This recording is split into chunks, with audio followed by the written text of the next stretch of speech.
Good afternoon, ladies and gentlemen. Welcome to Citizen AY, the platform where we speak truth to power. What we're going to try and do is to cover some things today. I know I've not given a prior warning about the broadcast, but I had to do one or two things. So yeah.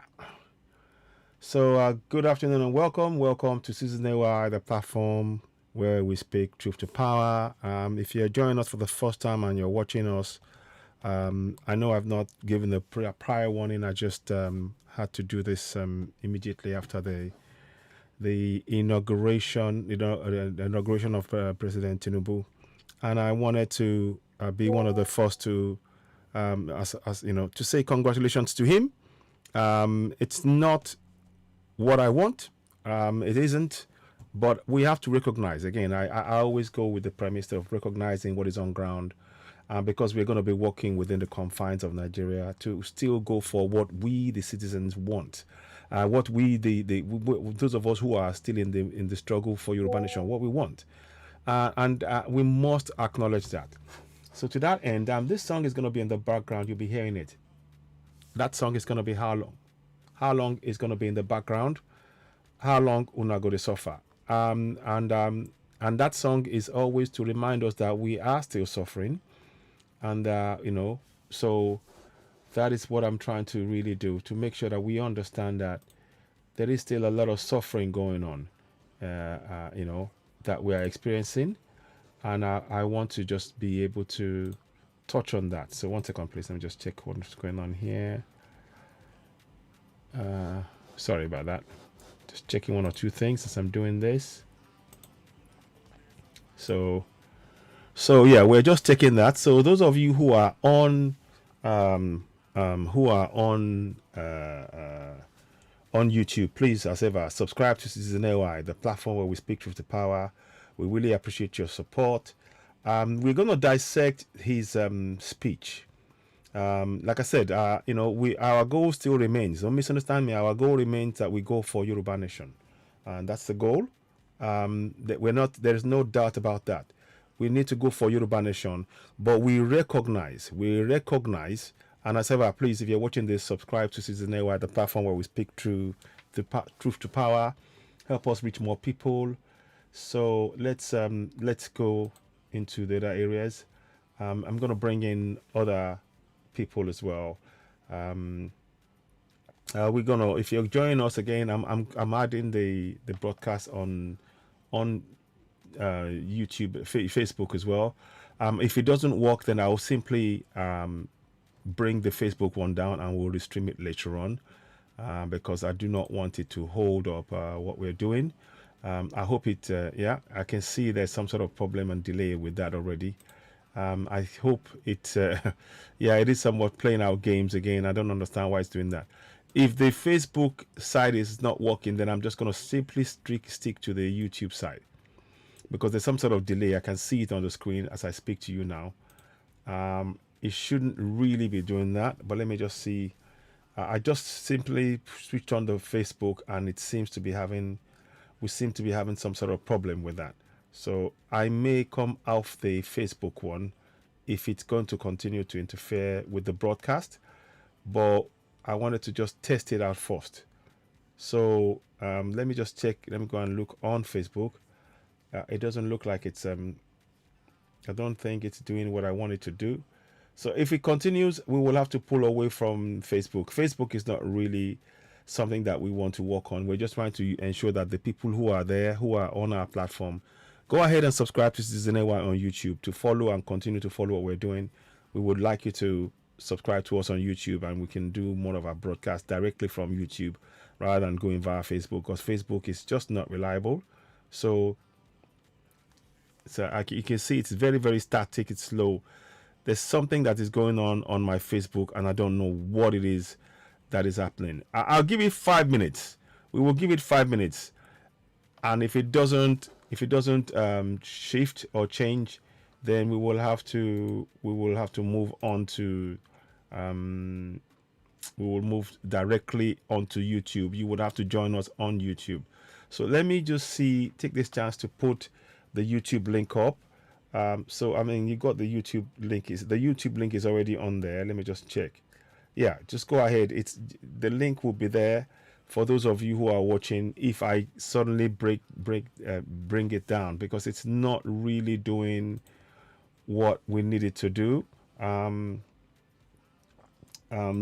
going to look at. We all know now that Tinubu has been sworn in. He's now the new president of Nigeria from today onwards, and we need to dissect his speech, and then we're going to revisit the speech. We're going to look at what is said, and we're going to look at the takeaways for we the citizens from this new dispensation. You're of course watching Citizen AY, the platform where we speak truth to power. I really want to sort of greet each and every one of you. And if you haven't subscribed to Citizen AY on YouTube, please go ahead and do so now. We urge you to help us grow the platform and help us reach more people. There is some sort of delay on the system, so I do beg your pardon if you can see. Kelechi Onoha, Adekemi Omole, and 4 others, I greet you all. Please, if you're watching us on Facebook, just go ahead. There is a link below that you will see for YouTube. Please go ahead and subscribe to that. Because we can see that there is some sort of delay when every time I try and connect Facebook onto the broadcast, it is slowing up what would normally be a smooth process on YouTube. So it leads me to believe that I probably have to switch off the Facebook, but I would urge as many of you watching us now to please go ahead to our YouTube channel, Citizen AY, the platform where we speak truth to power, and watch us there directly. Because I think there is some sort of delay between my voice and the pictures. So I'm trying to address that as I speak to you to try and fix that issue, but I don't know if it's necessarily going to be resolved. But please do me a favor. Go ahead to us, to Citizen AY on YouTube. Hit subscription button, notification button, give us a thumbs up on YouTube. Let us grow that platform. Sunday Okeneme, thank you very much. This broadcast is going to be about the dissecting of the new President Tinubu's speech. Law Pat. Now, please keep in mind, you can see my discussion is going to be specifically about the nation called Nigeria. But always remember that Citizen AY and likes of myself and others, we are still the proponents and we are still speaking up for Yoruba nation. But we recognize that what we are in right now is still Nigeria. And the reason why we are speaking up in this sense, in this manner, is because we've seen that the system has failed our people collectively, repeatedly. And there is nothing for us to believe in or to hold on to as to trust in the system. Like I said, Facebook is playing up, so I'm going to have to switch that off. So if you're watching on Facebook, I will restream it later on. We're going to try and restream this, go and do this only on Facebook. So please join us on Facebook, join only on YouTube. On YouTube, please hit subscription button. Hit subscription button on YouTube. In the link below, hit subscription button, subscribe to Citizen AY on YouTube, and join us there. So I will stop this now because it is really slowing things up. So those of you on Facebook, it's gonna go dead, but I will restream it later on where you can also leave comments. But please, of course, I urge you all, go ahead, subscribe to us on YouTube. Go and subscribe to us on YouTube. The link is in the comment section. It's pinned there. Just subscribe. You're watching Citizen AY, the platform where we speak truth to power. So I want to, those of you on Facebook, we will have to leave the broadcast now. We're going to stream solely on YouTube. So thank you. Thank you very much. The broadcast is not working as intended, and I do not want to hold it up. We will restream it instead later on afterwards. We're going to do the live stream solely on YouTube. Please go ahead to YouTube, hit subscription button, give us a thumbs up, hit notification button, and you can watch us live right now. Thank you so much. Those of you on Facebook, I'll be back later on. Thank you. Okay, so I think we are probably there now. Let me see. So those of you on YouTube, thank you very much for your patience and joining us. I'm hoping that this will not stop things now. I'm going to try and close that and see what happens. We are going to just see. Okay, I think I've got it now. Yeah, I think we're back now. So those of you who are on Facebook, if you are joining and watching, you're gonna have to leave Facebook and join us on YouTube, because for some reason Facebook is not allowing us or playing ball. But please join us, of course, on YouTube. Join us now. This broadcast is stable. I can see it on the screen, and that's why I've been checking it. I've been seeing that's what's going on. So if you're watching us on YouTube, help us subscribe to Citizen AY, and hit notification button, and of course give the thumbs up. We all saw what happened today. It's a new dawn. Those of us who are going for Yoruba Nation, we still remain on that course for Yoruba Nation, but we recognize that we have a new nation, a new government in place, in a place called Nigeria. That is the reality of what we face. We are not planning to, we have to really recognize that reality. And in recognizing it, we have to understand that it actually gives us an opportunity to exploit certain things within current Nigeria to achieve what we need to achieve to get to Yoruba Nation, Biafra Nation, and Middle Belt. And that is what we are really going to be homing on in the coming days and months. I want us all, above all, everything that we do on Citizen AY when we're speaking is to encourage you to participate in your governance. Because the governance, we are still under what you call Nigeria, then those rules that they have put in place, whether we like it or not, will impact us. Those laws, those constitutional laws that we want to change, whether we like it or not, they will impact our lives. So we are better off using the powers that we, the people, have collectively, and begin to hold those in power to account. But before I go too deep into that discussion, we are going to do something. So the song you'll be hearing, how long in the background? How long will I go to suffer? How long? We're asking that question because we need us to remember that we are suffering, and we need to collectively take action to participate in our governance, hold them to account. And indeed, in participating in our governance, it gives us the way in to be able to now demand for a referendum. We need a referendum inserted in that constitution. The only way it will come about is when we participate in that governance. I know it's not what we want. I know that we want Yoruba Nation, we want Biafra Nation and Middle Belt. We want that. But we cannot achieve it without impacting that constitution. That is where our participation is important. So, but so I'll just stop there for now. Let us now proceed forward and listen to the speech. Let's go ahead. Now, I think it's being led they're leading him to where he's going to hold his speech now. So there you go. That's all they dig all of his the people around him. And I might make comments in between, but let us watch it and listen to the comments, and we might make notes. And if you listen to the comments as well as you're watching with me, do leave your own comments of let us know if you felt you missed something out. Do you believe it? Whatever you think in terms of what you should state. So let's go and look at it and dissect that. So let's listen to the speech in its entirety. I may talk in between if necessary, but I want us to really look at this closely. Like I said, I do apologize for the fact that the broadcast has not been functioning on Facebook, but we will restream it later on Facebook. But please join us on YouTube, those of you on Facebook. So here we go. I'm former president of Nigeria, for a stone bay. My regards to him.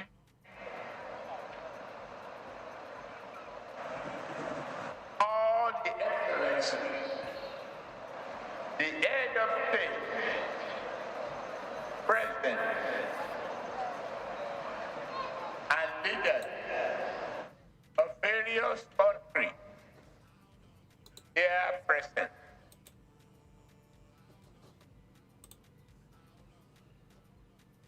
Former head of state, So continue to watch and do leave comments, please. Let's see comments in your comment section as you're watching with us. We are welcoming you on board. Those of you watching us, leave messages, please, and we'll read those comments and we would we will happily engage with yourselves on the comments that you leave on the book. Thank you for watching.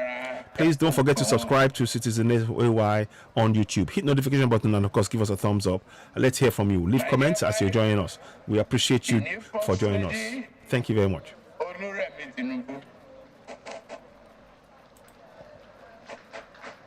Your Excellency, Vice President Basim Shetima, and his wife Nana Shetima, Senate President, distinguished Senators Ahmed Lawan, House of Representatives Speaker, Right Honorable Femi Gbajabiamila, and his wife Salamat, the Chief Justice of the Federation, Olukayode Ariwola, Your Excellencies, Governors, here present, the Chairman of our party, APC, Senator Abdullahi Adamu, former APC Interim Chairman, Chief BC Akonde, and my brother, Okay, sorry, very bad. We're just trying to do one or two things, so we're going to try and stream this also on Oduduwa TV Radio 2 on YouTube, because we have a problem with the Facebook for some reason. It's not doing that, so we'll have to sort that later. Of the George South National Executive,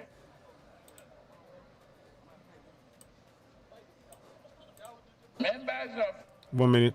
diplomatic corps, Beg your pardon. I don't know what royal happened there. fathers, 1 second, please. It will be back in a second. Sorry, that was my fault. men of the armed forces, Oh, sorry about that. Don't know what happened I there. salute you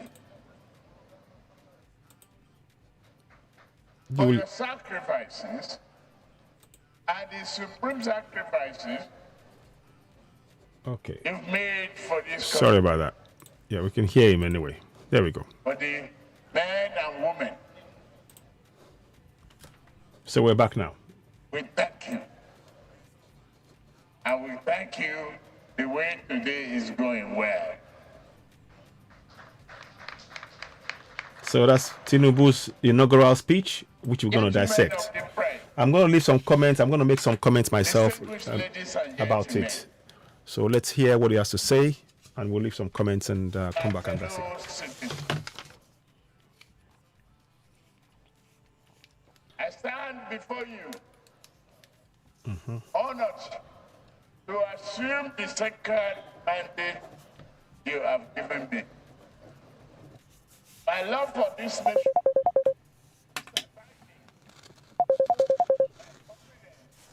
in its people, unwavering, and my faith in God Almighty is absolute.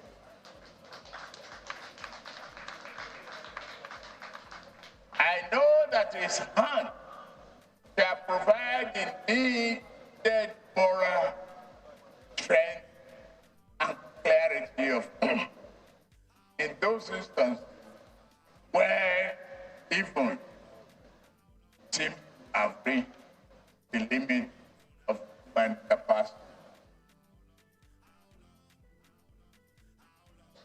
Distinguished ladies and gentlemen, this day is bold and majestic, yet bright and full of spirit, as is our precious nation. As a nation, we have long ago decided to march beyond the dimness of night into open day of renewed national hope.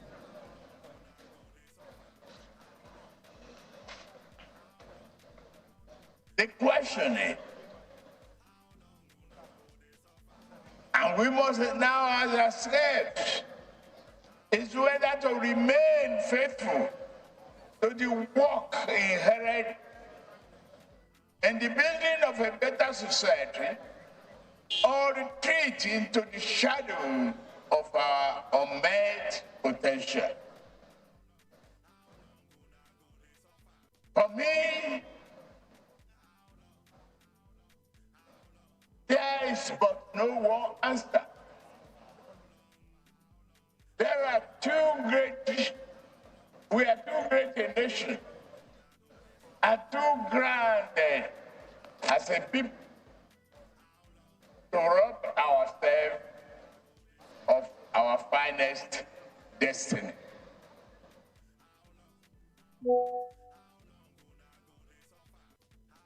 The nation's journey has been shaped by the prayers of our founding fathers and other billions, and the collective sacrifices of us all. We have endured hardship that will have made other societies crumble. We have shouldered the heavy burden to arrive at this sublime moment where the prospect of a better future matches with our improved capacity to create that future. To the surprise of many, but not to ourselves, we have more firmly established this land as a democracy in both word and deed. The peaceful transition from one government to another now is our political tradition. This handover symbolizes our trust in God, our enduring faith in representative governance, and our belief in our ability to reshape this nation into a society it was always meant to be.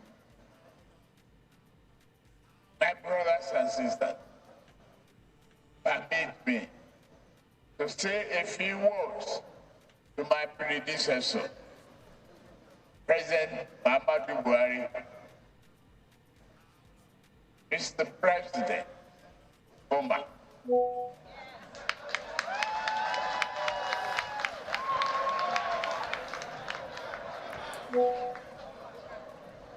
You have been an honest, patriotic Honest? leader who has done his best for the nation you love. On a more personal note,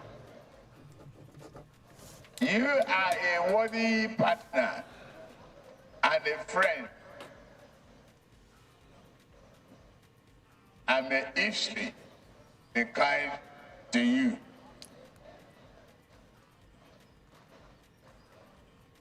For many years, Nigeria's critics have trafficked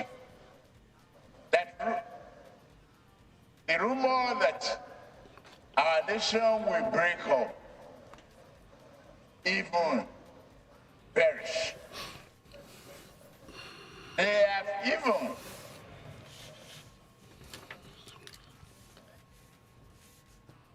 redesigned the map. Yet we are here. We have stumbled at times, but resilience and diversity have kept us going. Please do leave comments about the speech as you see it. We welcome your speech and your comments and things. Thank you so much. Continue to subscribe to Citizen AY, the platform where we speak truth to power. Welcome on board, those of you watching. Thank you so much. But it shall never break us. Instead, we stand forth as Africa's most populous nation and as the best hope and strongest champion of the black race.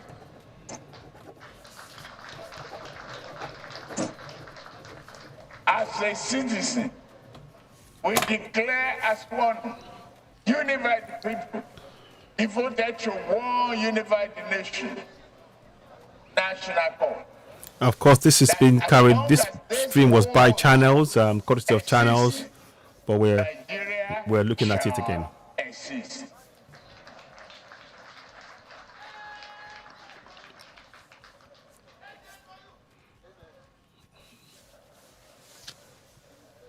Take me back to the old man's impact there, General Yakubu Gowon. Cliche, if Nigeria won the task that must be done. If you are young or old, you will remember. Today, faith and destiny join together to place the touch of human progress in our very hand. We dare not let it slip. We live high this touch so that it might shine on every household and in every heart that calls itself Nigeria. We hold the beam aloft because it lights our path with compassion, brotherhood, and peace. May this great light never extinguish. Say amen.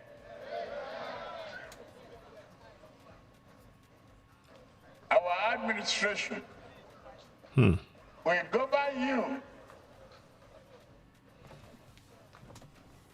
only on your behalf, but never rule over you.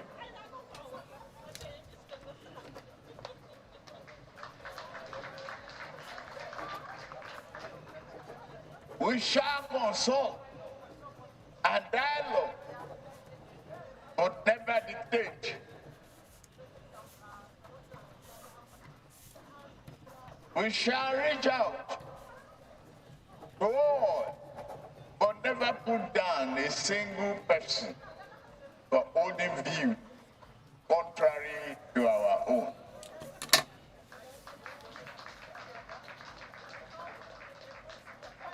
We are here to further mend and heal this nation. Welcome on board, those of you joining us on YouTube, Citizens Network on YouTube. Thank you very much. Please give us a thumbs up, hit notification button as you're coming in, and let us grow the platform. Let it reach more people. Thank you. We are revisiting the speech, inaugural speech of President Tinubu, and we will dissect it shortly after and have more discussions around that. Thank you.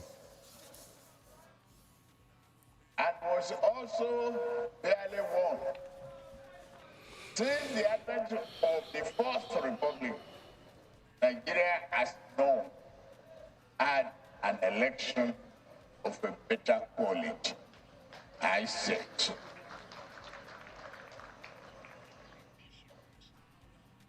The outcome reflected the will of the people. However, my victory does not render me any more Nigerian than my opponent. Nor does this render them any less patriotic. They shall forever be my fellow compatriots, and I will treat them as such. They represent important constituencies and concerns that wisdom dare not ignore. Some have taken their concerns to court, seeking legal redress.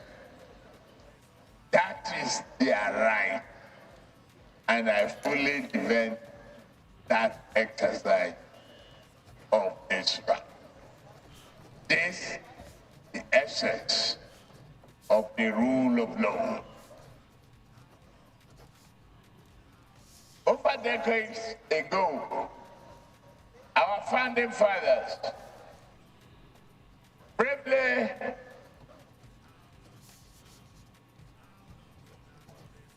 gave us this country to place Nigeria on the map of an independent nation. We must never allow the labor of those who came before us to wither in vain, but to blossom and bring forth a better reality. Let us take the next great step. The journey they began and believed in. Welcome on board, those of you joining us on YouTube. As you're coming in, please give us a thumbs up, hit notification button, and of course share, and of course leave comments. Leave comments. We will endeavor to answer each and every one, reply to each and every one of you, and acknowledge your presence on the platform. Once again, we greet you. You're watching Citizen AY, the platform where we speak truth to power. My supporters, I thank you. So who did vote for me, I thank you as well. I extend my hand across the political divide. I ask you to grasp the national affinity and brotherhood. For me, political polarization has faded away. All I see here are Nigerians.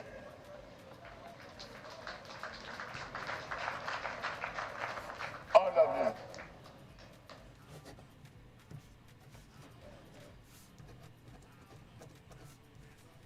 May we uphold this vision, an excellent notion as a new Nigeria idea. My fellow citizens, Nigeria idea, which I speak of, is more than Please continue to share this broadcast. Help us reach more people. The more people join us, the more you reach more people. We need to dissect the speech of the new president, Bola Ahmed Tinubu. He was sworn in earlier today. Of our story. Our mission is to improve our ways of life in a manner that nurtures our humanity, encourages compassion towards one another, and duly reward our collective effort to social evil that seek to divide us. Our Constitution gave us a nation on paper. We must work hard at bringing. Good afternoon, those of you joining us. We appreciate each and every one of you subscribing and joining us on this broadcast, revisiting the inaugural speech of President Bola Ahmed Tinubu. Leave comments. We're going to dissect it immediately after we play this particular section. Thank you very much. Leave a comment, subscribe, hit notification button, and of course give us a thumbs up. Thank you. Fairness and equality.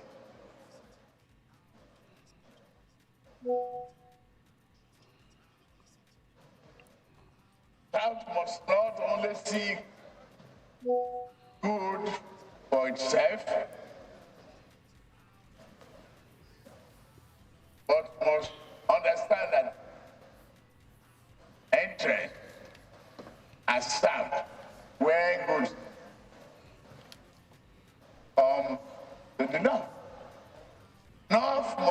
see the South likewise. Whether from the winding creeks of Niger Delta, the fastness of northern Savannah, the boardroom of Lagos, the building bustling capital of Abuja, as you see, market of Onitsha. You are all my people. As your president, I shall serve you with prejudice towards none, but compassion and amity towards all. It's okay. In the coming days and weeks, my team will publicly detail the key aspects of our economic program. Today, permit me to outline in broad terms a few initiatives that divide our concept of progressive good governance and furtherance of the Nigerian. Please continue to share this broadcast. You're watching, of course, Citizen Ewa, the platform where we speak truth to power. We urge you to leave comments and let us hear from you. Thank you so much for those of you who are joining this broadcast. Share, hit notification button, share with family and friends, and let us help us grow this platform. Thank you so much. We appreciate you all. Let's listen. We shall defend the nation from terror and all forms of criminality that threaten the peace and stability of our country. We shall remodel our economy to bring our growth and develop the GDP much better, achieve the GDP much better than we have today. I assure you.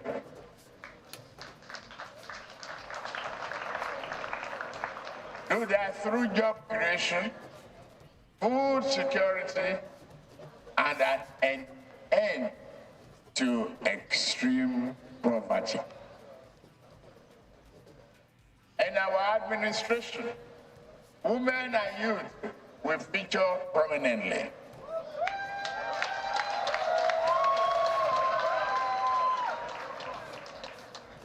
Our government will continue to take proactive steps, such as championing a credit culture, to discourage corruption while strengthening the effectiveness and efficiency of the various anti-corruption agencies. That's to be a continued work in progress. Security shall be top priority of our administration, because neither prosperity nor justice can prevail amid insecurity and violence. To effectively tackle this, we shall reform both our security doctrine and its architecture. We shall invest more in our security personnel, and it means more than an increase in number. We shall provide better training, equipment, pay, and fire.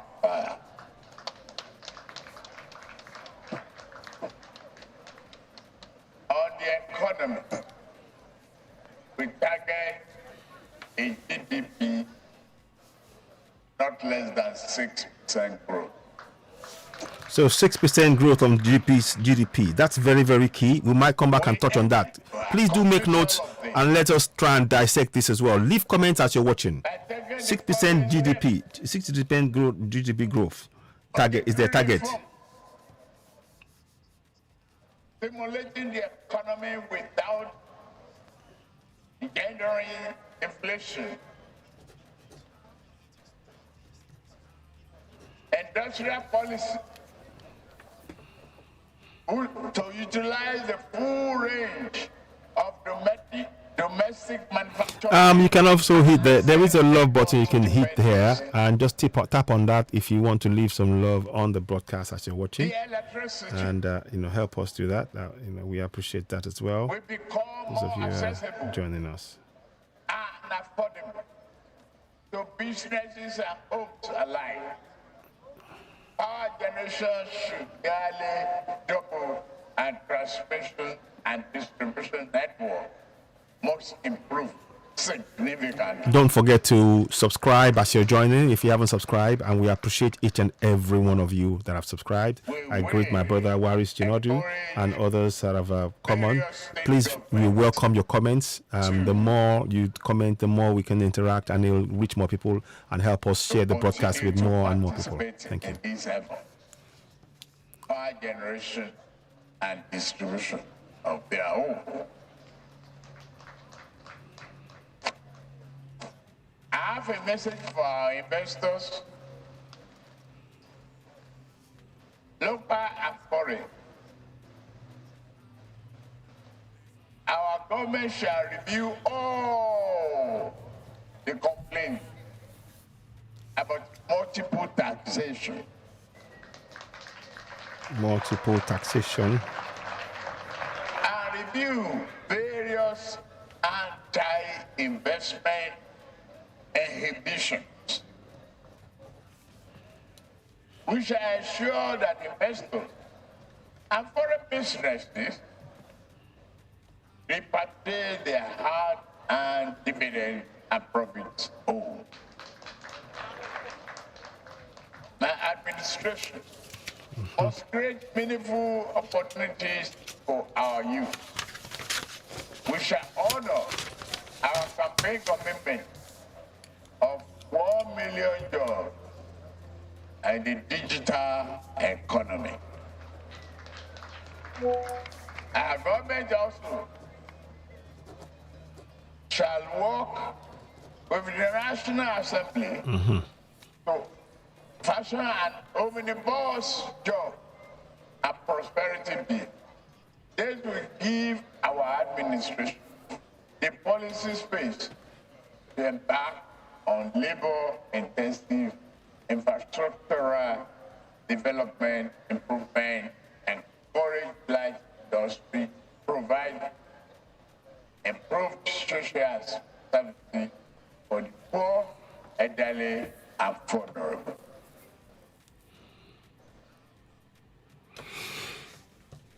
On agriculture, rural income shall be secured by commodity exchange board, guaranteeing minimum prices for certain crops. Animal products, a nationwide program for the storage and facilities to reduce spoilage and waste. All of that will be undertaken. Agricultural hubs will be created throughout the nation to increase production and engage in credit, promote credit, engage in value-added processing.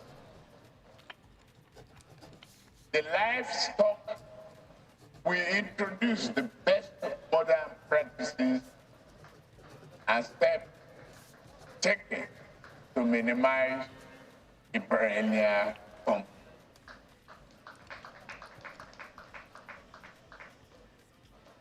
Through this, food will be made more abundant.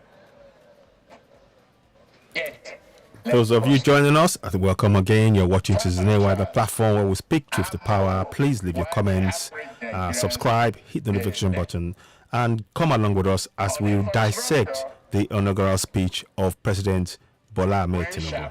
Thank you. The effort of the Buhari administration on infrastructure development there, and know how many railroad and water construction are on fuel subsidy. Unfortunate, the budget that I've glimpsed before I assumed office and what I've heard. Yes, my brother, what you wrote, we eat agbado cassava campaign promises awaits. Exactly. We do not want promises, we want action. We don't trust promises. We want action. The first subsidy is gone. Now, did you hear that?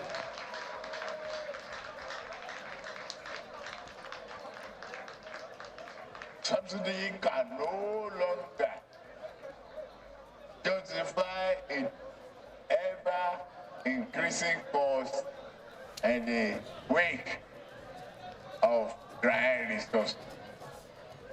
We shall instead the channel whatever to fund to better. Please keep a note of that. Subsidy has been removed. So please keep a very special note on that. We need to talk about that. What impact will the subsidy removal have on the people? We need to dissect that as well. People, monetary policy, do house cleaning, thorough house cleaning. It's necessary.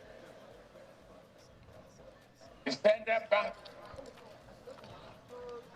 must work towards a unified exchange rate. A unified exchange rate is another key point. A unified exchange rate. This will direct the fund from arbitrage to minimal investment and the plant and equipment. Jobs that are powered, that will power the real economy. Interest rate. What is you wrote? Endless subsidy removal promises. Yes, so indeed, we are tired of their promises. I agree with you. Anti-people, anti-business. We have to work on all of them. To me, I know I've taken you through a winding time, a long time today. So, what is Inaugural wrote? Endless subsidy removal promises. What's the effect? Exactly. The effect is zero. The sum total, there's no positive effect on the people, in short. That the mandate they have given me is not misplaced. The confidence is there. Hope is back for Nigeria. Just let us be united. Thank you. God bless Nigeria. God bless Federal Republic. Your Excellencies, most distinguished invited guests, ladies and gentlemen, that has been the inaugural address by the new president of the Federal And watch something that happens here. I want you to watch, keep an eye. Watch something happened here. I want you to, what do you think of the speech But before we dissect the speech, watch closely. Something happened live on air, and I don't know if people saw it. Let's watch this again. Watch. Now they started clearing the ground for the gunshot salute, and something happened. We will see how this goes. Excellences, invités distingués, mesdames et messieurs, vous venez d'entendre l'allocution présidentielle de son Excellence, le président de la République fédérale du Nigeria et commandant en chef des forces armées du Nigeria, son Excellence, président Bola Ahmed Tinubu, JCRF. Merci, Excellence, et félicitations. Thank you very much. At the end of so now watch closely. Somebody will start trying to come towards Tinubu, and he was averted somehow. So watch this now.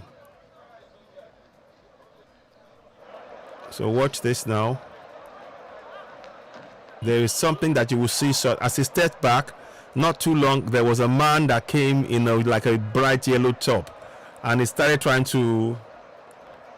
So let's have a look now. And he was shouting, I think, but he was shouting excitedly, but it was pushed off the stage, I think. But you will see that. So I want you to see that. I don't think that the press saw it or said anything, but I wanted to talk about that briefly.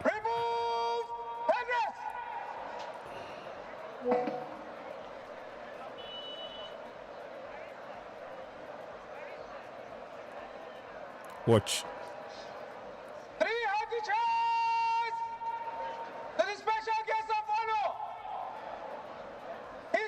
So let's see the chair. They're going to chair and all the gun salute and all of that. But it happened between that.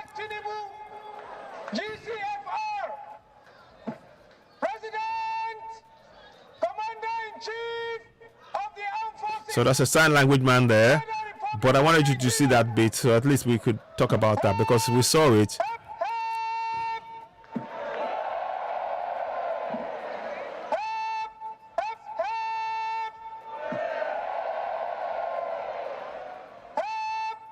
So they're gonna hip hip hooray. Sorry, this is the hip hip hooray. Sorry, before that, 3 cheers to the president now. Sort of.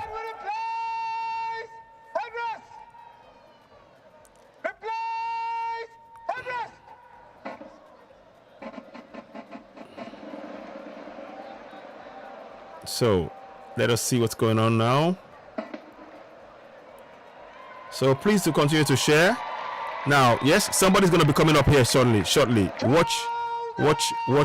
Something will happen now, and I might even roll it back if I have to, but I want you to see it. Somebody will start coming with a yellow kind of like a yellowish cream top of some kind, with a orangey top kind of agbada and with a cap. So let us see. Yes, indeed. What is Lobaton Kilotuku? Exactly.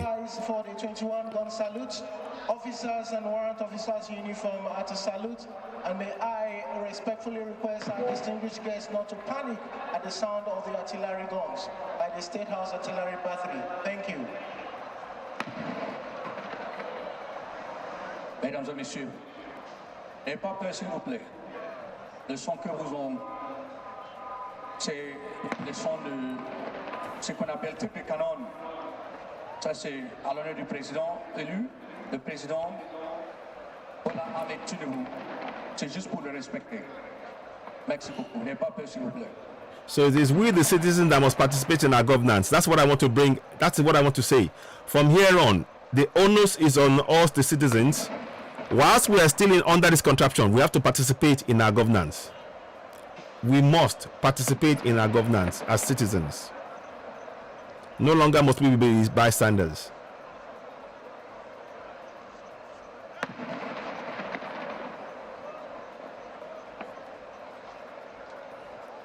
On a daily basis.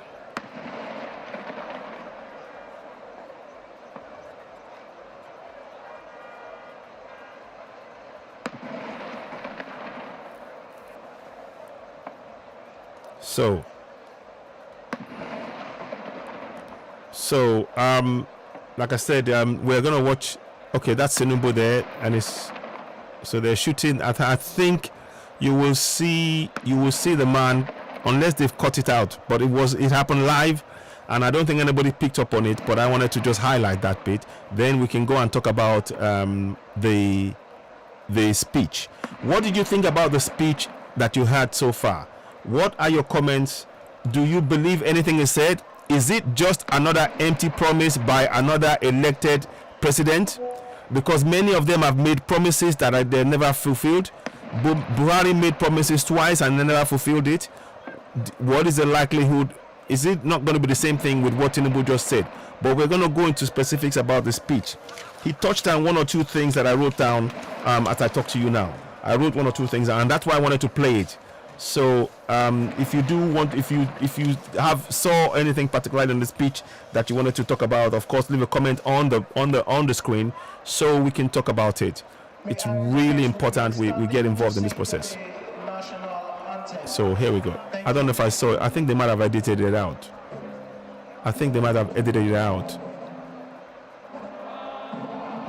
Okay, so people are okay. That's the national anthem.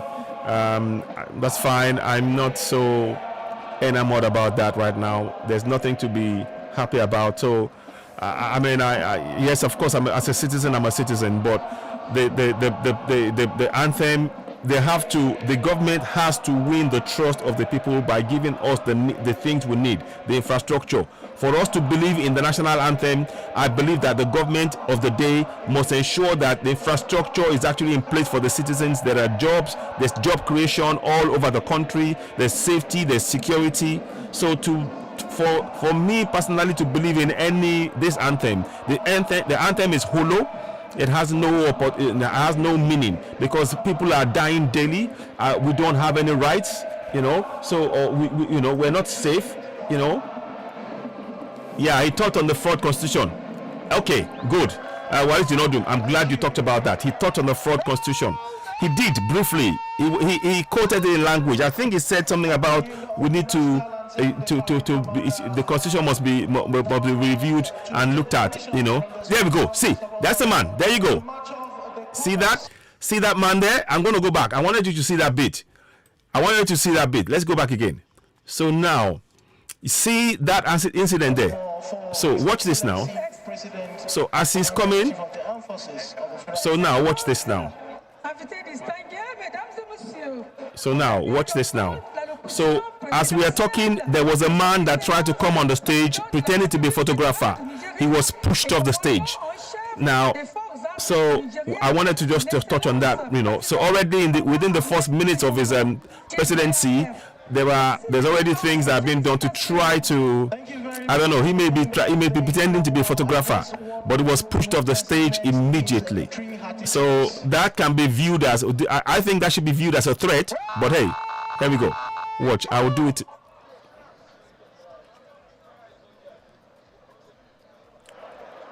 So now watch this now. You will see it coming, and I'm going to try and we will look at that a bit more. But I don't know what your thoughts are. We will come and look at the specifics of the speech. Now, in terms of oratory, President Tinubu, he may have he has a clear mind of what he wants to do.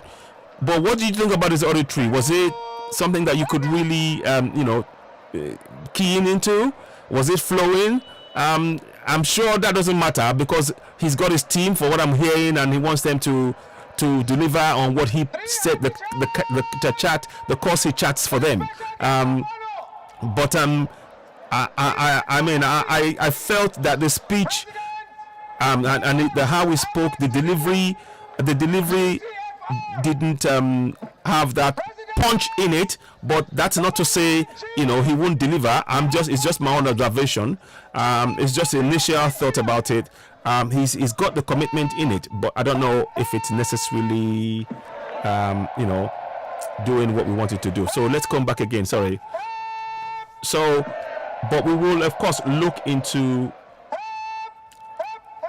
at this in a way.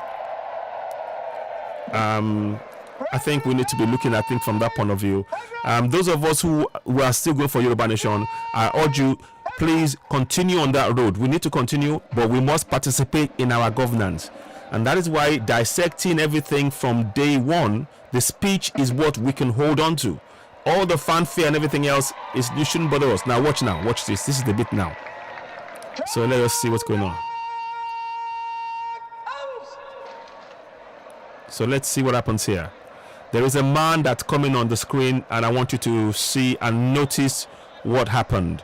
Ladies and gentlemen, you're of course watching Citizen Airway, the platform where we speak truth to power. As you're joining us, please subscribe, hit notification button, give us a thumbs up, help us reach more people. Facebook, we don't trust Facebook is really been slowing things up for us, so we are moving fully now onto YouTube. We may stream some of the things we do on YouTube now and again on Facebook, but our main platform is going to be YouTube, so we really need your support. We have over 100,000 followers, 120,000 followers on YouTube, on Facebook.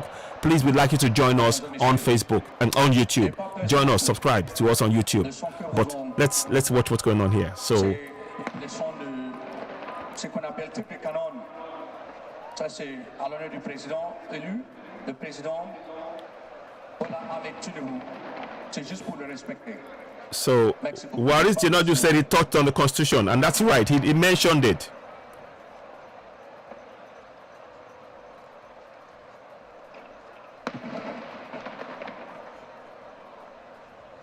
So shortly, I wanted to just see that incident.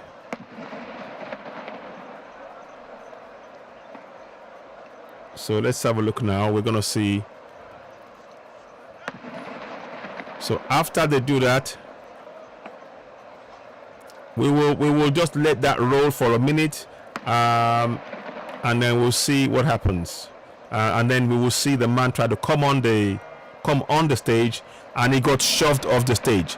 So that can be considered as the first attempt on him within the first minutes, within minutes of him being sworn in, and you know, within minutes of his inaugural speech, people came under the pretense of being a photographer, and he was pushed off the stage, and that's a good sign that they were alert. Yes, fine, you know, I mean, but let us see what happens now. So let us see. So continue to subscribe to Citizen AY, the platform where we speak truth to power. We really appreciate you, those of you who are joining us. You're watching Citizen AY, the platform where we speak truth to power, and we are dissecting and indeed reviewing the inaugural speech of President Bola Ahmed Tinubu. What did you think of his speech? What did you think? Did he say anything new? Do you believe in the promises he made? Compared to the other previous presidents, you know, is it not the same promises they made? They didn't meet it. What is the likelihood he will meet the promises he made? You know, these are things that we're going to dissect and go and look into closely. So please do endeavor to you know, share this broadcast, leave your comments, and let's hear from you. So now watch. So watch this now. Like again, we're gonna. So it's been done again because I think I went a bit too far back. But like I said earlier a moment ago, for us to be able to sing that national anthem, for me personally to be able to sing that national anthem from my heart and stand up and sing and punch my chest, the governance has got to ensure that they give the people safety and security, infrastructure. We cannot be singing a national anthem that is effectively an enslavement camp, forcing us to sing a song whilst we're enslaved in our own nation. We don't have water, we don't have light, we don't have roads, we don't have schools, we don't have bridges, we don't have healthcare. So there can be no commitment. They can sing it, but we the people, without getting the benefits of being a Nigerian, i.e. infrastructure, the song is hollow. It has no meaning, it has no impact, it has no bearing on our life, because the governance has let down the citizens. And this is where we the citizens must participate in our governance. Now watch this now. So please do share. Now watch this now. I want you to watch this bit. Now, there we go. You see that? You see that? You see that? That was a man there that was being to watch there. So they pushed him now. Watch. There you go. So they pushed that guy off the stage right there. I wanted you to see that. They pushed that guy off the stage right there. So that could be viewed as an attempt of some sort on President Tinubu's person within minutes of his inaugural speech. Let's go back again 1 second. Just want to just see that bit here. Watch. 1 second. Oh, sorry. Sorry, it's just gone too far ahead now.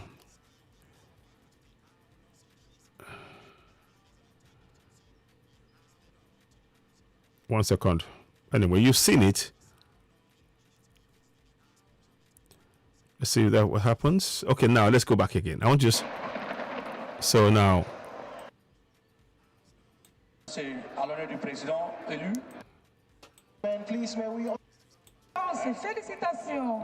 Thank you very much. At the end of the Federal Republic, please may we put our hands together once more for His Excellency, President and Commander-in-Chief of the Armed Forces. So now watch now. Watch now. So now, I want you to just see that bit because it looks like it was an attempt on him right there. Now, I don't know what that means. You know, you saw it. Why did you not do? Glad. Yes. So, but nothing has been said about that. So I'm going to, when that happens again, I will pause it and you will see. Very much at the end of the inaugural address, what we'll be witnessing next is... So.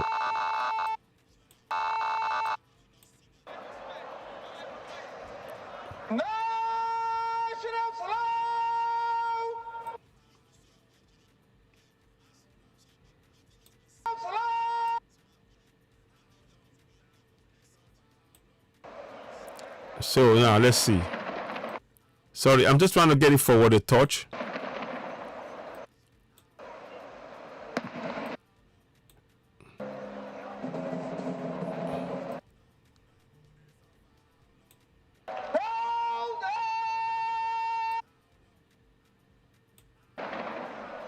So now watch.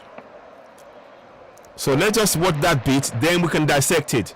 So I'm just trying to highlight it for those of you who didn't see it. This happened minutes into his just minutes after his address and the okay, we don't want to do that. I don't want to do that again. Now here we go. I think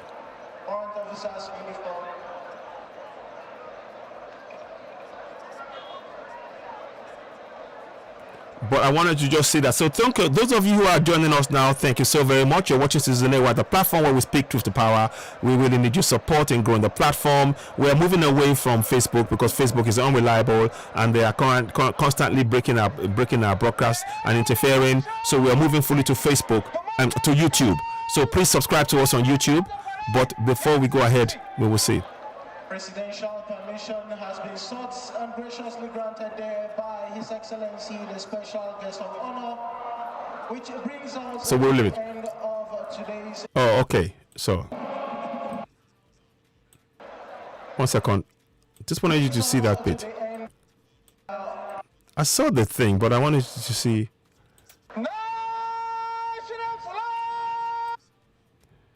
It is really difficult because I saw it. You all saw it now.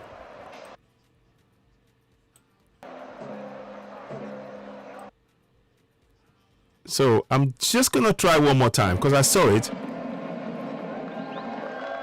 Now, okay. Now watch this. Watch this. So anyway, he was pushed off the stage. There we go. There we go. There we go. See that man there? See? There you go. There you go. You see that? He was pushed off the stage. So that's what I wanted you to see. So that was something that happened. That was something that happened on minutes after the inaugural speech. Yeah, they pushed down. Exactly. What did you not do? I'm glad you saw that. So it is something that we need to be done. That's minutes after the inaugural speech. So now, what I want to do right now is let's now look at the speech of the president. Now he talked about. Let's look at a few things. He talked about the Africa being the most populous nation we are Africa's most populous nation. He talked about the fact that some people try to. That's the zoo, exactly, my brother. So let's I mean, that's my brother. You're absolutely right. Let me just put this on here.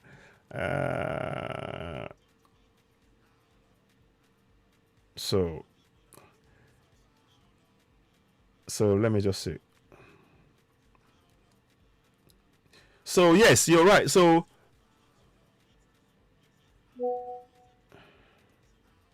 let me just do that. Sorry, 1 second, please. I'm just trying to answer as I'm talking to you. So and those of you, if you leave comments, we will endeavor to answer you. As as you can see, I'm doing on the screen. So please do join us. So we really appreciate you being part of this broadcast. Now we're going to look at the speech, like I said. One of the things that I jotted a few things down, and I wanted to talk about it. So here's one of the things I jotted down. It talked about here. He said that we are Africa's most populous nation. It talked about the fact that some people have even redesigned the map. That we've redesigned the map of the nation. And I'm sure that is in direct recognition of the fact of Biafrans and Yorubas and others talking about the need for them to go for a separate nation. So he recognizes that there are concerns. And that justifies our call for and clamor for Yoruba nation and Biafra, because they know that there's a problem. It's not being dealt with. That doesn't mean we are using violent means to seek self-determination. We are using peaceful means. So the people that went into the radio station, Amuludu radio station yesterday to try and hijack a radio station and make a broadcast, those people, there were 5 men that were arrested. They do not speak for Yoruba nation at all, in any way, shape or form. They do not speak for Yoruba nation in any way, shape or form. They did that on their own. They are what you call on your own. OU on your own.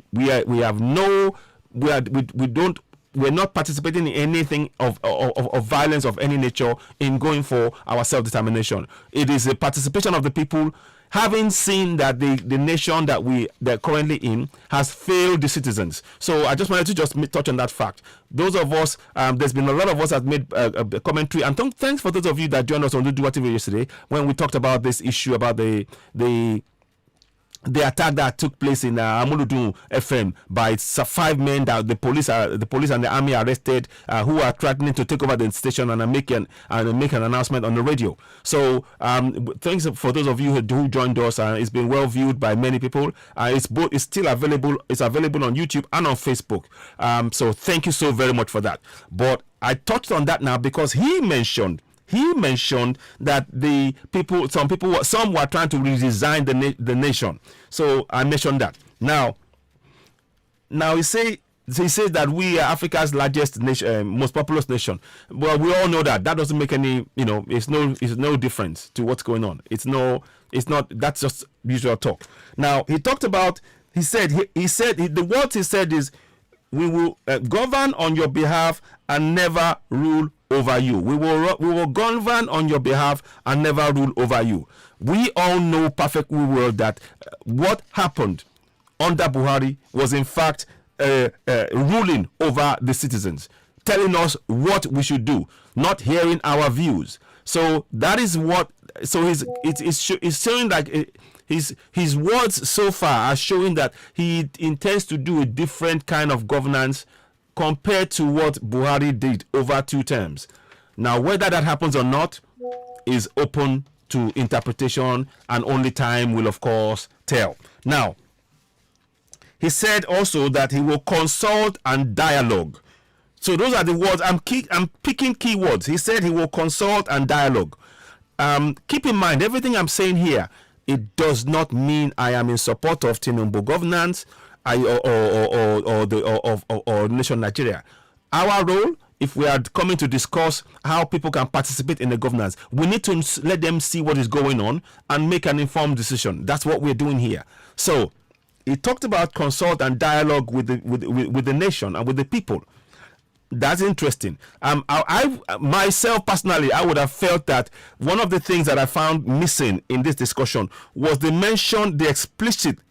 There should have been an explicit mention of the fact that sovereignty belongs to the people of Nigeria, from whom the government through this constitution derive all its rules and authority. He should have made that a central plank of his discussion, because then it would have made the people be part of this discussion. But what he was talking about, from what I could see so far, he seems to be talking about things in a way that, yes, I promise, but it's not imploring the citizens to hold them to task. John Chidera, thank you very much, my brother. So these are the things that I felt was missing in that discussion, myself personally. That line, which many of you would have seen me talk about that. So this is why I'm taking this as an opportunity to put it in there.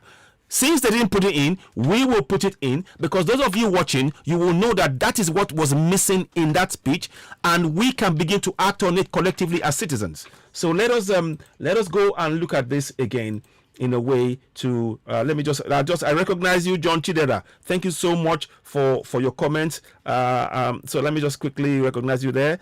And everybody that comes on here, I will endeavor to actually recognize you in person on the broadcast, because it's really, really important.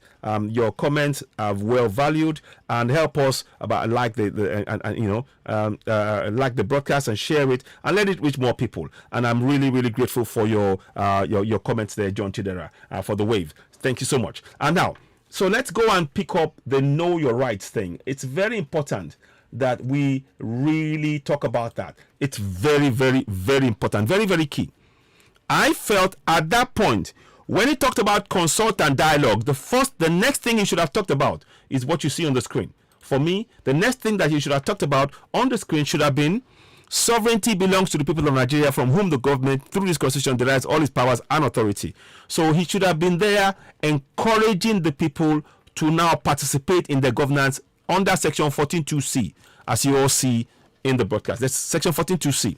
He should then go on to say, the participation by the people in their government shall be ensured in accordance with the provisions. My government, one of the things we have said, my government will ensure that the people participate in their own governance. We did seek their, so that way it would actually show a need for us, the people, to actually, the government is listening to us, because, and then it will remind us that we have to participate in our governance.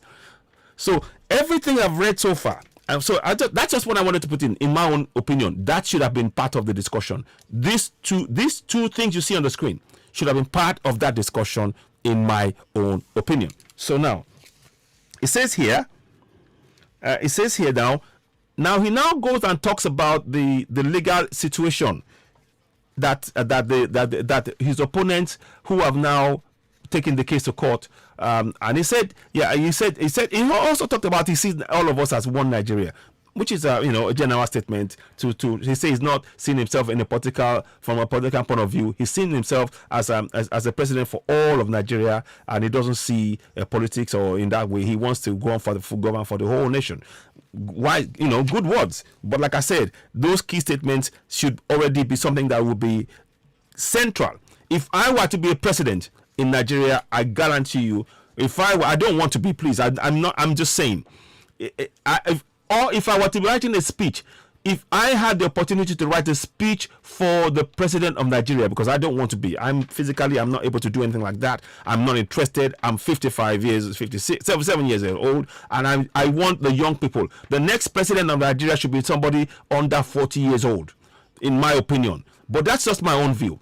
But, I'm not saying that out of hatred or anything, but for us to build a nation, the number of youths who are the majority of our population are the youths, so they should be the ones holding the reins of power, in my own opinion. That is just my own opinion. It doesn't mean that I have anything against what Tinubu being our president, but the fact is we acknowledge that he's the president. Congratulations to him nonetheless. But that doesn't still stop me from going for Yoruba Nation, and I'm working on that assiduously.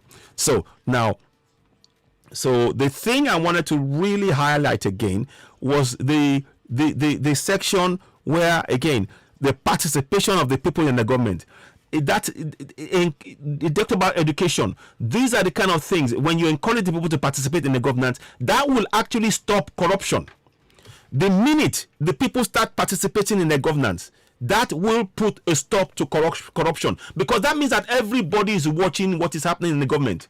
But I felt that was missing in that speech, because you see, they are saying to themselves, we will do it ourselves and we will do it for you. We will, don't you worry, sit down. We the citizens, you don't have to do anything. It's our responsibility towards you. No. The only way corruption can stop, because he talked about corruption in Nigeria, that he wants to address it. But anyway, let's before I go too far ahead, there's something he talked about. He says, I defend the right of his opponents to seek legal redress. So he was acknowledging that there is a problem with the fact that he's a president, that INEC and the beavers and all of that issue has somewhat really tarnished the legitimacy of his position, and he in a way acknowledged that, which I felt was a good thing to do, to acknowledge. So and then he said these key words. He said, political coloration has faded away. Now, what he talks about now is now looking at it from a positive, he's now saying, and he said, a vision of one Nigeria I shall serve with prejudice towards none. He said, prejudice towards none. And then he said these words again. He said, but compassion towards all. So which is interesting, because these are fine words that he's using, and he's trying to really get people on side, and I think it's a way to try and make sure the words that he's using here. I think we shouldn't be surprised if at the end of the day that the legal issues fades away. That's just my own impression on things. I'm not saying that's definitely what will happen, but anyway. Then he talked about the issue of develop the GDP much more than we have today. I assure you. He said he's going to develop the GDP much more than we have today. I assure you. Those are his words that he used there. And then he says, through job creation and food security. So again, these are just words. They know, and he talks about job creation and food security. And then I think he broke that down a little bit more. But I'm just trying to look at things as we see it. Please, as you're watching us, don't forget to subscribe, hit the notification button, and give us a thumbs up as you're watching. And we really appreciate your support. We are currently dissecting the Tinubu inaugural speech, and as I stated, there was a man that tried to actually attack him on the stage, and I showed that and we discussed that, and he was pushed off the stage, that man, obviously. But it's just something of note that a little drama moments into his presidency. Now, so and then it says here, to discourage corruption. Again, I maintain the bit he talked about, to discourage corruption,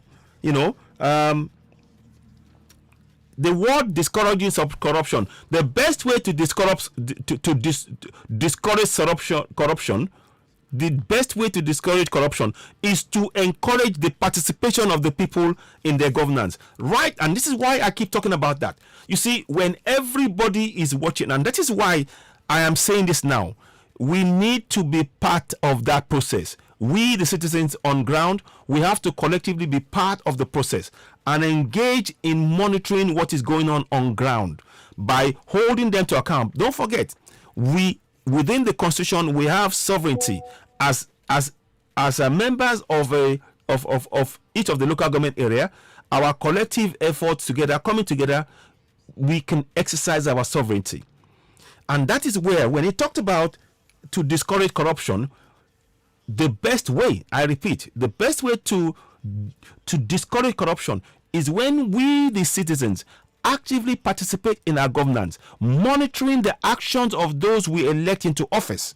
That is the surefire way in which we can reduce drastically the the impact of corruption. Because when all of the community are standing together demanding for the infrastructure through the use of the funds provided for on a monthly allocation, that will mean that everybody, all our eyes are on the funds and the movement of funds, and we can hold any of them to account.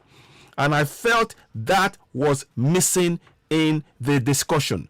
Our participation is the surest way to reduce drastically the incidence of corruption in our society. And that is why you go into a church, you go into a mosque, and not dealing with where and not checking where the monthly allocation to a local government, not taking that money yourself, you are leaving room for corruption to pervade your society. And it will pervade even the church that you go in, even the mosque that you go in, everywhere that you go, it will pervade it, because you have not monitored it from the get-go. And that is why I'm here to encourage us to exercise what you see on the screen. Section 14.2a. Sovereignty belongs to the people of Nigeria, from whom the government, through this constitution, derives all its powers and authority. We must participate in that process. That is indeed our power. The constitution is flawed. Don't get me wrong. It is wrong. But there are powers that we must use. Right now, from today onwards, every community must exercise that power. Sovereignty belongs to the people of Nigeria, from whom the government, through this constitution, derives all its powers and authority. Please, ladies and gentlemen, continue to subscribe to Citizen AY, the platform where we speak truth to power. If this resonates with you, share it, hit the notification button, give us thumbs up. Because what we need to do here, we are trying to do a fundamental change in our governance. This is a massive opportunity that we have before us.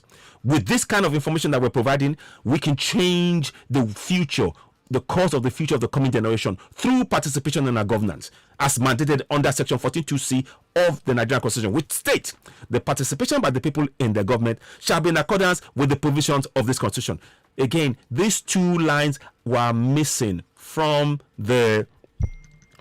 his address, and I'm here to highlight that. I am putting it intentionally in the middle of this broadcast as something to dissect, something for us all to take away in all our communities and begin to participate in our governance from today, not tomorrow, from today.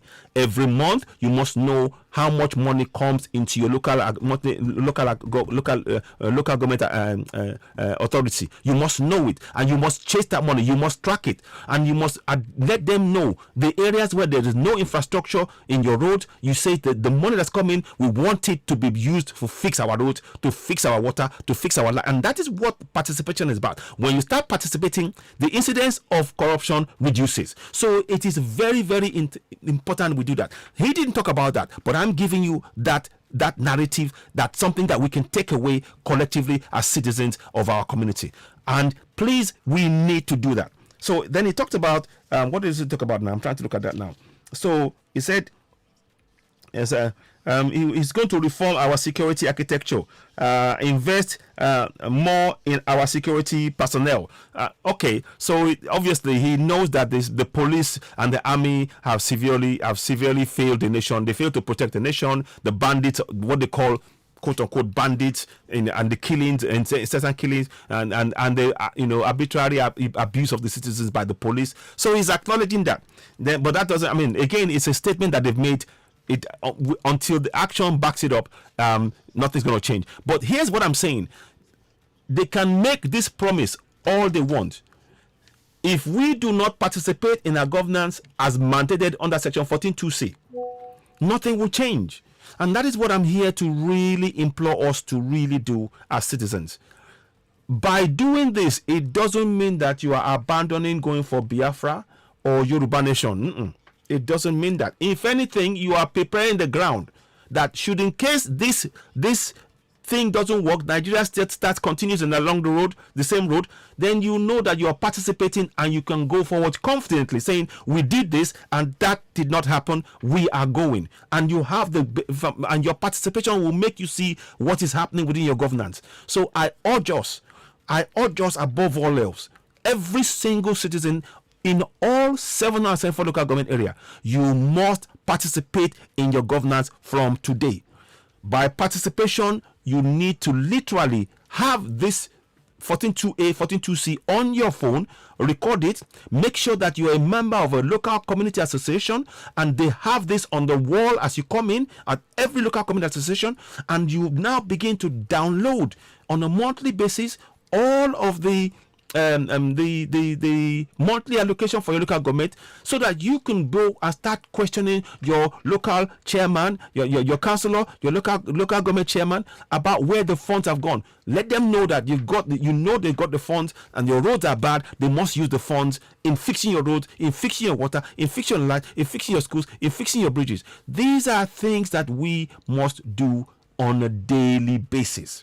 That's what I'm here to really re-emphasize. Now, we talked about, again, we're now getting to some more interesting specifics. So now he talked about better training for the personnel, police and army. So we'll recruit more. Okay, that's fine. But you see, we, the citizens, we can make sure in every community, our focus must be in our community. So we start telling the local chairman, government chairman, and the councillors and all of the staff members that sovereignty belongs to us, and we have to do it as a collective in our community. I'm sorry, I'm really speaking very fast. I hope that doesn't put some people off, but I am trying to really get as much information out there. So now what he now talked about now, he says here, invest more in our security personnel and better training. Now, we talked about he's now targeting for GDP growth yearly, 6% GDP growth yearly. Now, he didn't give us he did not go into specifics, but he's planning to have a GDP target of a 6% yearly growth. Okay, not giving us specifics, but again, these are things that we can actually influence as citizens through participation in our governance. Because you see, when we start participating in our governance by holding those who elect office to account, and the benefit of participating is that we will get roads, good roads in our community, water, light, schools, bridges, healthcare. We will get all that. Now, when all of that is running, many of us are industrious people. We are naturally industrious people. Given us, once we get the platform where you don't have to worry about where the next water, where your water is coming from, your light is coming from, your school for your children, your safety, your security, we will focus fully on achieving job creation within our community. In fact, the government wouldn't have to worry about that, because we will do it ourselves, because the infrastructure is there to allow us to actually grow. That is what we are good at doing. So that is really important. When you talk about the 6% GDP, by even by ensuring that we have infrastructure in our community, the economic activity will increase, because all of us will have the confidence to know that we don't have to worry about trying to survive on our own. In our communities right now, we are the ones we have borehole for water. We have security men at each of our doors. We fix our own roads ourselves. We buy transformer ourselves in our community. None of that gives us any opportunity to now look at creating jobs and creating a cohesive community. So these are things that I wanted to just touch on that can be done. But these are things that can be driven forward. Our participation would actually mean that the government will be able to meet the target of 6% of GDP growth, because when we have infrastructure, economic activity automatically goes up. It is as simple as that. Now we said it's going to remove multiple taxation to be reviewed, as well as investment practices. So, and people were happy about that. Then he said, then he said something I'm going to come to. Then he also talked about meaningful opportunities for the youth, and then he talked about poor, elderly, and the vulnerable to be catered for, and then rural income shall be secured. Now, he didn't go into details, so it means that on a rural basis, people will be receiving income. That's what they do in Brazil, for example. Everybody receives some sort of, if you're in the community, and it kind of comes like an employment benefit. That is something that must happen, but again, unless we participate in our governance as citizens on the ground, that will not change. So our participation will drive down a lot of things. It will reduce corruption. It would ensure that those who are in power now, they are going to be people who are committed, because they know that they will be scrutinized. So our participation is really key in all of this, and that has been the missing puzzle in the jigsaw for a long time, because we have never participated in our governance since they created the 1999 constitution. In fact, they have prevented us from participating, and I'm putting those two things in the middle of it so that front and center in our mind that we participate in our local government. I hope this is making sense. Now, he talked about poor elderly, rural income shall be secure. Like I said, agricultural hubs. He talked about agricultural hubs to be created to promote and promote credit, so that people can be able to go and get credit from the bank to start their business and grow.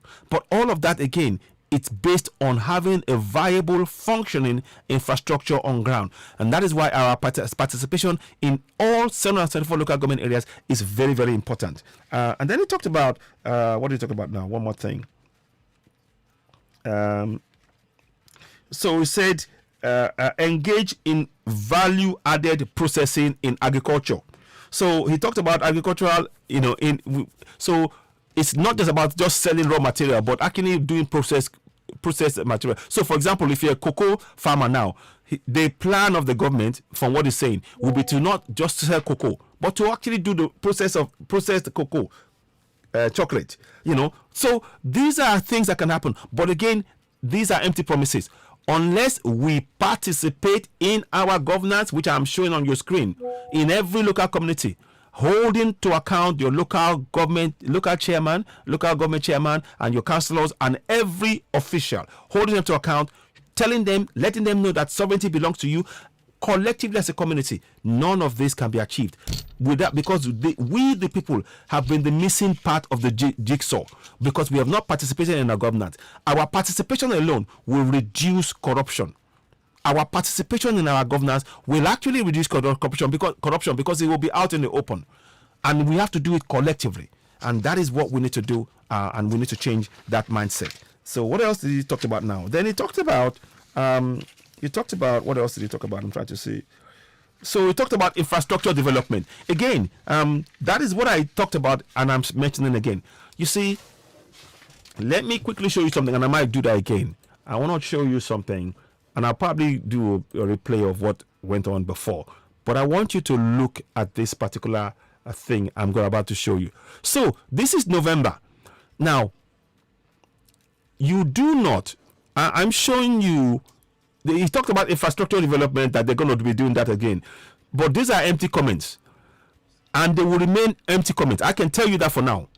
On infrastructure, I can tell you exactly what will happen if we do not participate in our governance. What will simply happen is that they will keep awarding contracts to their friends and family, and they will say they are fixing a road, and you will never see the road, you will never see the money, you will never see any development in your community, we will all continue to suffer. But if we do this, if we participate in our governance and say, okay, now we know, for example, in my local government area, let's just take anyone, for example. In my local government area, Arochukwu, for example, I'm just picking one. I'm not trying to, it could be any of them. I'm just trying to, sorry, 1 second. So I'm just trying to give you a heads up on what's going on. 1 second. Give me a minute. So I want to just, let's look at Arochukwu. Now, in Arochukwu, in November last year, in Arochukwu, they were given, the monthly allocation for Arochukwu local government area was 203 billion naira. Just for November. I'm just showing you, this is for November alone in Arochukwu local government area of what state? Let me see the state. Abia State. In Abia State, yeah? You can see. Can you see? Abia State. So Arochukwu, 203 billion naira. Now, because we, the citizens in that Arochukwu, were not participating in our governance to know this amount, any roads or bridges or schools that they want to build, they can hide that money and they will make excuses that we haven't received it. But because we are not participating and monitoring that money, the roads that we would, they have the money for the roads. Because you're saying it, 200 just in one for November alone. Because we are not participating in it, that money will be shared among the politicians, from the local government chairman to the state house of assembly member to the House of Reps to the senators to the governors. They are just sharing money. Because we are not doing this, we are not participating in our governance. So we have to do that in every community. Let me tell you a little secret.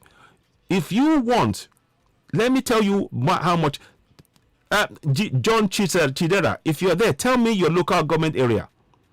If you are able to, tell me your local government area, and I will show you how much they earned just in November alone. If you know, if you want to, because that's what we need to do. We need to go to something called the National Bureau of Statistics and get this information, and that way we can begin to hold them to account. We can begin to hold them up to account. So that's Arochukwu. In just 1 month, that is just November 2022. So these are things we need to do. So when he talks about infrastructure development, without our active participation on ground in every single local government, we will never get infrastructure, because they cannot oversee themselves. It is our job to oversee them. Our job, sovereignty belongs to the people of Nigeria, from whom the government, through this constitution, derives all its powers and authority. That power and authority we need to wield by getting the information for the monthly allocation and then using it to question those we elect into office through our participation. That is the process of participation in our governance. So I'm really keen for this to be something that we do from today on. Every member, every one of us who got family back home, the best thing we can do for them is to get them to organize themselves, go and become a member of a local community association, and they go in groups to begin to get the monthly allocation from for the area.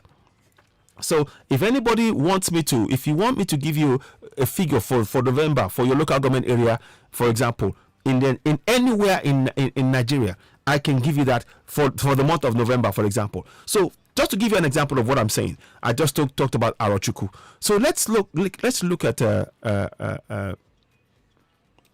let's see. So Arochukwu 203 billion. You see that? So Obiomangwa 204 billion. You see, and these are funds that simply goes. We're talking billions of naira, billion naira, in 1 month. Ugunabo, I think it's Ugunabo, 164 billion naira. So I'm giving you, this is Abia, and Abia as a whole, they received 3 trillion naira. Abia alone. I'm saying that if we begin to do the accountability from the grassroots, we can make a change. Now, so again, I'm just tying into that issue of the infrastructure. So we need to start checking and demanding that the funds, multi-allocation, goes specifically to doing the things that we are lacking in our community. No roads, no water, no light, no schools, no bridges. Instead, they are sharing it because we're not questioning them, because we're not participating in our governance. And our lack of participation means that corruption will be rife. Our participation will reduce corruption. So that's what I'm trying to emphasize there. Now let's go back to what he said. He says here, he said something very key. He said subsidy is to be removed. They are going to remove subsidy. Now, what is the likelihood of, what impact will removal of subsidy do to us? The removal of subsidy will do something. It will simply mean, without the government providing means to make it cheaper for the citizens, that people will find it difficult. I've got a call. Somebody just called me and said, oh, they're going to remove subsidy. That means the cost of petrol is going to be high. And that means the cost of food is going to go higher. So what plan have they got? Fine, you're going to remove subsidy. How are you going to impact the pockets of the citizens so that they do not feel the impact of that the subsidy being removed? Because once they remove the subsidy, the oil companies, those who bring the oil to the market, they're going to say, oh, there's no subsidy, here's the price you pay. So these are things that is a big concern. Yes, it's good to remove it because the subsidy, it's crazy. For example, they should really be doing something. The infrastructure and the refineries. We have 4 other refineries that are not working. They should be made to work. So these are things that I'm really looking at. So when I talked about subsidy removal, that is a concern because now the food prices are going to go up. The cost of fuel, of traveling will go up. Everything is going to go up. But what is his government going to put in place that will go directly to the bank account of the citizens to pay for the difference that they're trying to remove, that the cost of fuel will be for each and every one of us? What are they going to do about that? So I don't feel they provided an answer on that basis. This is something that is of a major concern. So on the one hand, yes, subsidy removal, that means that those who have been earning money, feeding fat on what belongs to the people, it's going to stop. But they are still going to come, and those people, they will simply put it on the price of the fuel that is sold to the people directly. That is what is very, very important for us to understand in this discussion. So I just wanted to just state that and really, hopefully, begin to at least give us some idea of what is happening and what we need to do. And again, we should be putting pressure. If we were participating in our local government, we could go as a group and protest collectively and say, subsidy removal, we understand, but you need to replace it with something for our pocket, for the citizens, going into our accounts directly, so that because the food prices will go up. We're not saying keep subsidy. We're saying give the citizens some direct assistance, direct subsidy of some kind, whatever you want to call it, that goes into the account of the citizens who are going to suffer the effect of this subsidy removal. That is my take on it. So the other thing then he talked about a unified exchange rate. Many of us have talked about this several times. We've talked about the fact that in the north, the price of naira to dollar remained at 20 naira for $1. But in the south, the price of naira, dollar, was for every $1, we were paying 500, 600, 700 naira for the dollar. So that clearly has impacted our economy. We've lost money. That money has been creamed off by somebody. But again, our participation will put a stop to that. So these are things that we are really trying to look at. And I'm hoping that by having this kind of discussion, we can begin to look at things and say, right, okay, that is what needs to be done. And our voice needs to be felt on the ground in every local government area. Everybody must participate in the governance. If you are going to the church, yesterday, for example, Sunday, people went to the church, but the road that they used to the church was bad. So that road meant that they spent 4 hours on a road that should only take them half an hour. There and back. And that means that they're spending more money on going on the bad infrastructure that has impacted their lives. But if they came together collectively in that community and said, no, we want our road fixed, here's how much. So give an example. Let me go to another country. Adamawa. Let's go to Adamawa. Maiha got 180 billion naira in November. So in Maiha, yes, exactly, Timajek. Thank you. Yes, you well said. You are absolutely right. Timajek said that's why Bureau de Change is demoted by certain people. Exactly. So let me just put that here. So let me just like I said, everybody who makes a comment here, I will reply straight away. So to you, and I welcome you on board. So well said. So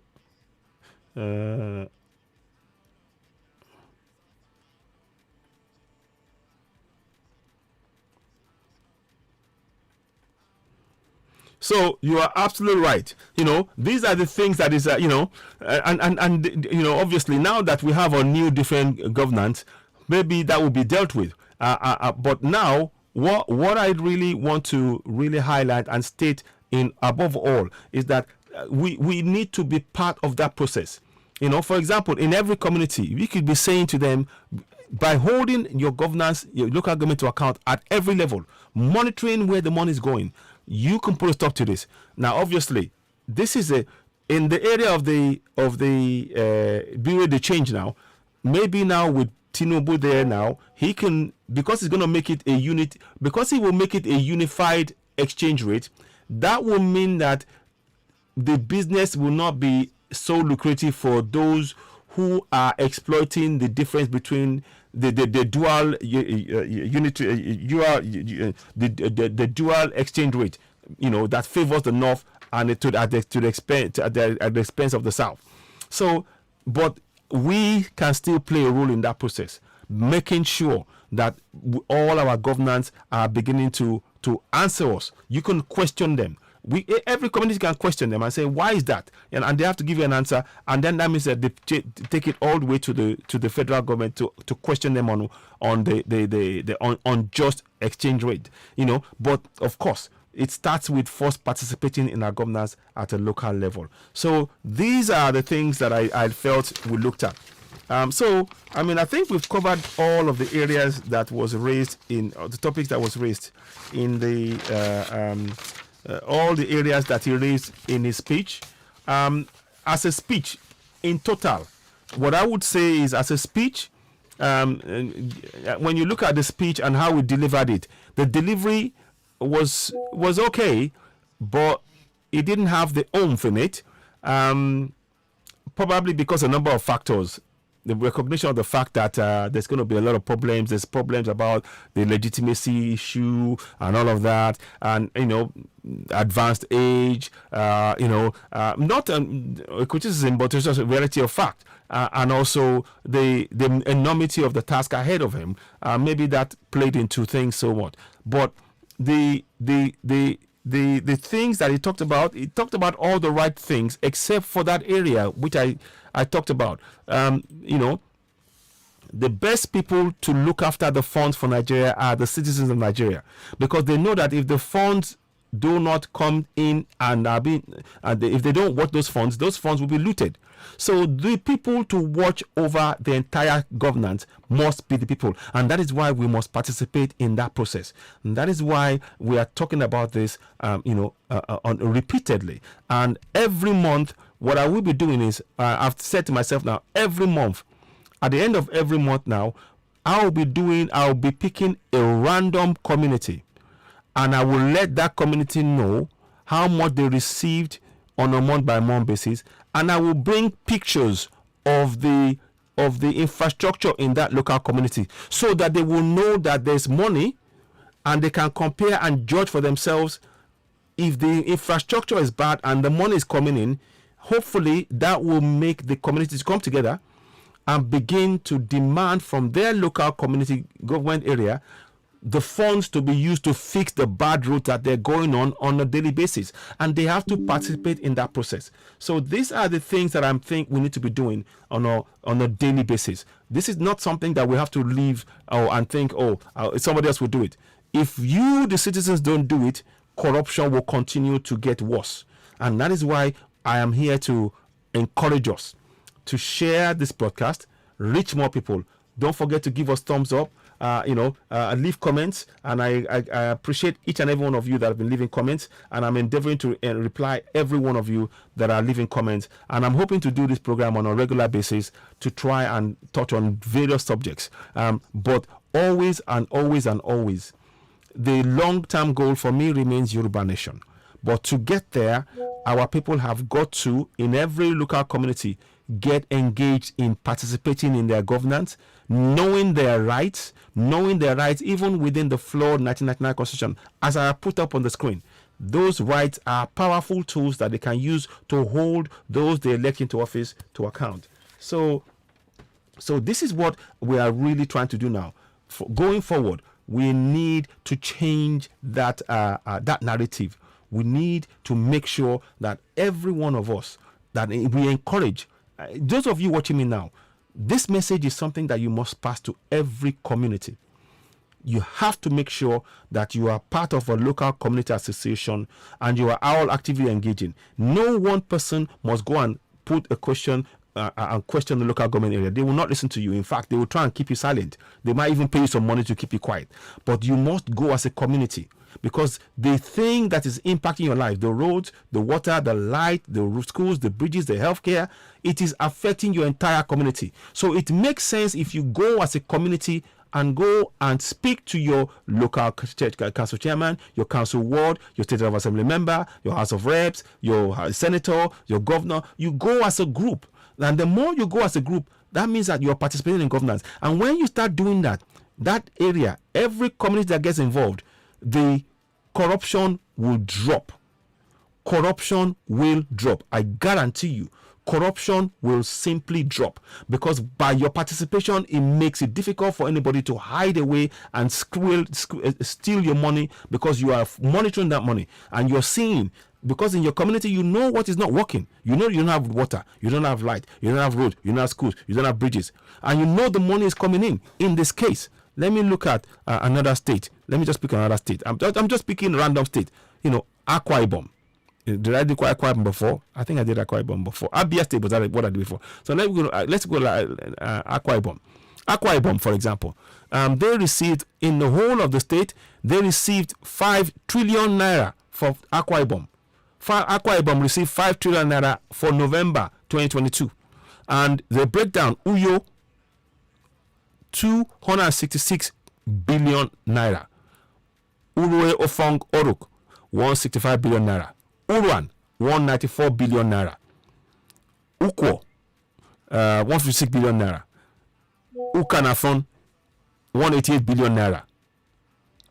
Udong Uko, 154 billion naira. Oruk Anam, 206 billion naira. Oron, 173 billion naira. Onna, 176 billion naira. Obat Akara, 192 billion naira. Nsit Ubiom, 185 billion naira. Nsit Ibom, 176 billion naira. Nkat Enin, they received 208 billion naira. Mbo, 171 billion naira. Itu, 182 billion naira. Ine, 176 billion naira. Ikot Ekpene, 193 billion naira. Ikot Abasi, 188 billion naira. Can you see? I'm showing you all of this. And these are figures that we can all get. Every community can get this. Let me show you exactly where you can get this. So, because I want you to really, it's something called the National Bureau of Statistics. You can get it there. I've done in fact, I won't show you now, but just type that on. Type that into your search engine and it will come up. And you just type the FAAC and you can go in and you can get the details. Get the spreadsheet. The spreadsheet is what I'm giving you here on the screen. The local government details. Every single local government area in Nigeria has this. And we need to begin to participate in that process. If you are going to any church, any mosque, and you're praying and you're not doing this on a month-by-month basis, you are not serious about your development. Fact. If you're going to any church and any mosque and you're not doing this on a month-by-month basis, you're not serious about your development. Your prayers are wasted. But when you are doing this on a month-by-month basis, and you can see, you will be able to see this is how much came in. This road is bad in this area. You guys will know where the roads are bad. So you will tell those who are in office, look, this road is bad. We need the money to fix it, and they have to come and see it, and they have to listen to you. So I hope this is making sense. I hope this is making sense as I'm doing it. Please do share this broadcast. You're of course watching Citizen Ewa, the platform where we speak truth to power. Do you have any comments on this? What I will do is I'm going to try and go back and look at the broadcast of the inauguration earlier on, the fanfare and everything else. We may look at that, but I wanted to look at the dissection of I wanted to dissect the speech, and which I believe I've done. I wrote some things down whilst we were live on here, and I hope you found it meaningful. But please, above all, the citizens, you must participate in your governance. Sovereignty belongs to the citizens of Nigeria, from whom the government through the Constitution derives all its powers and authority. The participation by the people in their governance shall be in accordance with the provisions of this Constitution.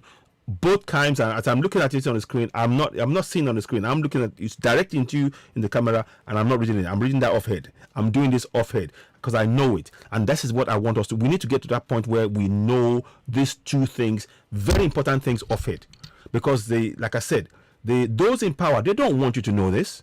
They don't want you to know that you can hold them to account. But when you know it, it will put a stop to corruption. That is the only way. This critical kind of type of education, public education like this, is what will put an end to corruption. I am definitely certain about that. I'm 100% certain about that. So please play your part. Share this podcast. Hit the notification button. Give us a thumbs up. Help us reach more people. Now let's go, and I'll come back and talk about this again. So that was the inaugural speech. Let's see if I can find you. We'll go and look at some things from this point of view. I want to just see when it started and all that. We just look at some of it. We might take some, sounds of it at the beginning. So here we go. So let's go and look at this. So here we go.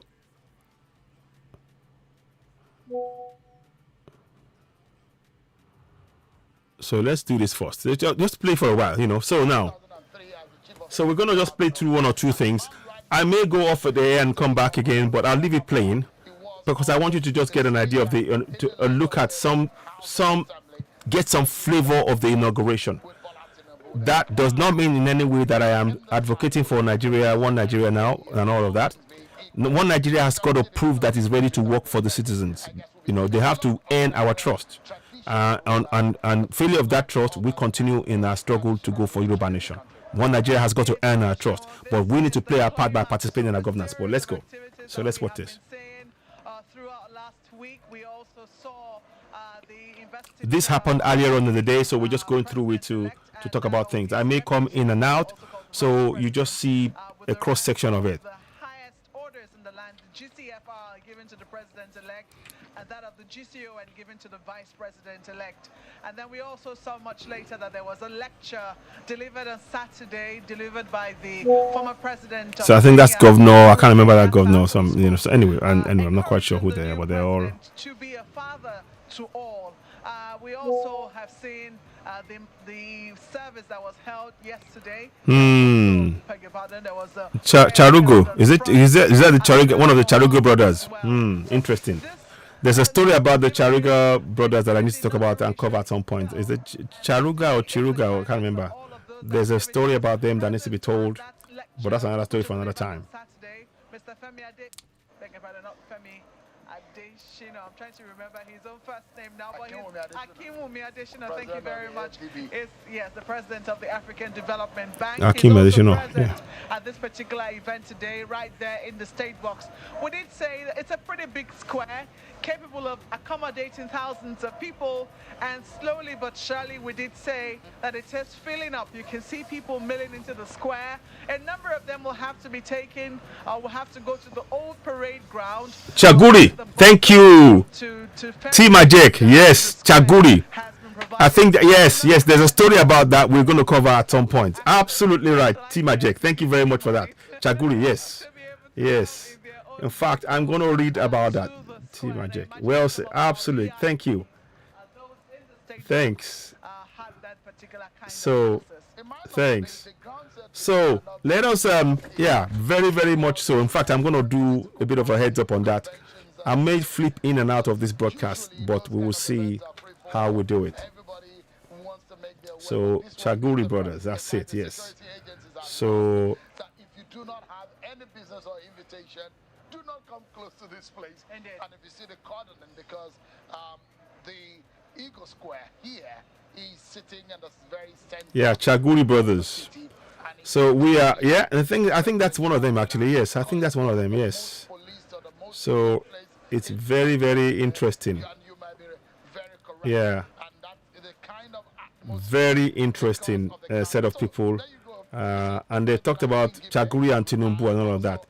But anyway, that's a story for another time. We will probably look at that in a bit more detail and break that down, But it is something that is of a major concern, But anyway. Remember, that, you know, the theme which the president-elect has chosen is reminiscent of Hope 93. And it's very interesting that he says Hope Renewed. Remember that Babagana Kingibe was on that ticket with MKO Abiola. And during the tenure of President Buhari, they were conferred with the title. He got that investiture of GCON in recognition. So that's Babagana Kingibe that is looking on there apparently. Mandate for But 1993, indeed. Chief MKO Abiola was posthumously conferred with the highest title of the land, the GCON. So indeed, he's taken his place up in the state box as he ought to, and he certainly will be wearing more than one hat as a vice president who was never recognized in the land until President Buhari did recognize their mandate, and perhaps also as a significant member of this, maybe of the party. I'm not very certain now, but I do. Friend of the party. Oh, yes, maybe that will be more appropriate. So that's obviously with China's covered it a lot throughout the day, but we're just going to run through it a bit and see what's going on. Controversial as it might have been, he certainly would have. Forget that Bola Tinubu was also elected as senator on the platform of the NCP. That is the same platform which. So we're just trying to see how things run, how things develop. Is being seen and recognized as perhaps Nigeria's freest and fairest election in our political history. And Babagana Kingibe, of course, is one man that has played a major role. So that Oops, sorry. SAN also there today, and then you can see Senator Gbemisola Saraki. senators. Yes, These are sitting members of cabinet. Exactly. Oh, that one has been given apparently. He's been given a award. What's his name again? Happening right now. I always cannot resist the urge to look behind me. We'll be seeing right away the marching into the square of members of the armed forces. They will be taking up almost every inch of the square in preparation for their parade. But yes, we can see more VIPs right there now. Yeah, Keyamo. Yeah, Gani must be rolling in his grave. Yes, so yes, Keyamo. Yes, Festus Keyamo. That's it. Yes, indeed. T-Majek. Yes, indeed. Absolutely. Yes. They're ramping them all up soon because a lot more dignitaries are arriving. Remember, he did say, in fact, Senator Garba, Honorable Faleke, all saying they expect a bigger participation here today. That's the Minister of Mines and Steel, and so several. Yeah, it really is. It's difficult to see any change. The only thing that will make a change to our governance is our participation. Honestly, let me write that down. The only thing that will make a change to our governance is our participation. The only thing. Yeah, I'm going to write that down so that people can, that will make a change. In the boys' brigade, growing up, this is one sound that you love so much. And they're marching right towards us, it appears as though, but that you're going to see that parade go on here. It's a parade ground in our governance. So you will see a lot of those happening here. Is our collective, active participation as citizens. That is what we're talking about, which you get to see. And we understand that there's going to be a combination as citizens. Sister agencies working together. We can see it will actually reduce corruption. They will be involved across all the security agencies. They're taking part. Actually, drastically reduce corruption. That is hoping to add some color to this event because the center there that you can see right there. So participate. For the parade and the show That's the mantra that we need to adopt collectively. That is what we understand that center is being reserved for. It's going to be quite a show today. Absolutely. Yeah. So we may just leave it there for a bit and let you see this display so you can take it all in and appreciate what they've been rehearsing all the while. So there we go. So I'm going to pin comments. I forgot to pin certain comments. Promises to be colorful. It usually is. So let me just put it here. Then just T-Majek talked about the fraud, the fraudulent. You talked about the the borrow exchange dominated by certain groups, and yeah, the very good use of words there. So yeah, I agree with you. But anyway, those are the parade that's the pre-inaugural speech presentation that you're watching, courtesy of Channels TV. So we're just showing that to get us all be part of the process in that way. We're still going for Yoruba Nation, no doubt, and Biafra Nation, and our own just we must continue, because we need to continue to apply that pressure, because that is the only way that things will change. We have to continue to maintain and apply that pressure, because the system, without our participation, yes, thank you, absolutely, Majek, yes. So this is the kind of discussion we should be having. For too long, we focused on everything that the politicians are doing. We haven't focused on what we, the citizens, have not done since the beginning of this so-called democracy. We have been removed from part of our major role has been hidden from part of that process. Our major role has never been allowed to be to have an effect on the so-called democratic process, and that's why we need to bring that in there right now. Then you see the Nigerian Navy all decked up in their cream and navy blue. You can see that. Spot on. In fact, that deserves me to actually. I'm going to pin that now. So I want to pin information that is really really relevant, because it makes it need to have a socially and economically economically sound population before anything can move. Well said.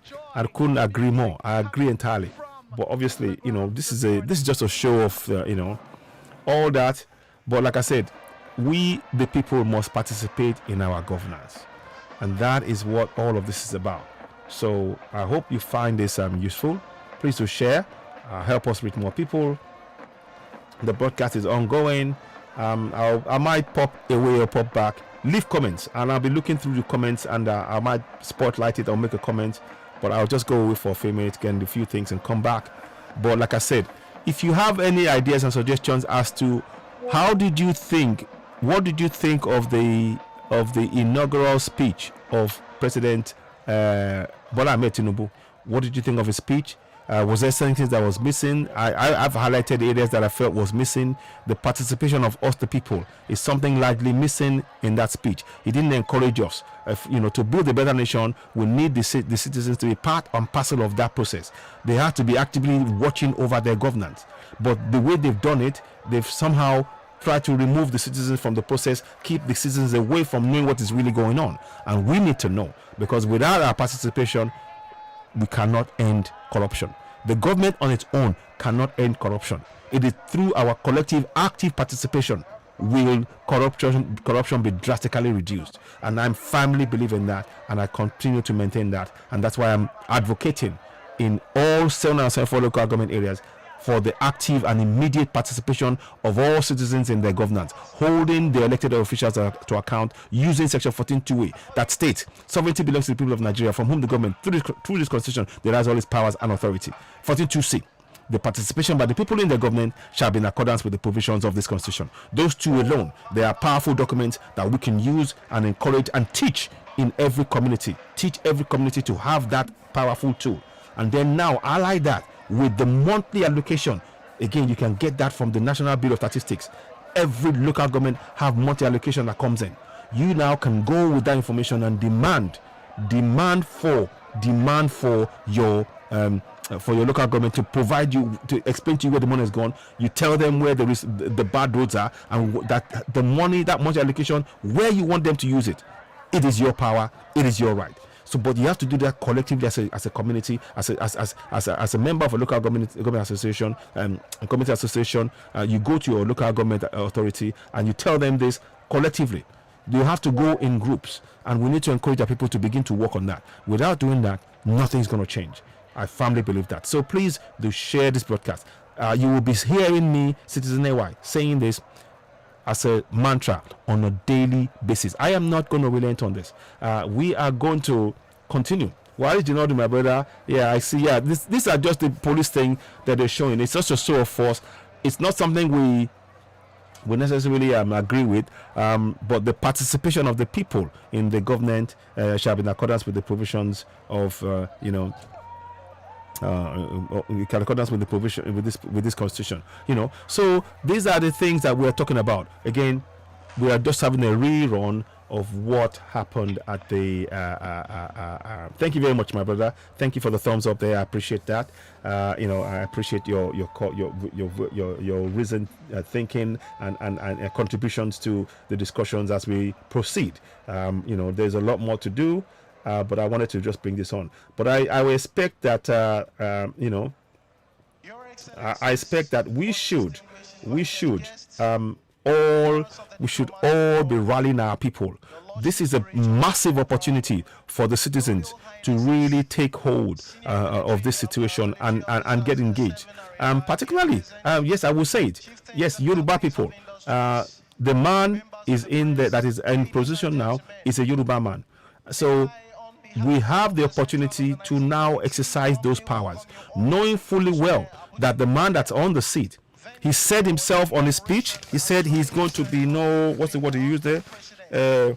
His Excellency, President and Commander-in-Chief of the Armed Forces of the Federal He said Republic of political Nigeria coloration has faded away. That is something we need to hold him on. And that must mean that when we speak about our problems, he must listen because he's the president. He must ensure that those people who are working on his behalf in our communities listen to the people. And that is what we need to do this time. We have that opportunity to actually do that. It's not about being unfair or impartial. No, we're just saying the infrastructure. And that is why we need to put pressure at a local level.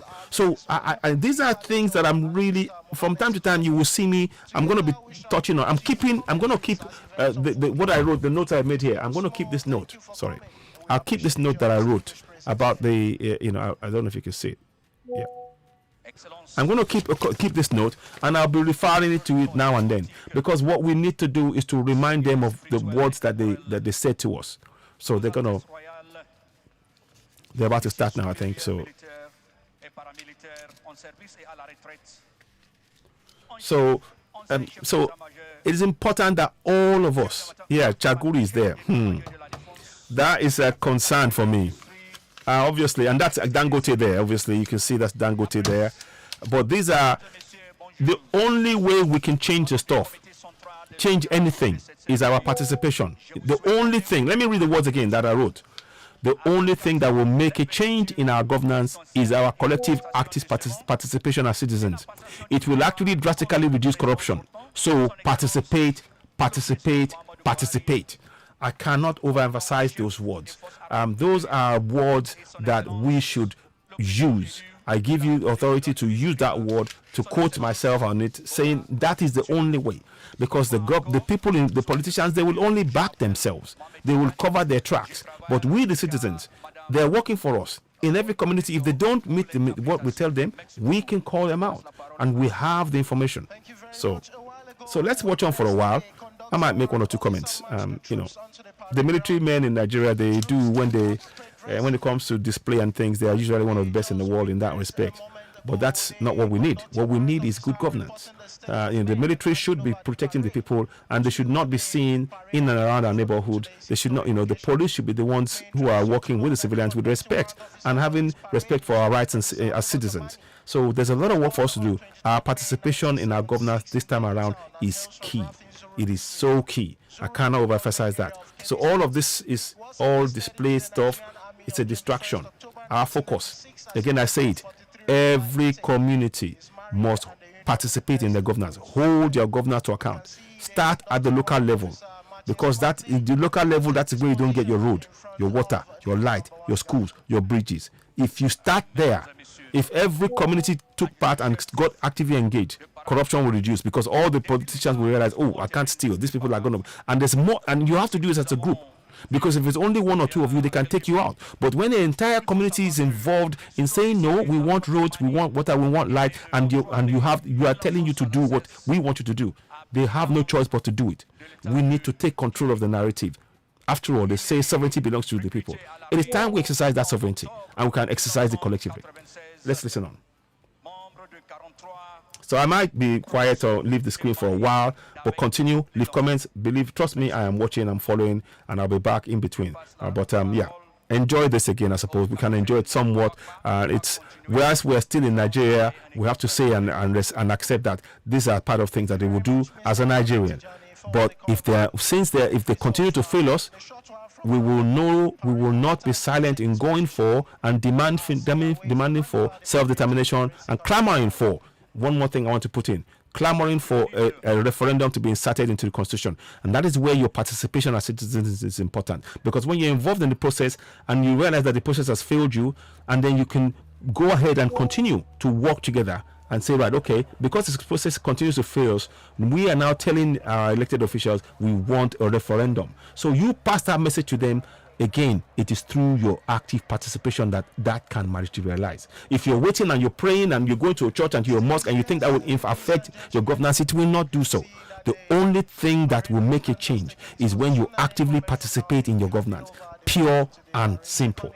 We don't have to, sugarcoat this. These are facts. So I urge us, please, let's continue. Let's see what's going on with this. We will keep an eye on it and see what's going on. Let me see if I can do something here. So, 1 second. Where he got his BSc in computer science and information technology. So we're gonna. I'll have some. I'll be coming in and out, but we will see. Regular course 27 in 2017. Squadron leader Usman Babasambo has attended numerous courses commensurate to his rank, one of which is IT officer's course. The officer has held numerous appointments, and they are OC Fire Squadron, Movement Officer, and currently the IT Support Officer. He's married. Sorry about that. 1 second. Just checking something. I'll just stay doing something for a second. Public speaking, watching, and playing football. Okay, so now. Mesdames et messieurs, l'adjudant des parades et commandant de l'armée de l'air, Ousmane Baba Sambo. Il est né en 1992. Il est de l'état de Yobe. Il a fait ses études à Damaturu. Il est actuellement en train de passer le parade au commandant adjoint de parade. Merci beaucoup.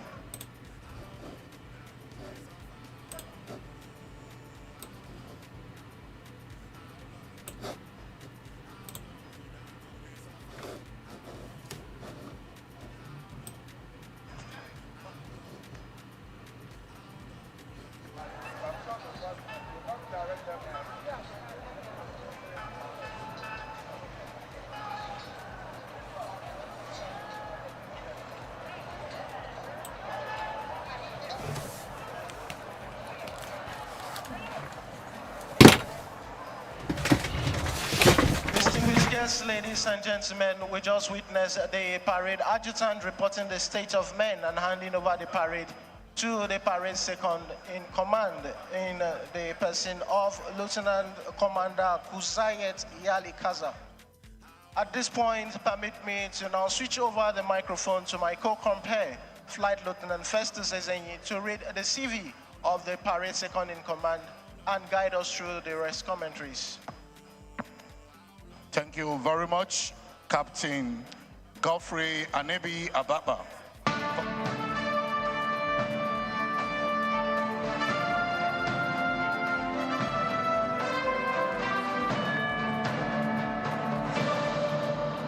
I can assure you that the government under my watch will be people-centered. True to your words, you have kept your covenant with Ogun people. The actualization of the agro-cargo airport, your remarkable intervention in the educational and health sectors, massive infrastructure development, lives and property secured. Under your watch, dividends of democracy are visible all over the state. All these and many more make your tenure outstanding. As you begin your second term in office and another year of your life, we identify with you and wish you a successful tenure of office. Prince Dakbo Abiodun, MFR, we are proud of your excellency. Powered by Prince Adebayo Samsidina Belugun, all-rounder, National President Akomoran.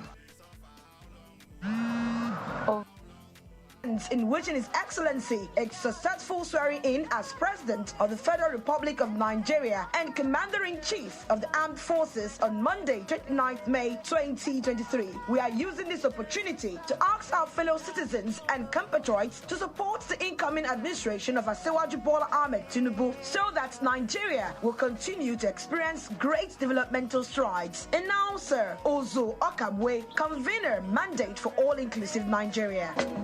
Congratulations.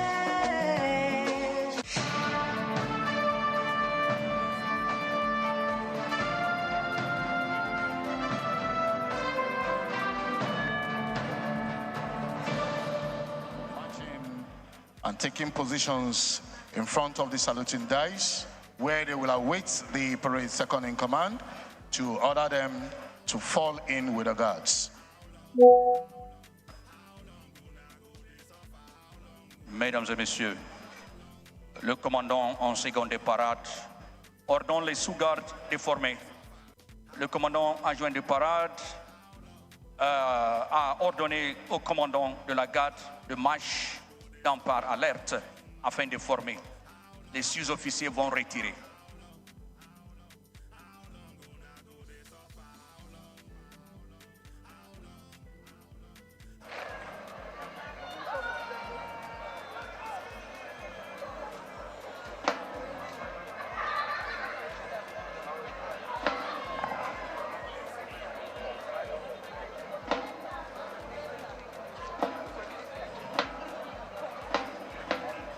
Distinguished guests, ladies and gentlemen, the parade second in command has ordered the guard and sub-guard commanders to fall in. And what you are witnessing now are the guard and sub-guard commanders marching smartly towards their guards to fall in and take positions, while the conducting warrant officers are reverting back to take positions behind their guards. Mesdames et messieurs, le commandant adjoint de parade ordonne aux gardes de marcher d'un pas alerte afin de former. Les sous-officiers vont retirer immédiatement. Merci beaucoup.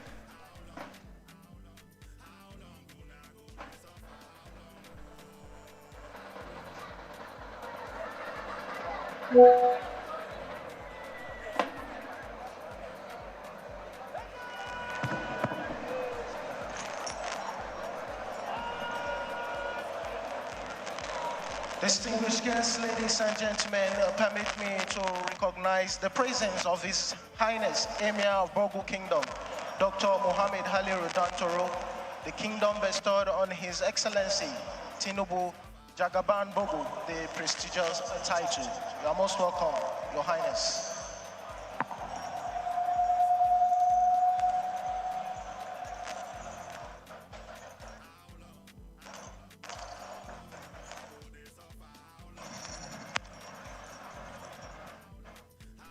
Distinguished guests, ladies and gentlemen, riding toward the saluting dice to take position is the parade commander.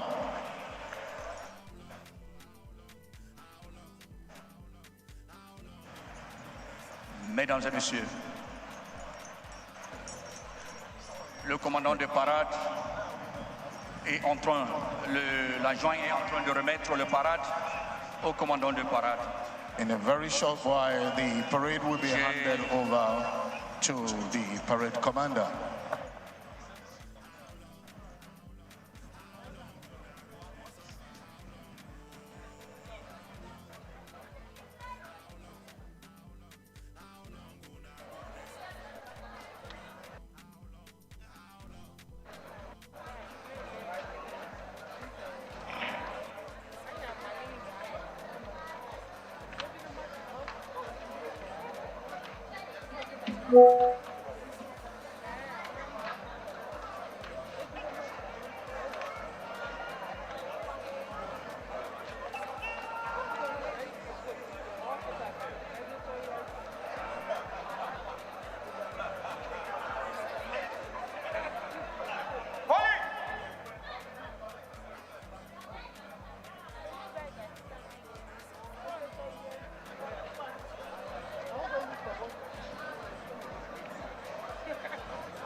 distinguished guests, ladies and gentlemen, the parade second in command just handed over the parade to the parade commander, and he's riding smartly to take his position beside the #1 guard. It may interest you to know that the parade commander for today's historic occasion is Lieutenant Colonel Salim Yusuf Hassan, who also doubles as the commanding officer, 7 Guards Battalion, Lungi Barracks, Maitama. Mesdames et messieurs, le commandant de parade de ce matin est le lieutenant-colonel Salim Hassan. Cela peut vous intéresser de savoir que le commandant est également le commandant du 7e bataillon de garde à la Karsan de Lungi, Maitama, Abuja. Thank you very much. Your Excellencies, distinguished guests, ladies and gentlemen, please permit me to recognize the presence of the President Dangote Group of Companies, Mr. Aliko Dangote. You are welcome, sir. May I also recognize the presence of the President African Development Bank, Dr. Akinwumi Adesina. You are welcome, sir. Distinguished guests, ladies and gentlemen, with a sequential transition of the parade now complete, any moment from now, the parade commander will take his position in front of the guards and give orders for the color march on parade. Mesdames et messieurs, dans quelques minutes, le commandant de parade va ordonner aux escortes de drapeau de marcher et prendre leur position au terrain de défilé ce matin. Merci beaucoup.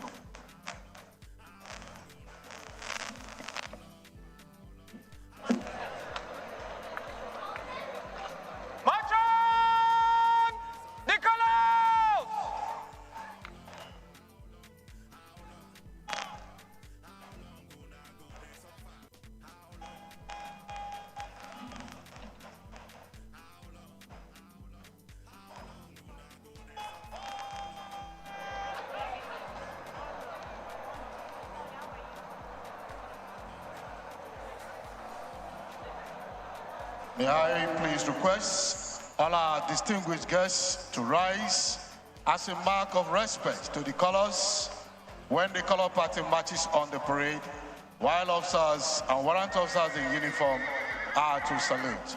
Thank you.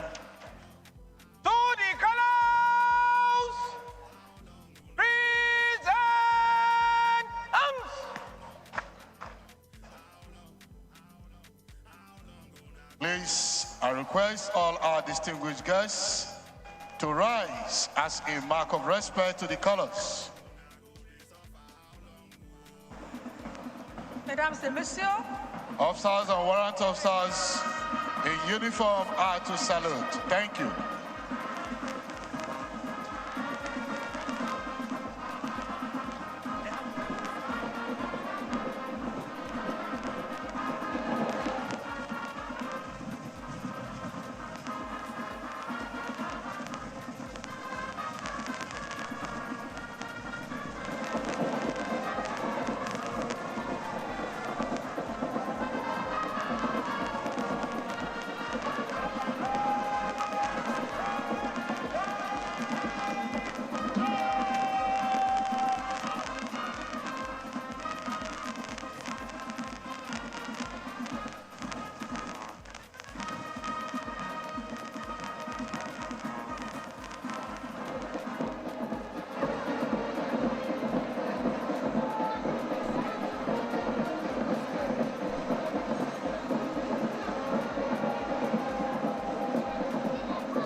Mesdames et messieurs, Standard is. Distinguished guests, ladies and gentlemen, with the color party having marched on the parade ground, this presents a complete composition of a standard parade. Distinguished invited guests, ladies and gentlemen, while we await the arrival of dignitaries that will grace this occasion, please permit me to acquaint you with the composition of the parade. There are 6 guards on parade this morning. The number 1, 2, and 3 guards are provided by the Nigerian Army. Number 4 guard is provided by the Nigerian Navy. Number 5 guard is provided by the Nigerian Air Force, while number 6 guard is provided by the Nigerian Police. On parade also is a highly revered component of regimentation, the color party, which comprises the ensigns, escorts to the colors, and the parade regimental sergeant majors. We also have on parade this morning the mass band comprising of the Nigerian Army, Navy, Air Force, and the Nigerian Police. Hello. Mesdames et messieurs, parce que la réalité se rend bientôt ici, permettez-moi, parade de ce matin, garde numéro 1, 2 et 3 viennent de l'armée du Nigeria. La garde numéro 1, composée de la marine et la garde numéro 5, l'armée, tandis que la garde numéro 6, composée de la police nigériane. La bande chorale vient des forces armées nigérianes et de la police. Merci. Distinguished guests, ladies and gentlemen, to continue with the remaining procedure, may I now hand over to my co-compare, Captain Anebi Ababa. Thank you very much, Flight Lieutenant Festus Ezini, Mrs. Olubumi Badejo, for the commentaries so far. Your Excellencies, most distinguished invited guests, senior officers, ladies and gentlemen, this is announcing the arrival of the Commander Guards Brigade.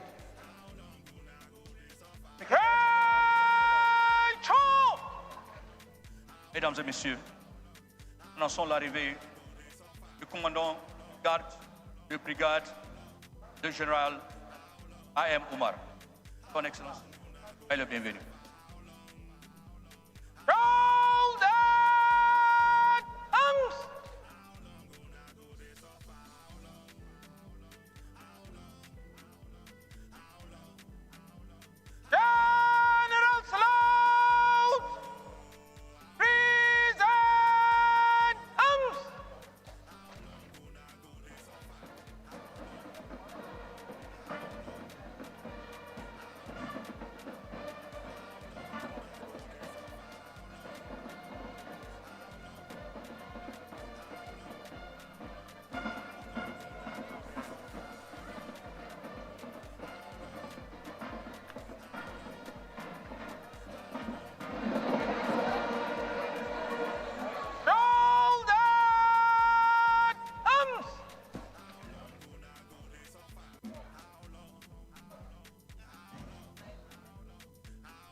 Mesdames et messieurs, j'ai le grand plaisir d'annoncer l'arrivée du président du groupe de Dangote, M.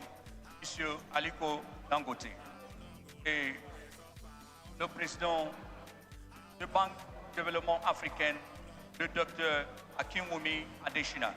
Son Excellence, soyez le bienvenu.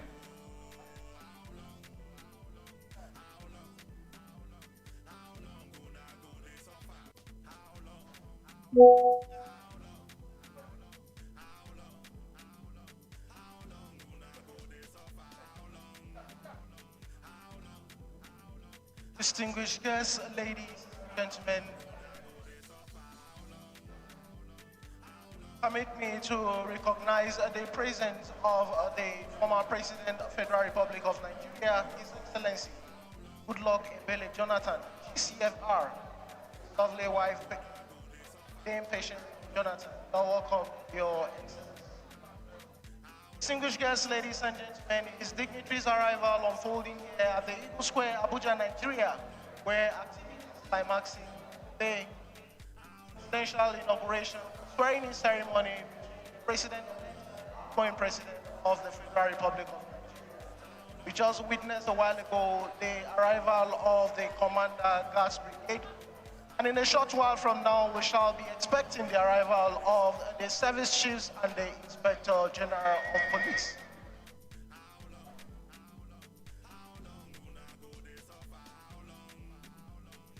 As we await the arrival of the service chiefs, please permit me to acquaint you with the CV of the parade commander for today's occasion.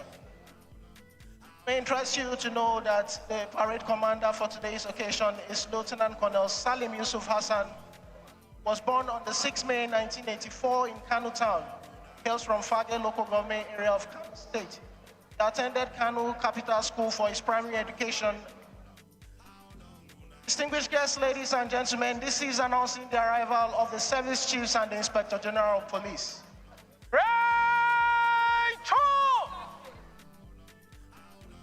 Mesdames et messieurs, annoncez service.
Your Excellencies, distinguished guests, ladies and gentlemen, a while ago we listened to the general salute that heralded the arrival of the service chiefs and the Inspector General of Police.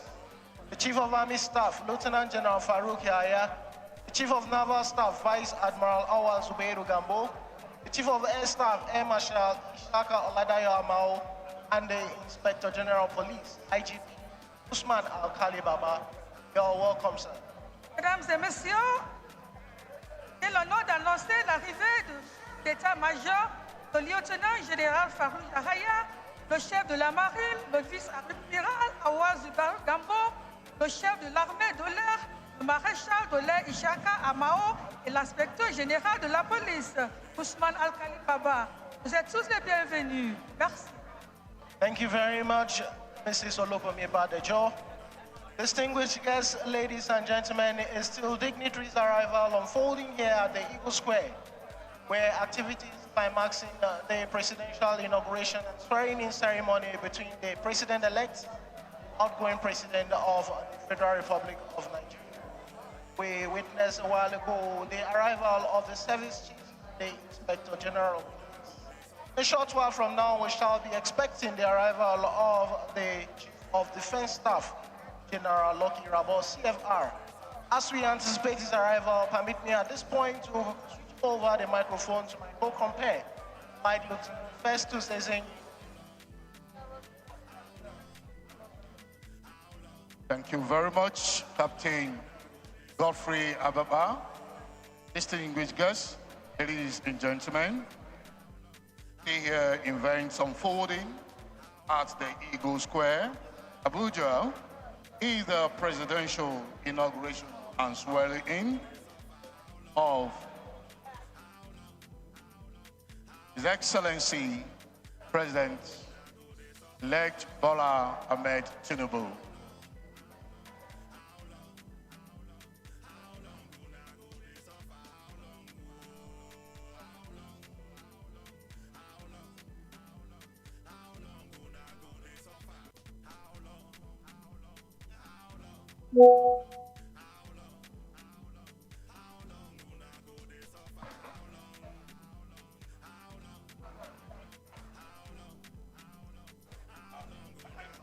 Your Excellency, distinguished guests, service chiefs and Inspector General of Police, senior officers, ladies and gentlemen, announcing the arrival of Chief of Defense Staff,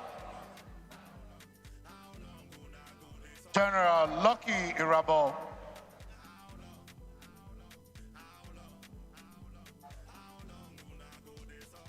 Mesdames et messieurs, j'ai le grand plaisir d'annoncer la présence du chef du corps de l'armée de défense, le général Lucky Irabo. Mon général, soyez le bienvenu.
The general salute we listened to a while ago heralded the arrival of Chief of Defense Staff, General Lucky Irabo.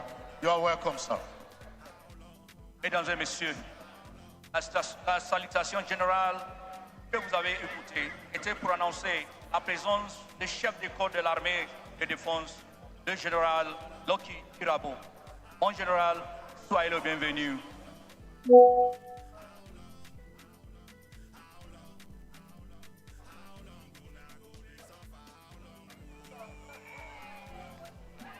Mesdames et messieurs, nous avons aussi parmi nous ce matin le chef du royaume de Borgou, le docteur Mohamed Al-Roud Antoro. C'est lui qui a donné le titre de Jagaban au président élu. Voilà pourquoi on l'appelle Jagaban.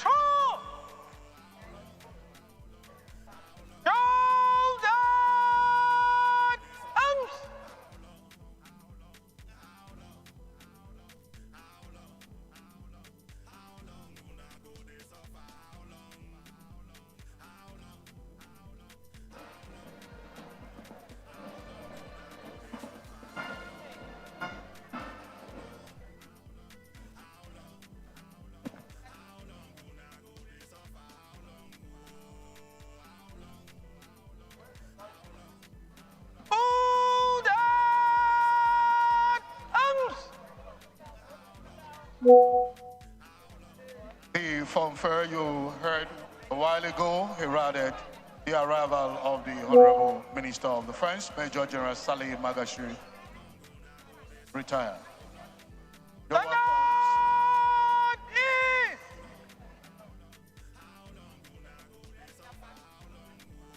Your Excellencies, Honorable Minister, the Chief of Defense Staff, Service Chiefs and Inspector General of Police, distinguished guests, senior officers, ladies and gentlemen, announcing the arrival of the Chief Justice of Nigeria, His Lordship, Justice Olukayode Ariwola, Grand Commander of the Order of the Niger.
Mesdames et messieurs, j'ai le grand plaisir d'annoncer la présence du juge en chef du Nigeria, Sa Seigneurie, la justice Kayode, Olukayode Ariwola. Son Excellence, soyez le bienvenu. Distinguished guests, the fanfare we listened to a while ago heralded the arrival of the Chief Justice of Nigeria. You're welcome, Your Lordship. At this juncture, may I hand over to my co-compare, Captain Anebi Ababa. Thank you very much, Flight Lieutenant Festus Ezenyi, for the commentary so far. Your Excellencies, most distinguished invited guests, ladies and gentlemen, it's still dignitaries' arrival unfolding here at the Eagle Square, where activities climaxing the presidential inauguration and swearing-in ceremony between the outgoing president and the president-elect.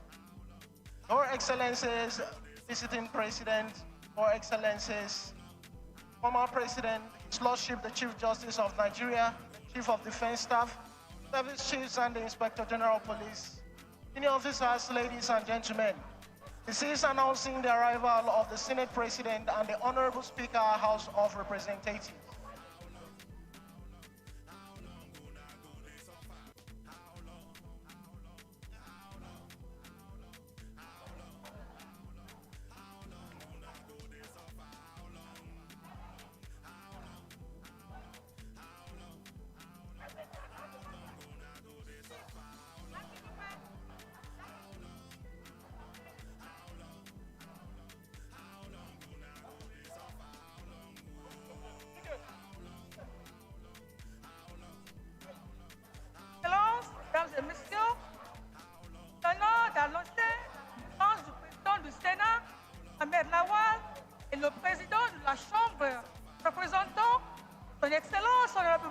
Biamila.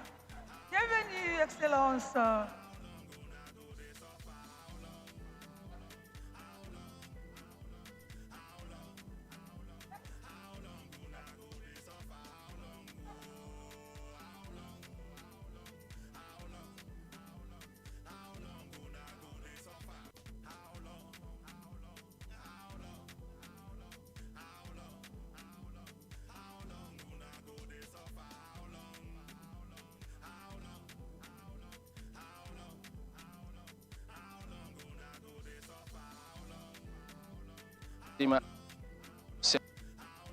Went on. We've also seen the arrival of the Deputy President of the Senate, Ovie Omoagige. The Chief Justice of Nigeria also arrived while the military ceremonies went on. Well, there you see the Deputy Senate President and the National Chairman of the All Progressives Congress exchanging pleasantries there.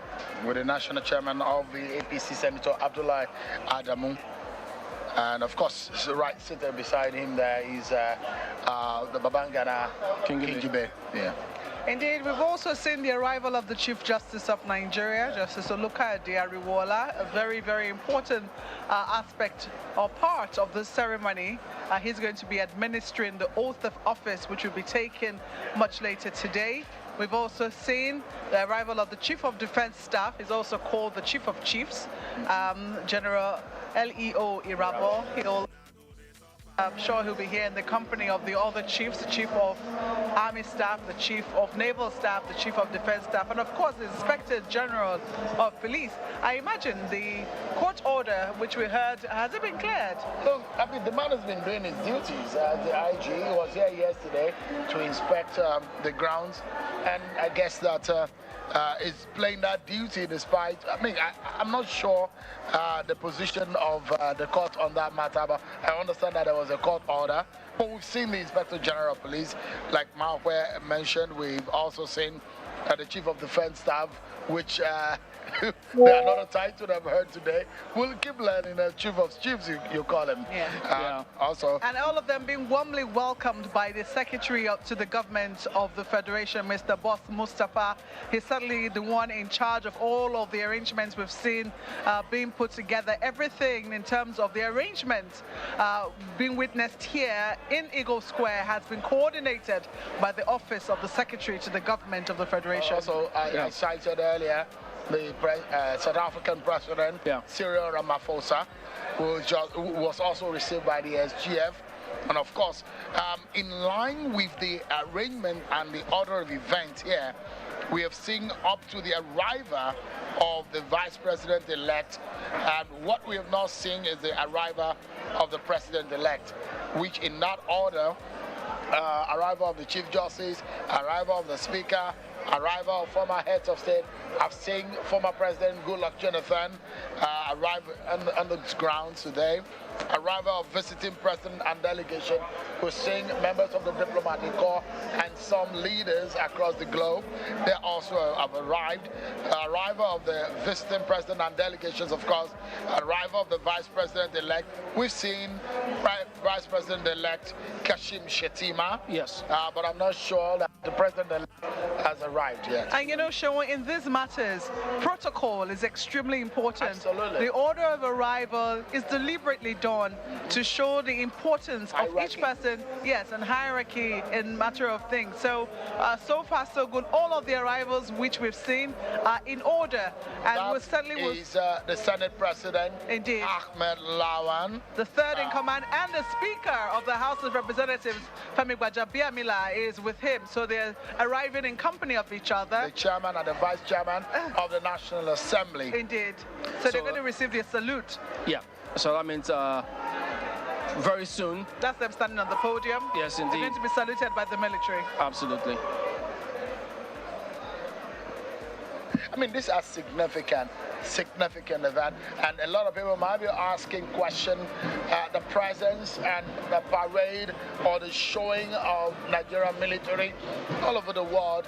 And this is significant showing to show the strength, to show the organization of both the institutions of government, from military to political institutions in the country. And so you can see the synergy and how these entities are interwoven. So you can see the two heads of the different arms of the National Assembly, the green and the red chambers, the Senate President and the Speaker of the House of Representatives, Honorable Femi Gbajabiamila. So very soon we just might witness the arrival of the president and the president-elect, because I mean, haven't seen. Well, indeed, the vice president will come in before the president, that, yes. And indeed, the president-elect is expected to have been seated before the president shows up. He is the last person who shows up, and then the event. And as soon as he arrives, the event national starts. anthem, the event starts. The arrival of President Muhammadu Buhari signals that this event can commence. He is the chair of this event until the moment when the president-elect gets to the podium, takes his oath of office. In fact, we understand by protocol that the sitting president then has to leave immediately, because the chair in which, just look at it significantly, Mark, where the chair in which President Buhari will be sitting will have the coat of arms on it, and as soon as Bola Tinubu, the president-elect, gets sworn in, that chair cannot be occupied again by President Buhari. It will be occupied by Bola Tinubu, and then President Buhari will have to leave the arena. That is how the protocol has been maintained over the years. And that is, of course, what we expect to play out here today when that happens. So that will also be bringing you all of those. So when he does arrive, we will have the national anthem. Then the event kicks off, the opening prayers, the story of the vice president. The president-elect himself will also be sworn in by the Chief Justice of Nigeria. So all of those events will happen. You see the formal handing of flags. Chamberlain, that the vice president was a commissioner. Looks like we're witnessing the arrival of the president-elect. Yes, indeed, the man of the moment is in the square, and you could hear the cheers from the crowd when he got in. The security men seem to be having quite a bit of challenge ushering him in there. You can see them fighting somewhat to ensure that he has a smooth passage into that particular arena. Quite a bit of a scenario there, usually quite tough among the security this agencies. kind of scenario, Mark, where we're seeing a few times that this has happened. We see uniformed men and men who are also security agents who are not in uniform. So there you go, President-elect and his wife. Absolutely. Senator Oluremi Tinubu arriving together. And again, the SGF also playing his role there, welcoming all of them as the chief host. Yes. He's the man who is midwifing the transition. His office actually midwives transition process in the country. And I was going to mention to you, as soon as the president-elect arrives, the next person to arrive is a vice president, Professor Yemi Osinbajo. And when we were talking about the man Bola Tinubu, we know that Professor Yemi Osinbajo served as the Attorney General under his government at the time. And so it's interesting, the twist of fate. I mean, our life, I mean, things happen, the turns and twists of life, where you have a city vice president who was a former commissioner under the president-elect. So now you see things are just churning, and this is how life is, isn't it?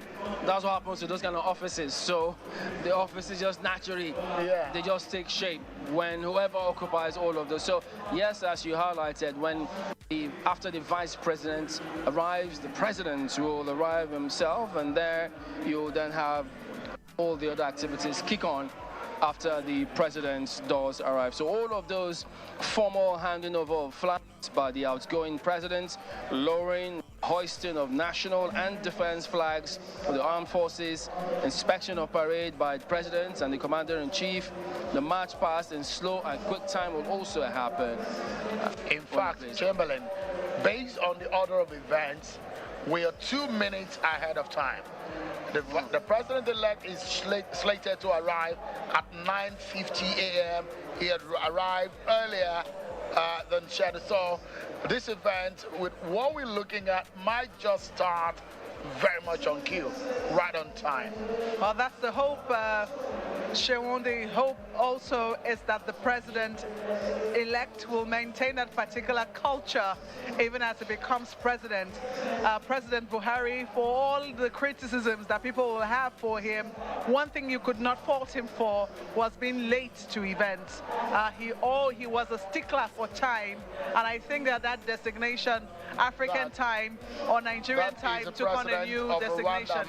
Indeed, the arrival of the president of Rwanda, Paul Kagame, into the state box is also being witnessed right there on television. So we see the arrival of more heads of governments arrive in Nigeria for this auspicious occasion, the inauguration of the 16th president of Nigeria. Well, you see Goodluck Jonathan, former president, also reaching out and welcoming some of the dignitaries. I remember he played an international role under this government, peacekeeping role in West Africa, in Africa generally. So he's met a lot of them several times. Even while he was president, Paul Kagame was still there. So that there will be a lot of banter to be exchanged. I mean, plenty of backpatting and meeting up, catching up perhaps to do before the arrival of the president. We also see Senator Godswill Akpabio as well there.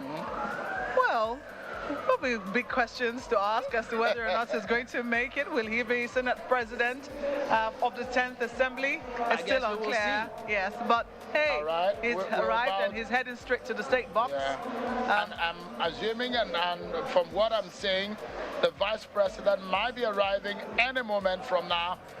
Some of the persons that I know that had worked around his office, I've seen quite a few of them right on the grounds right there on your screen. We might be seeing the arrival of the Vice President, Professor Yemi Oshibajo. Yeah, so if he does arrive now, he'll be, what, 5 minutes earlier than scheduled. So that was quite interesting, actually. I mean, look, there are a lot of activities and events that have happened on the continent of Africa, and some of the heads of governments that have arrived today will definitely have a lot of things that they will remember themselves of, things that they've done together. And of course, you say a former governor of Borno State, Senator Ali Modu Sharif, who was the predecessor to the Vice President-elect, Senator Kashim Shettima. They have nicknames for some of these governors. They call him SAS. SAS, yeah. So there you go. So all right, there you have it, Chamberlain. I mean, I said it. I said this. It's like a German national arriving here. Yeah. So another head of Ghana. Looks like we're seeing the arrival of the president of Ghana. Perhaps another president right behind him. But we did say that a number of heads of government are arriving at this time. You will see them being welcomed. They're coming down from their vehicles. Some of them have come with their wives. And you will see the flags on their vehicles. And I know the very first one I saw in front was the flag of Ghana. So I imagine that will be the president of Ghana arriving at this moment. Our brother country. Our sister country. Where you back, we have a very strong affinity here in terms of jollof rice and a lot of things that you might be able to remember. Ghana, definitely. They're not so far from us anyways. Absolutely. So there you go. That is the Ghanaian president, Nana Akufo-Addo, just coming in. Also been received by the SGF. So there's another dignitary just passed by our line of sight here. So he's not in the cameras yet. So he might be within the premises in a matter of minutes, as a matter of fact. So we'll know who is in that convoy that will be arriving soon. So one person's hand, Chamberlain, that needs to be perhaps maybe after this event wash his hands and keep the water in the museum. It will be the boss Mustafa, the SGF, welcoming and shaking hands with with all the dignitaries and the big men and women who have arrived here today. Is indeed one moment that he may not forget in a hurry in his life. He's held very important position in this country before now. But this very occasion has put on him so much duty and responsibility. And I guess that shaking hands and welcoming and making these heads of government feel at home in our very lovely, very wonderful, and very beautiful nation of Nigeria will be a delight to not to only himself but his family also. Oh yes, because I mean his office, very hectic schedule, organizing all of these events, various committees which he chairs for this particular purpose, all coming to fruition today, even as we speak. And more dignitaries hopefully will arrive soon before the president arrives, after which the events will kick off with the national anthem. So all of that, we're keeping tabs and watching and bringing them to you as we get them here. So you can see the Inspector General of Police there also. Beside the Chief of Air Staff, and right beside the Chief of Air Staff on the other side is the Chief of Naval Staff, and then you also have the Chief of Army Staff. I'm sure he's also sitting right beside the Chief of Defense Staff. Oh, we see the arrival. Yet another. Looks like this is the Nigerian flag. And I assume this is the arrival of the Vice President, Professor Yemi Osinbajo. I think I guessed right. Because he's the one next in line to arrive. Absolutely. So, and was slated to arrive what time? 55. 9:55. So he's just so right there, just on cue. Just on cue. So this is actually going to plan, according to plan. According to protocol. Protocols, actually, too. This so there you go. is one of the highly ranked traditional, chiefs. absolutely, the Oni of Ife, Oba Akinwumi Oguyeye. Adeyeye. And then you could also see the NDLEA boss, who over months and weeks. Who also led Lagos State for a while. Yes. Which was the state that the president-elect was governor over shortly after he was a military administrator of Lagos State. So quite a bit of bit of activities tie them together. Yeah. To all the rapid and response if you look squads. at behind the Oni of Ife, he's one of the children of the president-elect, that's Iyaloja of Lagos State, Folashade Tinubu. So he's going to be coming down very soon.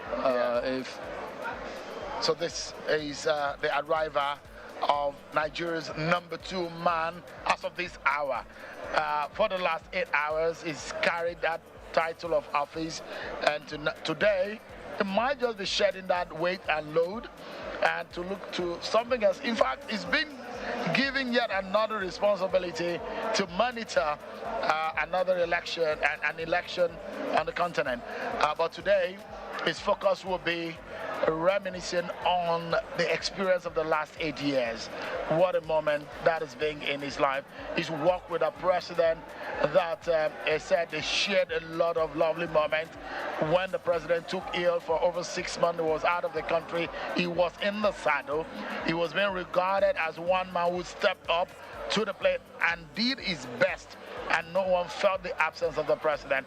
That in itself is something that one needs to applaud the Vice President, Professor Yemi Osinbajo, for. And some of the things that people were quick to remind us of was the performance of the Naira against the dollar when he took the saddle at that point in time. So there he is, the Vice President, Professor Yemi Osinbajo, who was also a senior advocate of Nigeria, arriving, alighting from his convoy, received by the SGF, who is the chief organizer of this event. So he's going now to take his seat.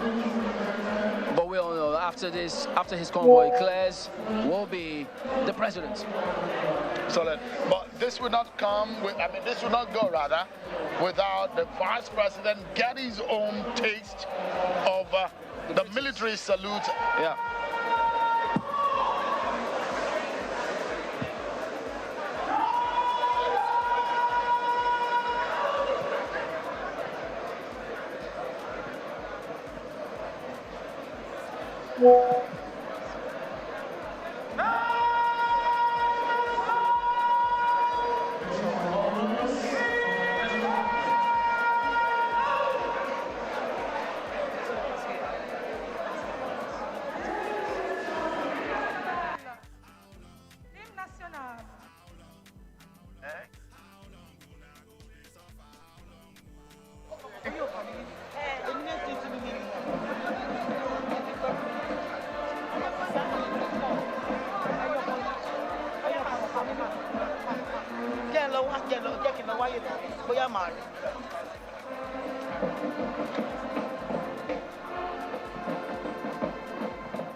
now please take your seat. Asseyez-vous, s'il vous plaît.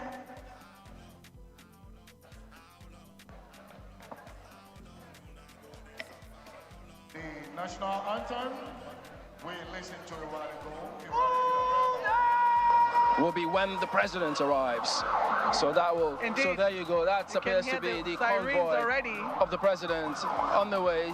There you go. It's in that line of sight again, as we did see that of the president, the vice president. So in a matter of minutes or seconds, you just see it just come through where the cameras do. But we have sighted him here. But pretty soon he will be in shot. Absolutely. And then the event. So we could hear the siren blowing and ushering him in. Ushering him. And one of the things that marks the president's arrival is that you begin to see activity in the state box. All of the VIPs, at least the significant members of the VIP, will come out, will file out to welcome him to that state box for the very last time. You can see that happening already. Filing out. The vice president will be there. The Senate president will be there. The speaker, all of them standing out there. You can see the NSA as well, and top government functionary, all of them going to stand in line in order of their hierarchy to welcome him to the square for the last time as president of the Federal Republic of Nigeria. Absolutely. Wow. The kind of courtesy and protocol you see for only one man, even when he's traveling out of the country, you see people queue and line up in that order and usher him out of the country. And when he arrives too, top government officials also do the same. And this is the moment Nigeria has been waiting for. The world is, eyes of the world is on Nigeria, and the moment is almost here. So there you when go. this man arrives, Chamberlain. Indeed, you can already see the bagpipes. The bagpipes usher the president into the square. The moment they start to play, the military, the armed forces get the signal that indeed the CNC is around. Their special sound ushers him into the square. And any moment from now, you'll hear their very unique, distinctive sound. That's the wife of the president. Oh, yes, Aisha Buhari. The wife of the president is here. It's interesting that they arrive separately. The wife of the president is arriving by herself this time around. That the kind of protocol that ushers in the president perhaps is only for that office. Indeed. And as such that they might have to ride in different vehicles. But now this shows us something. They left the house almost at the same time, but they're arriving on this ground at just a few seconds apart. So indeed, the moment is almost upon us, Chamberlain Markwell, and the hour is almost here. And from the schedule, in the next 40 minutes, power will change hands. We shall be having a new president. Oath taking, swearing in will happen, and of course, the new president will take to the stand. Of course, ladies and gentlemen, we're waiting for that moment. It's what time does. Time. So what a moment in history that is for the country and those involved in it. Well, the last moments now for anybody who hasn't arrived to quickly arrive. Yeah. You can see right there the governor of Imo State arriving there with his wife. One of the states where an inauguration will not be happening today because they have an off-season election. He's still governor until much later this year when another election will be happening in his state. So last moments right there. For those who have not yet arrived, you also still see, I mean, attention is on the state box right now, but what you cannot see other parts of the square where lots of people have been arriving in their numbers. As we speak, the square is currently almost saturated by the people, the dignitaries who have been invited for these occasions, and Nigerians and non-Nigerians alike from all walks of life in different parts of the square are already seated, taking their seats as the bus is bringing them from the old parade ground where they have been told to converge upon. And you can still see there that lineup. Oh yes, they're trying to show you Nigerians from all walks of life who are currently waiting for the event to start. But you can also still see there that lineup and the security cordon that has been done, waiting in arrival for the president, the CNC, who is expected anytime soon to be in the square. And I can tell you that when he comes, his presence will not be mistaken for that of any other person who has arrived, because the bagpipes will immediately usher him with a distinct and very special sound. Gentlemen. Absolutely. When you said Nigerians from Usher to, I mean, we're seeing people from from across the world. I can see persons from, obviously from Asia. Asia, yeah. You don't want to say China. But yes, Asia. Yeah, and all different persons from across the globe witnessing this very important occasion. You can see as much as seats are provided, I mean, this kind of event will also cut this kind of arrangement where people will love to just stand and just, you know, feel. I mean, when you're on this ground, there is a sense that this ground wants you to walk around. You want to just move around the ground. I don't know whether you feel the same. But now they have to ensure that they look before they walk, because right now heavy security cordon and blankets in and around the square. Of course, for this purpose, it's very much understandable why that is the case. So, but all of them are all there waiting for the president, just while they're waiting for the president's convoy to arrive, which we can hear now. And a lot of people still arriving. That's the president's siren, right? The convoy. And now you can hear the siren. Yes. You can hear the siren.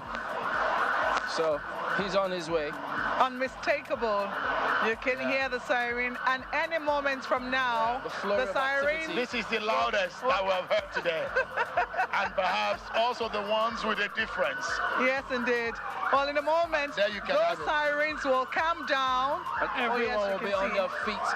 This is just outside of the perimeters of the Eagle Square, just behind the road that leads from the presidential villa up to the Eagle Square. This is what you see now. The outriders leading the president, the CNC, the #1 citizen. It's going to be for another hour or so or less.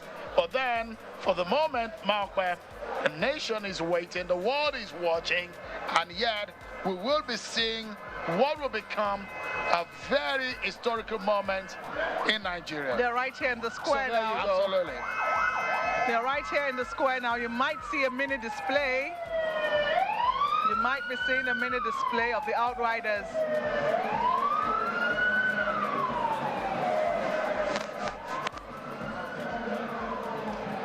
And any moment from now, those sirens wailing will give way to the distinctive bagpipes, which will usher in the president. You can already see them standing at attention, waiting.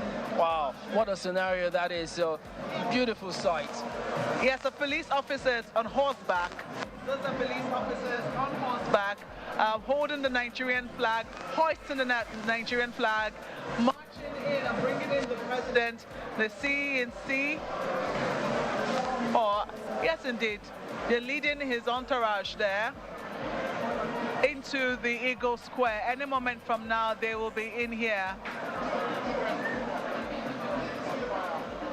Of course, this might be the longest drive from the house for the president for the final moment when he will be carrying that title and when he will be able to sound a command to the Nigerian military.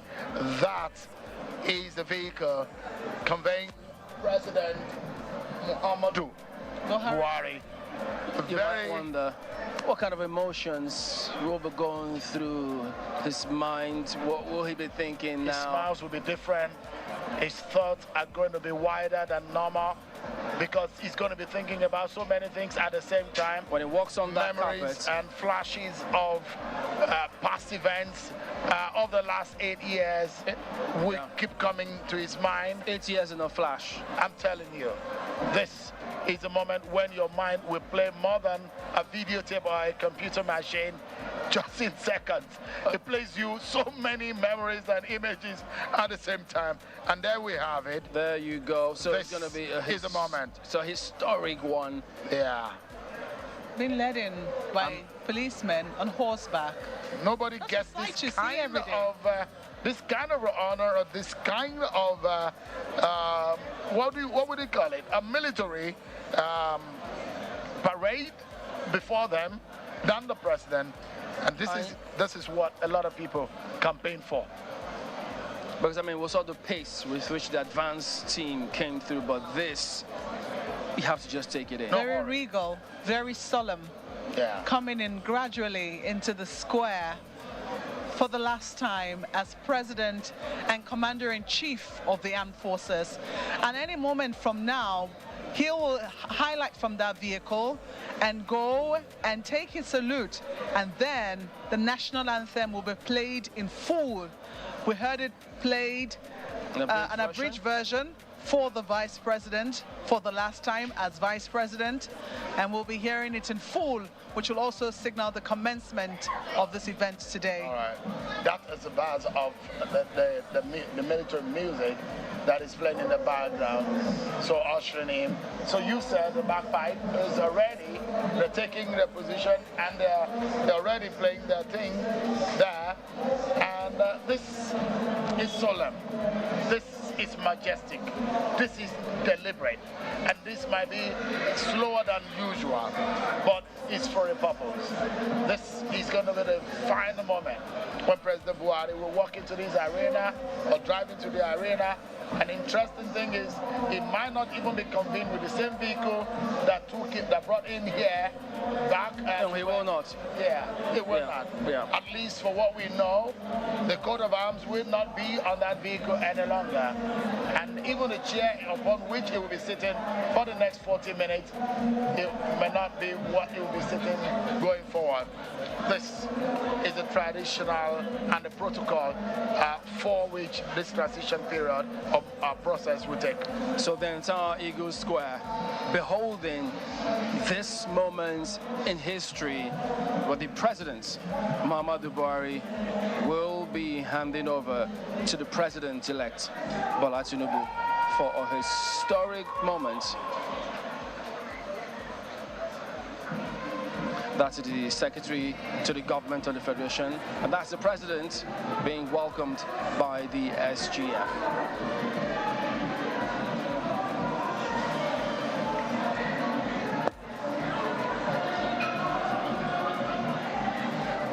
Muhammadu Buhari, a former military general who had sway as a former head of state in this country before the 1983 election, and now he's back. He was back in the country in its run for election 4 times before winning it in 2015, and back-to-back was sworn in as a civilian head of government in Nigeria.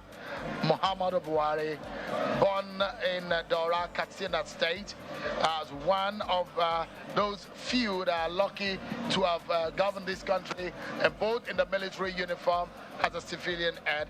Ladies and gentlemen, it's going to get its military salute, a full compliment indeed.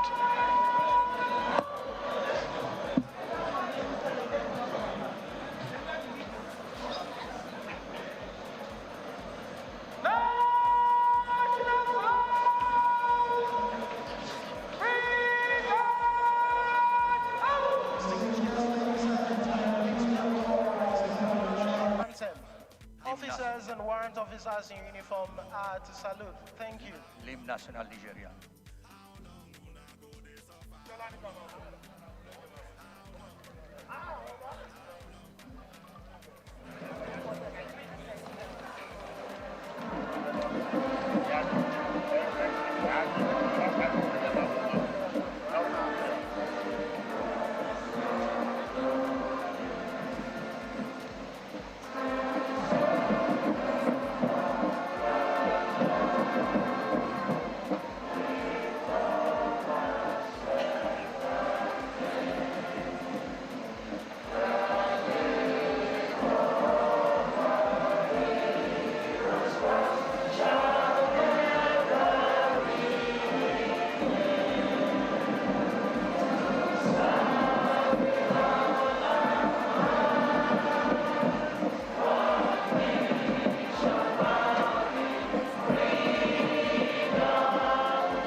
seats, thank you.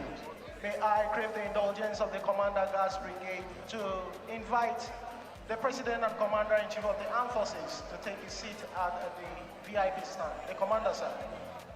Veuillez vous asseoir, s'il vous plaît. Le commandant du brigade de garde nigériane va inviter son Excellence, Président Mamadou Buhari, de nous joindre ici.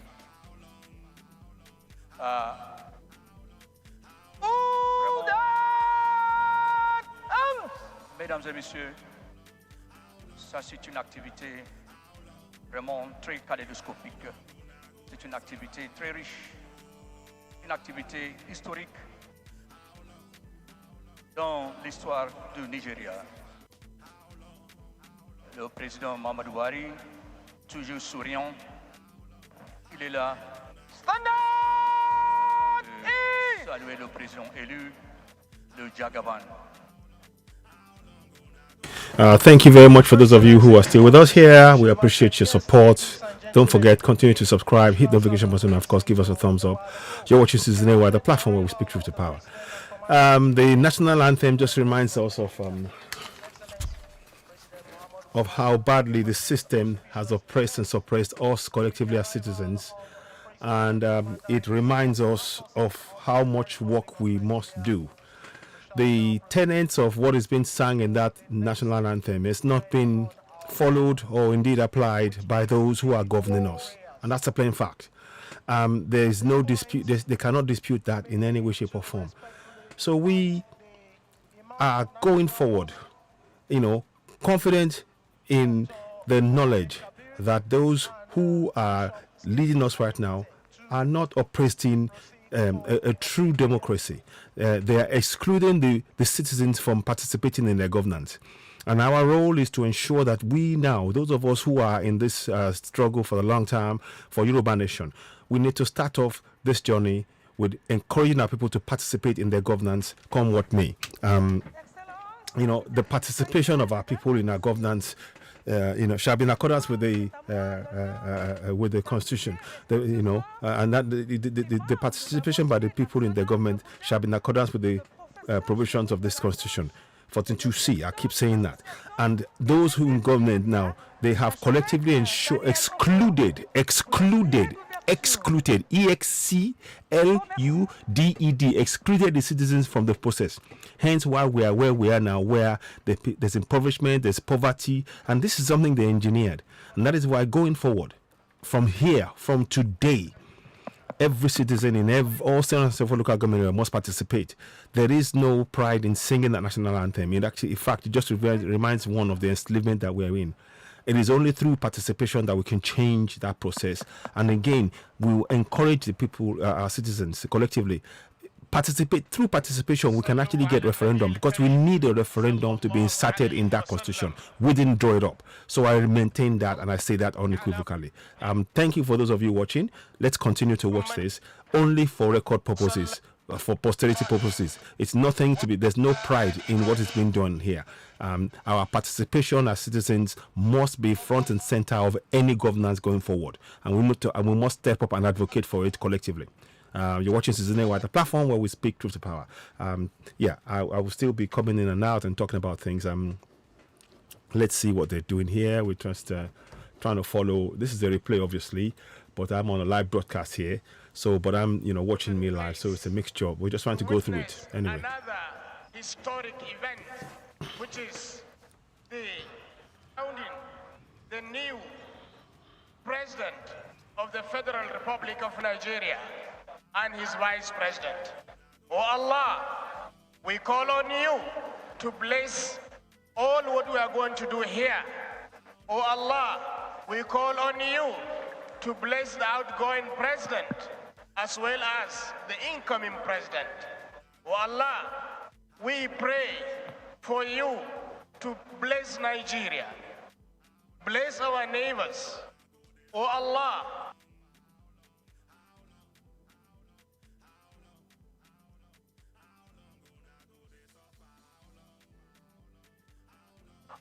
protect us.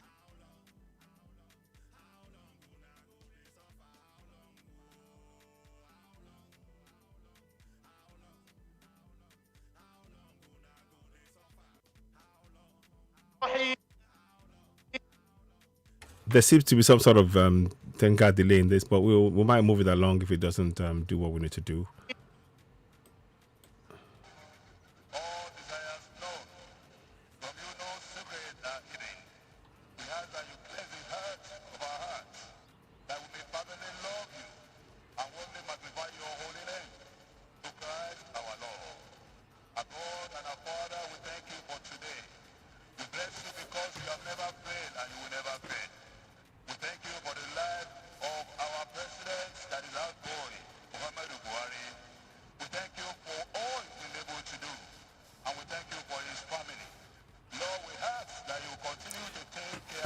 At this point, we would like to say káàsán gbogbo ilé o gbogbo ẹ̀yin tẹ́ ń wà lórí Odùduwà TV Radio 2 akí gbogbo yín o èbó la fi ń sọ ètò tèní torí ó wáyé lórí Citizen AY ẹ rí i pé nǹkan tí agbésẹ́yìn yẹn Citizen AY ni so akí gbogbo alẹ́ kan sí o ẹ ṣe adúpẹ́ gbèsè darapọ̀ mọ́ wa ẹ bá a máa subscribe sórí Citizen AY àti Odùduwà TV Radio 2 kẹ́lẹ́ pa wá pé fún àwọn èèyàn wa ètò àná adúpẹ́ fún àwọn tí wọ́n sọ púpọ̀ ní ọ̀rọ̀ tí ó jọyọ̀ lánàá wọ́n dá sí ọ̀rọ̀ tí ó jọyọ̀ lánàá lórí ọ̀rọ̀ tí àwọn tó ń lọ gbé tó fẹ́ lọ gba ilé asọ̀rọ̀ ilé rédíò tó fẹ́ máa fẹ́ ṣe oríṣiríṣi a ti gbọ́ pé àwọn kan wọ́n ti anyway a ti mọ ẹni tó jẹ́ but ọlọ́run bá wa ṣe ṣe àmọ́ kí gbogbo wa lẹ́ẹ̀kan sí ẹ ṣeun ẹ bá a subscribe ẹ bá a máa pé ètò ẹ ṣeun.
You see, they're all praying now.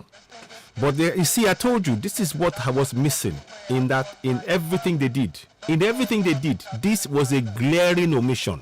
This was a glaring omission. Because this would have enthused the people. If they had read this in the middle of that speech, the people would have felt part of this and they would have been energized to now begin to hold people to account. This is what I'm talking about. You know, anybody going forward, certainly when we get Yoruba Nation, the people must be front and center of governance. They must be mentioned, talked about, they must be encouraged to participate in the governance. All this stuff about praying to this one, praying to that one, and missing out the central people, we the citizens. After all, they said we drew this constitution. And it proves that we did not write this constitution because they excluded us from the process. They just used our name as collectively as citizens to draw up an imposition on us. And this is why I'm saying we need to participate in our governance from here on.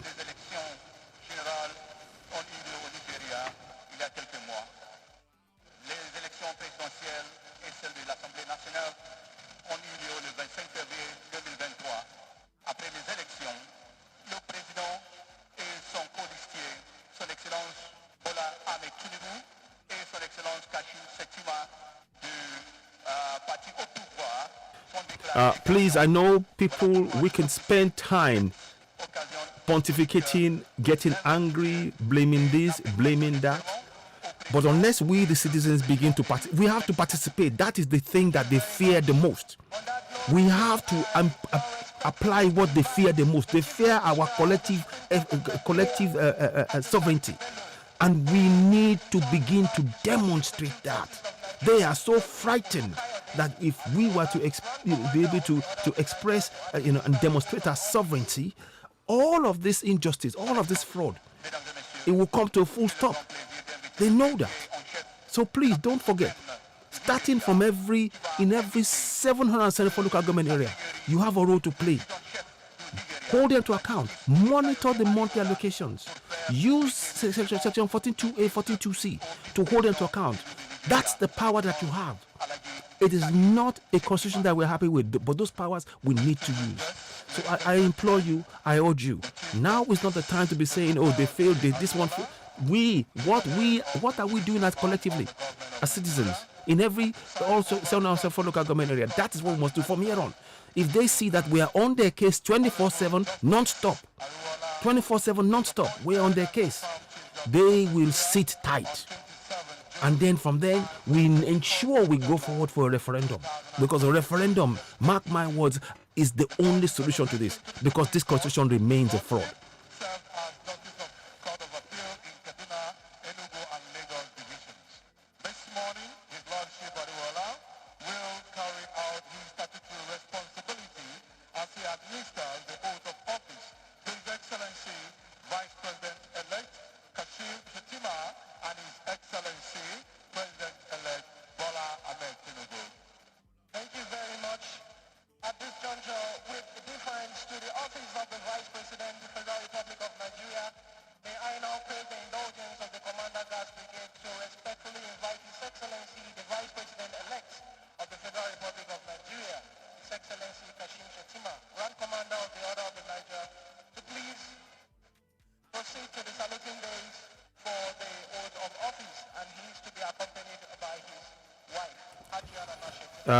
The sound is very, very poor, but just bear with us because I know it sounds a bit funny. It sounds very off, so do bear with us. I recognize that. And those of you who are joining us now, if you are joining us for the first time, please go ahead and subscribe to Citizen Air, the platform where we speak truth to power. Help us reach more people. Hit notification button, give us a thumbs up, so that when we come live, you can see us and you'll be able to join us when we come live. But like I said, we appreciate each and every one of you joining us, and we endeavor to answer all, reply to everybody that leaves a comment on the platform, because that is how we, appreciate you and try to listen to your suggestions. And we are all part of this process, and we have to come up with solutions. And I believe that we all have the solutions. Collectively, we are brilliant people, and we can achieve this. They're about to do the swearing in of the vice president and then, of course, the president and all of that. It's all, let's listen to it. It's not really, let's listen now.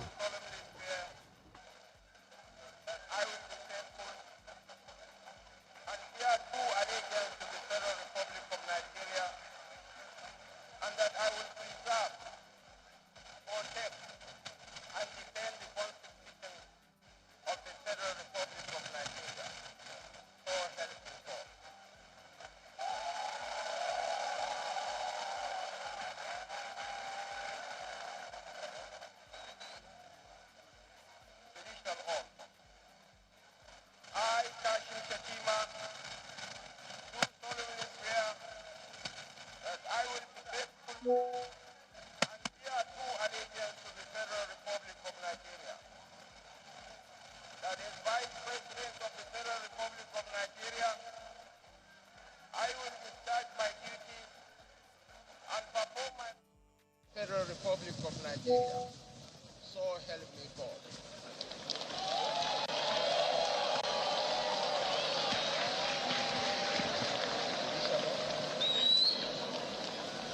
Judicial oath.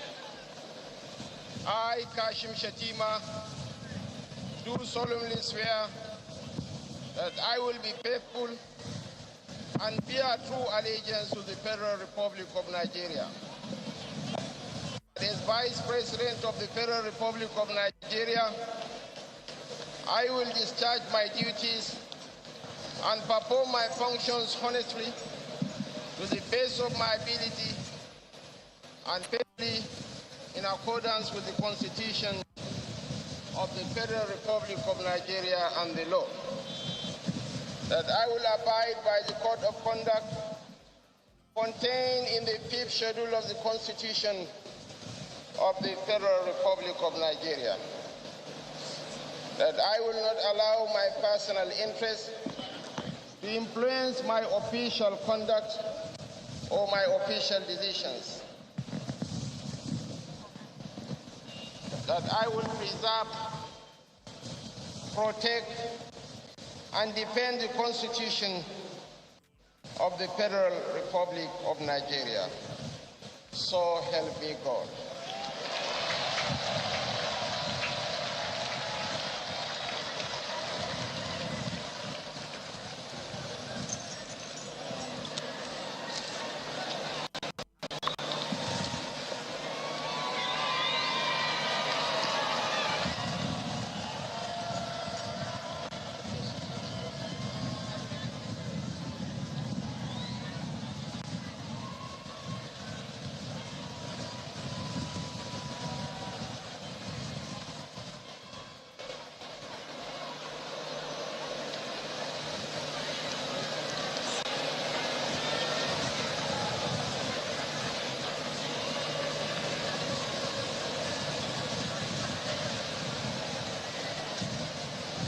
Sadly, everything they said here.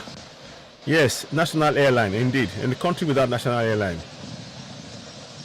Yeah, diaspora commission. Oh, don't start me on that one. What uses of what uses Nigerian in diaspora commission? Well, they're not really. Yeah.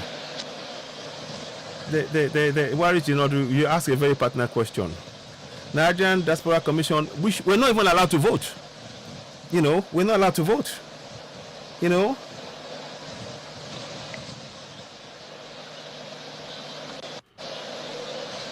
Your Excellencies, distinguished guests, ladies and gentlemen, a still event unfolding here at the Eagle Square, Abuja, Nigeria, venue for the presidential inauguration and swearing-in ceremony between the outgoing president and the president-elect of the Federal Republic of Nigeria. We witnessed a while ago the Vice President-elect taking his oath of office. We're not allowed to vote. We're not allowed to vote.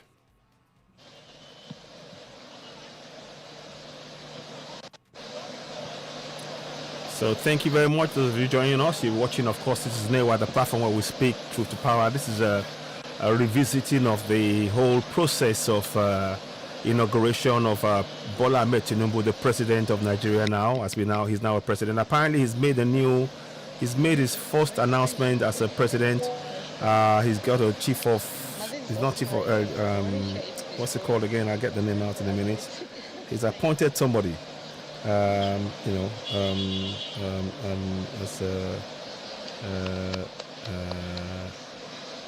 what's it called again? He's appointed somebody in the office anyway. So we will see. I'll see if I can get that information to you whilst this is happening.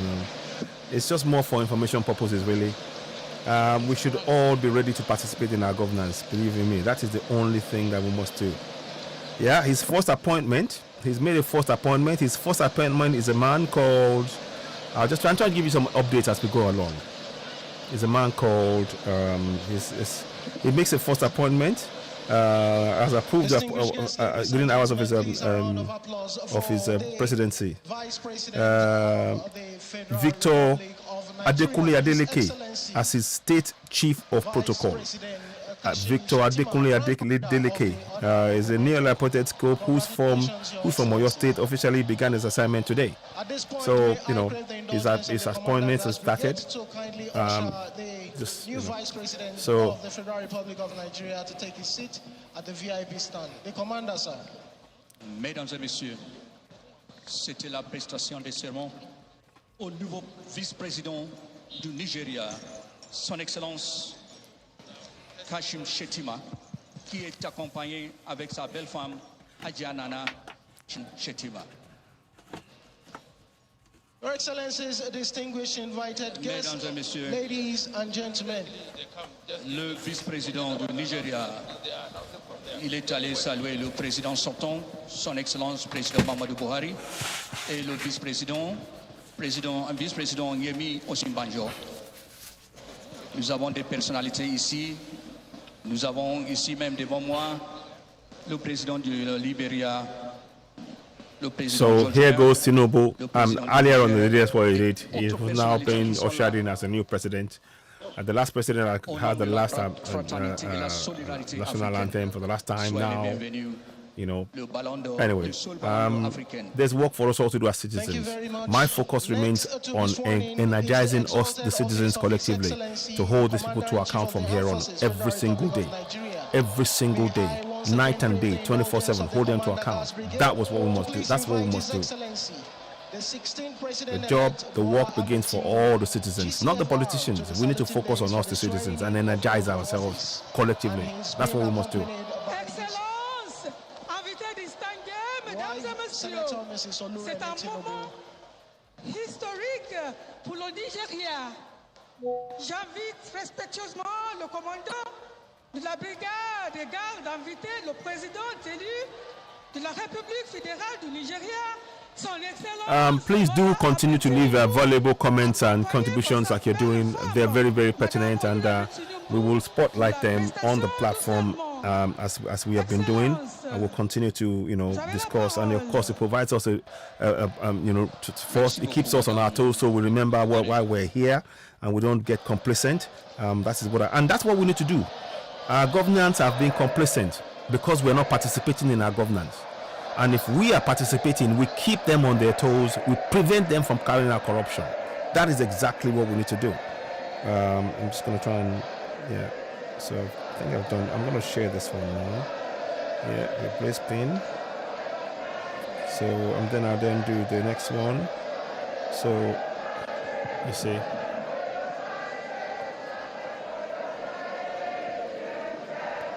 So.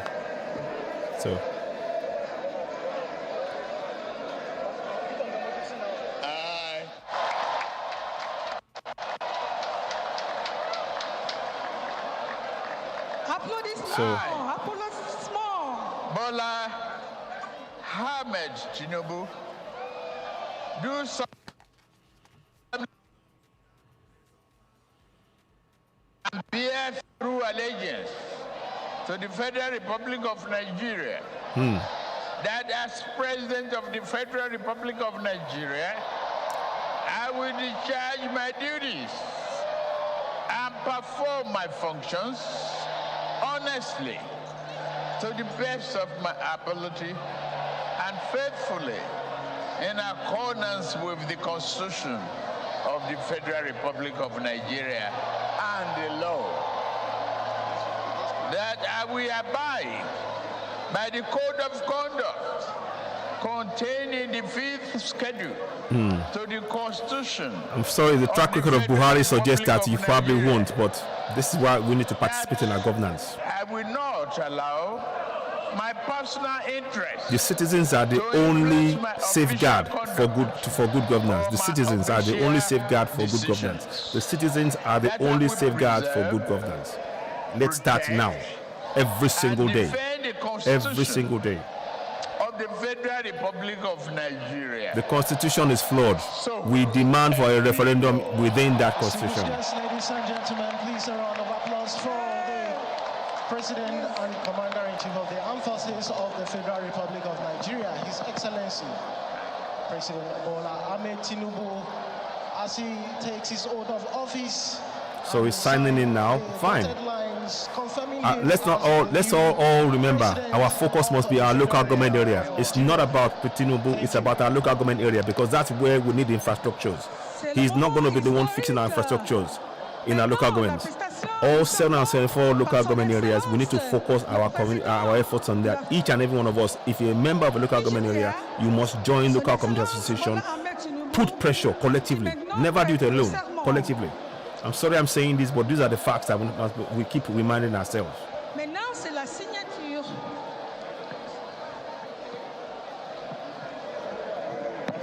While the President is signing, just like her predecessor, we heartily welcome the 16th First Lady Federal Republic of Nigeria, Her Excellency, Senator Mrs. Oluremi Tinubu, wife of the 16th President and Commander-in-Chief of the Armed Forces, Federal Republic of Nigeria, His Excellency President Bola Ahmed Tinubu, an educationist, administrator, and philanthropist, So, Tinubu.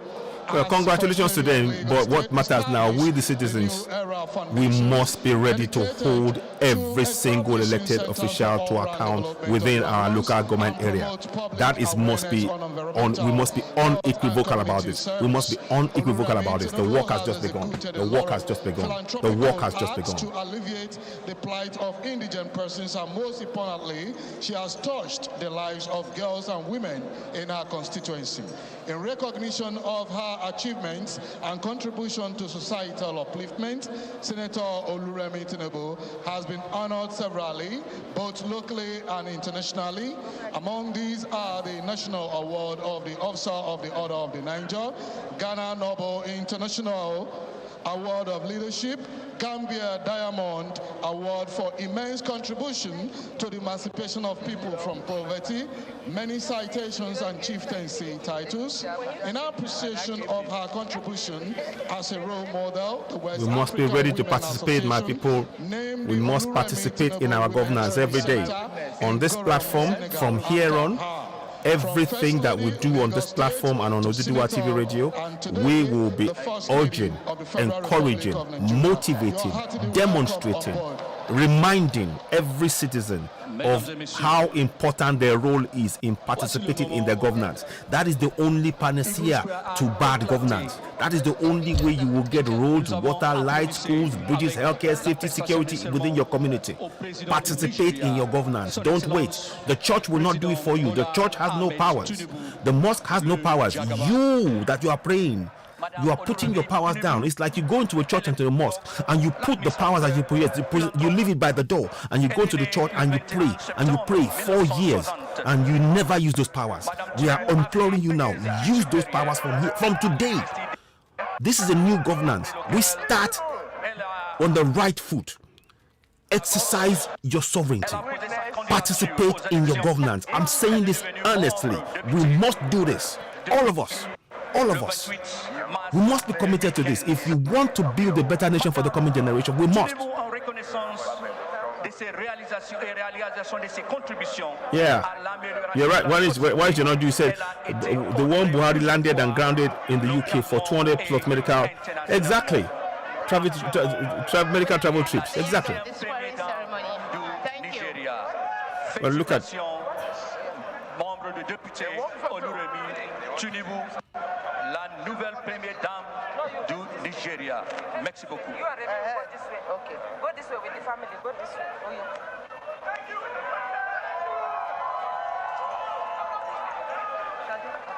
yeah. Okay, she knows what to do. At least she know. Okay, give him that. Give him that. But like I said, right now, keep exposing. Yes, we must keep exposing. We have to. Every community, if you expose it, that's the only way to end this corruption. Of the Federal Republic of Nigeria. Your Excellency, congratulations once again. Monsieur le Président, félicitations. Please, many of us now at this point. Let me just take this opportunity to pause here for a second. Let me just pause here for a second. I want to say this, and I really mean this. If you go to any platform as a citizen, and all you do is to just complain about something not right, that is not working. That is not working. But you are not joining. Yes, 200 plus days. Indeed, what is you not do? Yes. If we do not come up with actually participating in our local government area, we have no leg to stand on. Yes, for medical trip to the UK, you're right. 200 plus days for medical trip to the UK, when we can have the same medical facilities in Nigeria, and it will create tourism into our country. We need to change. We have to do better as citizens, myself included. We need to be watching everything like a laser beam. We've ignored it because that's what they've done to us psychologically. But now we are aware. We must do better. From here, today now, 29th of May, Tinubu is the new president. we begin to hold every elected official to account, starting from our local government area. And please, I want to emphasize that. And what is Tinubu? Thank you very much. You're saying that this thing about the 200 plus days for medical trips in the UK by president. That's a bad example. And that is why, unless we hold them to account, they will keep doing this. They will keep doing this. So we need to participate in our governance at the local level. All of us. Like I said, if you go to the church, what you're doing, you're leaving your sovereignty, the section 142A by the door, which states sovereignty belongs to the people of Nigeria, from whom the government, through this constitution, derives all its powers and authority. You leave that at the door of a church or the mosque, you go in and you pray. And then you are, for 4 or 5 hours, every year, every day, you're completely disregarding your powers. And you're praying to something that will never ever happen. When the powers that you need to use, you leave by the door. It's time we woke up. This is real from here on. The amount of money that these guys are looting is outrageous, it's unacceptable, and it demands that we all join hands in every local government area from today, to make the change. The coming generation are depending on you and I. We will not relent on this platform. Citizen AY, we will not relent. We will continue to come up with solutions. It's no good talking about the problems. The solution is we participating. Before you go to any church, any mosque, you must participate in your governance. Participate in your governance, you will get better results. Promise you that. Trust me on that one. Tinubu. Félicitations, Excellence. Distinguished invited guests, ladies and gentlemen, at the end of the swearing in, what we shall be witnessing next is the lowering of the national and defense flags, which may interest all our dignitaries to know that at the end of every dispensation, the national and defense flags are being lowered, which signifies the end of a dispensation. A new national and defense flag are being received from His Excellency, the Commander-in-Chief of the Armed Forces of the Federal Republic of Nigeria, to be hoisted back on the poles, signifying the commencement of a new dispensation. We shall be witnessing that shortly.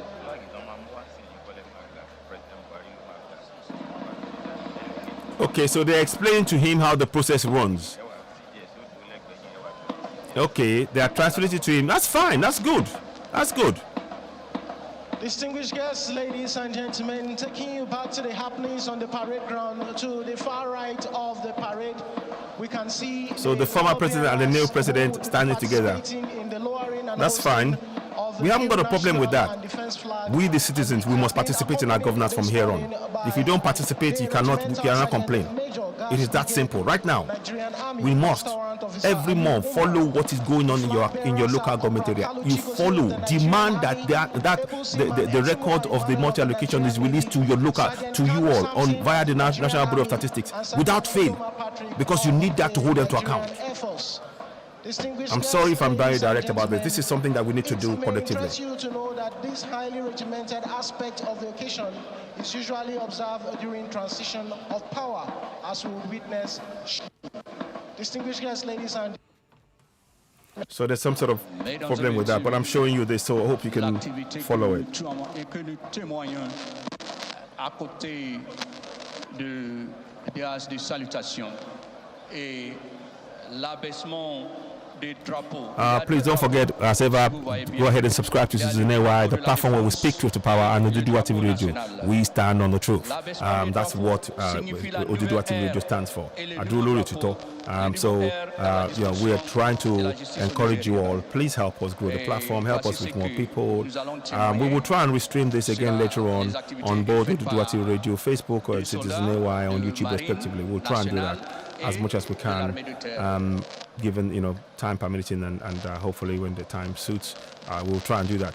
But like I said, it's what is important is for us to really participate in our governance. We will stand for that, and we will have to do that whether we go for you when we go for Yoruba Nation as well. We'll have to continue to participate in our governance, because that's the only way you will drastically reduce corruption. National salute! Present! Distinguished guests, ladies and gentlemen, please may we all rise while officers and warrant officers in place. Thank you. Oh, that's Agege and the other one. All of them. Look. None of them. You see, when we put pressure on these people collectively as citizens, they will do what we ask them to do, because they know that in what they've written, they've borrowed our clothes. Now we must wear those clothes and hold them to account. They borrowed our clothes and hid it from us in the middle of the night. And that's why they're not putting us in the middle of this discussion, in the middle of the proceedings. There's no mention of sovereignty belonging to the people of Nigeria. They're not mentioned because they don't want us to know the power we possess. And we need to express, to explain, to be aware of that and use those powers to let them know we know the game is up.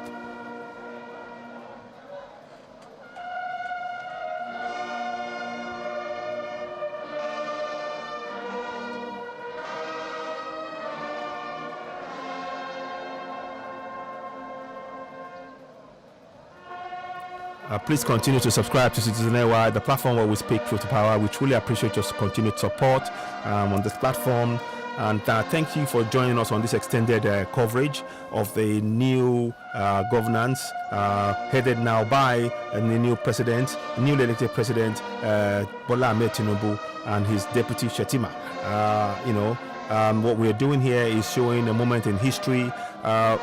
We may disagree with it, but that's the reality that we face. Our goal still remains to go for Yoruba Nation. And what we are doing is everything. I want to assure you that everything that we're doing on this platform is to encourage our people to empower people to participate in the governance. Because in participation, they will see the flaws that we all too often have seen, and that will motivate them to go and demand for a referendum to make a change to this fraudulent 1999 constitution, using the current existing powers within this flawed system. Section 14.2a. Sovereignty belongs to the people of Nigeria, from whom the government, through the constitution, derives all its powers and authority. Section 14.2c. The participation by the people in their government shall be in accordance with the provisions of this constitution. These are things I will continue to reiterate and repeat for you to remember and take on board and use.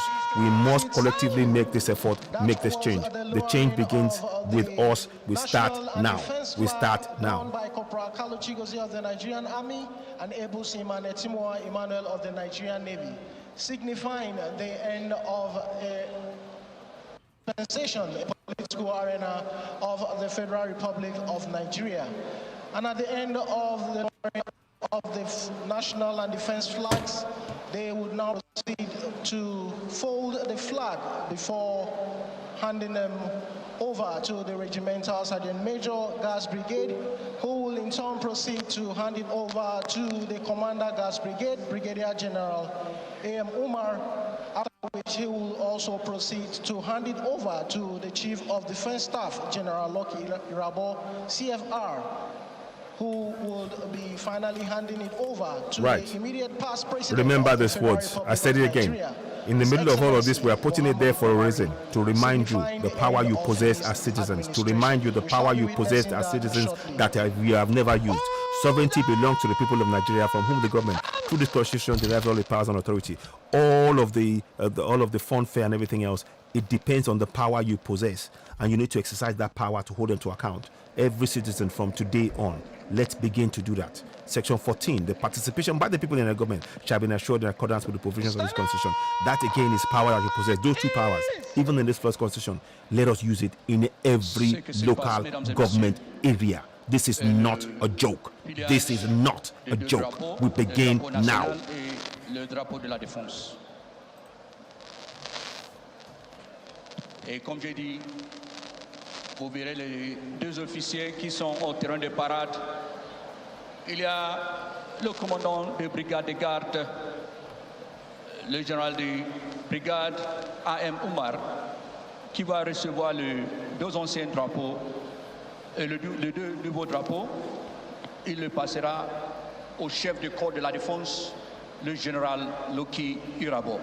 Et Irabo passera les deux drapeaux au président du Nigeria, le président Bola Ahmed Tinubu. C'est ça qui signifie le début d'une nouvelle ère. So they are presenting the flag to Bola Ahmed Tinubu, from what I understand. We just wanted to just cover this. We may not, we'll see how far more we can do with covering this, but we wanted to, this is a moment in history that that has to be recorded, and we'll have this record on Citizen AY and Oduduwa TV respectively for posterity, so that at least we can discuss this. It is really important we understand going forward that this is something that we, the citizens, must begin to do. The governance is answerable to us. The ultimate chief officer of Nigeria are you, the citizens. You guys are the ones that they have to answer to, and you need to take that position. If you do not take that position by participating in our governance, no roads will be built in any local government area. You will never get the roads you deserve, the schools, the hospitals, the safety, the security, the water, the light, and so on and so forth. All the infrastructure that you need, the information highway that you need. You need to participate. Every local government area, join a local community association. Collective effort must be the motto. Collective effort to achieve the common goal. Collective effort to achieve the common goal. Collective effort to achieve the common goal. Let's go. We can do this as citizens. And the ultimate goal is for a referendum on that fraudulent 1999 constitution. With your participation, we are closer to achieving that. So it is very important.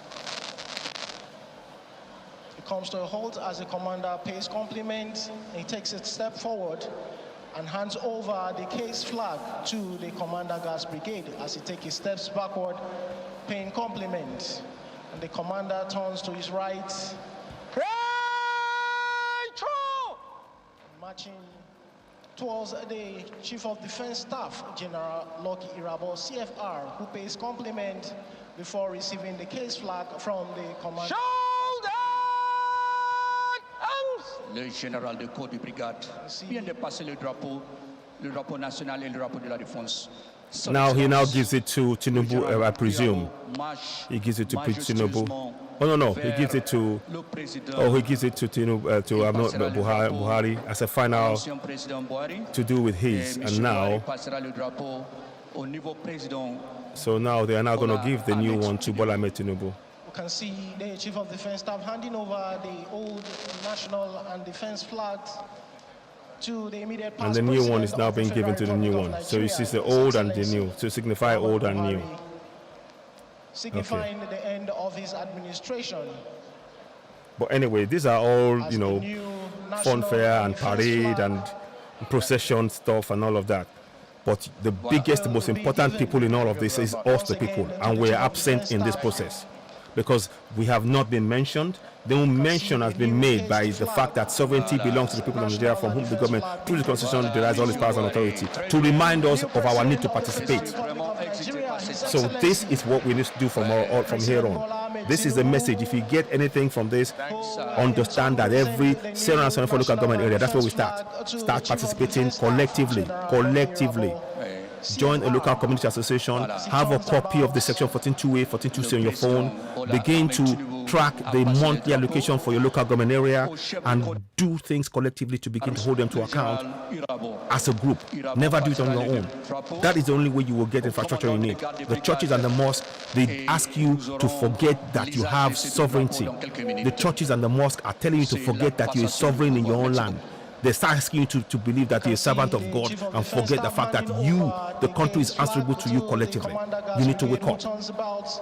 These are the facts that we are saying it. I'm not saying it out of hatred, or I'm saying the facts. We need to wake up, my people. Sergeant Major Guards Brigade, Nigerian Army, Master Warrant Officer Aliu Umar, as he pays compliment and receive the case flag from the Commander Guards Brigade, Brigadier General A.M. Umar, who pays compliment as the Regimental Sergeant Major turns about, carrying the brand new case national and defense flags, to hand it over to the flag bearers. So Tinubu has handed it to his now officials, and they now handing it to. First to be retrieved is the new national flag by Sergeant Ndoma Patrick of the Nigerian Air Force, and the new. So, ladies and gentlemen, of course, you're watching Citizen Airwire, the platform where we speak truth to power. Thank you for joining us. If you're joining us for the first time, please subscribe to Citizen Airwire, the platform where we speak truth to power. You're watching, of course, the inauguration of Bola Ahmed Tinubu as the president of Nigeria on the 29th of May, 2023. But in the middle of all of this, please, what is most important for us all to do? Let me pause it. What is most important for us all to do at this point is to remember that ultimately the people are the most important, we the citizens, and we must begin to participate in our governance on a daily basis. We're not leaving it to the hands of these politicians. We have the powers within the Constitution. Again, I'm going to show you, those of you who are joining us, if you're joining us for the first time, it says here, sovereignty belongs to the people of Nigeria, from whom the government through the Constitution derives all its powers and authority. We need to exercise those powers by participating. Section 14(2)(c), participation by the people in the governance shall be in accordance with the provisions of this Constitution. These are powers that we must begin to exercise right from our local communities on a daily basis, to keep track of what is going on, to make all of the funds, to make sure that they're spent on infrastructure that we need, not being looted. So we have a big role to play from here on. On this new governance, let us start like we mean to, as we mean to go on, to get a better future for the coming generation. Whether we're in Nigeria or not, the key thing is we must participate in our governance. If it works in Nigeria, then fine and good, we can look at it. But again, we're asking for, what must happen is for the people to have a referendum. The people's voice must be heard. So you have a role to play by participating in your governance. Compliment being paid there once again, as they take a step forward to receive the brand new national and defense flags.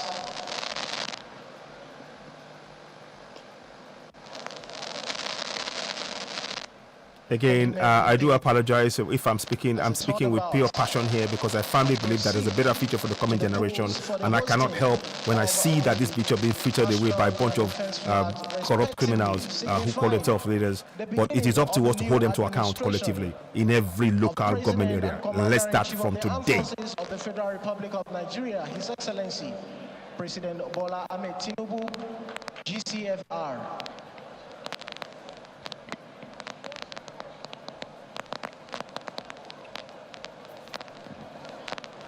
Mesdames et messieurs, vous témoignez maintenant l'hissage du drapeau national et du drapeau de la défense.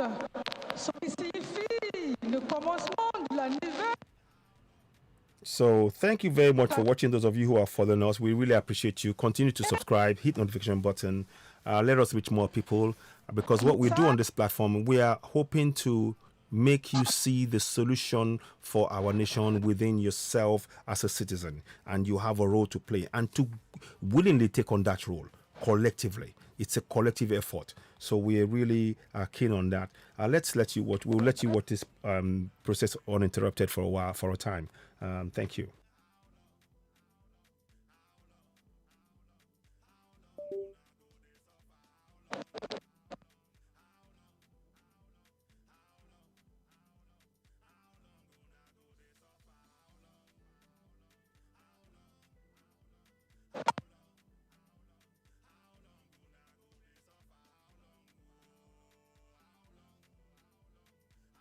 National defense flags.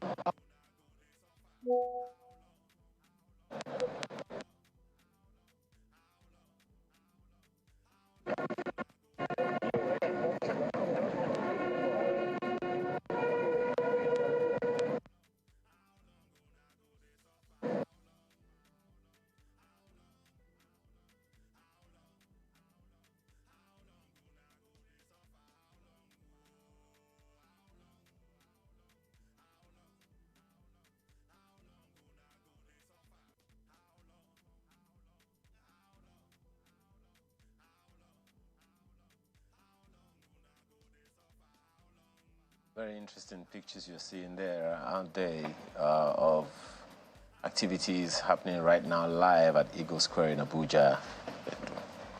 It's official, as you would have seen on our Twitter thread. The government of the Buhari administration is over. We have a new president now in the person of Bola Ahmed Tinubu as the 16th president of the Federal Republic of Nigeria. That picture you're seeing, of course, is one of those rare moments where the Nigerian flag is being hoisted all across, and this new flags also have been hoisted, as we have seen in the official demonstration that has happened earlier as the events unfold. We apologize for the audio.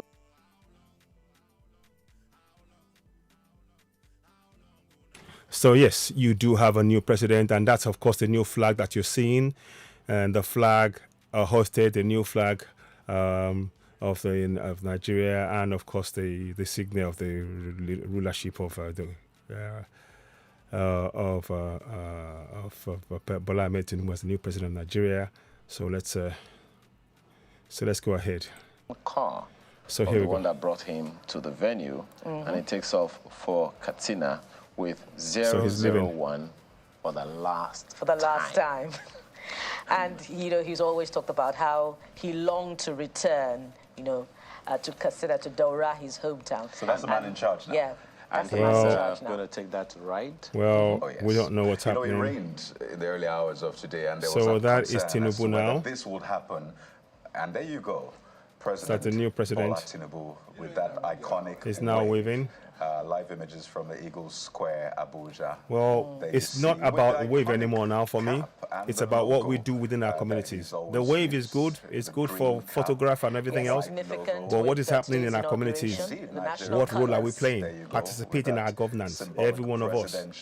There's too much money being spent, being looted, and not being used on our infrastructure. We cannot complain if we do not hold them to account. We cannot complain if we do not hold them to account. Our job must be to hold them to account. We need to be honest with ourselves about this. The church and the mosque is not the solution.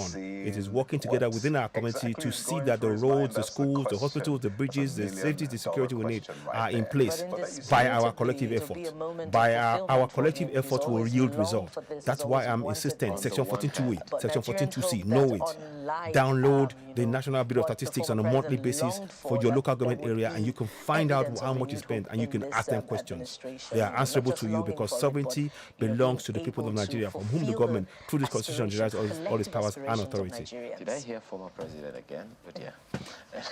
Yes, you're right. It's going to take some getting It's going to take some time. But you know, there are those who say that this new president is one of the most prepared presidents, one of the few we had who actually prepared to be president of the country. And it's not just a ceremony.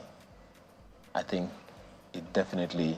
Okay, so let's go back and listen to audio from Eagle Square in Abuja. His Excellency Bola Ahmed Tinubu was headhunted for both international and local companies, including Mobile Nigeria, where he held important positions like senior auditor and company treasurer.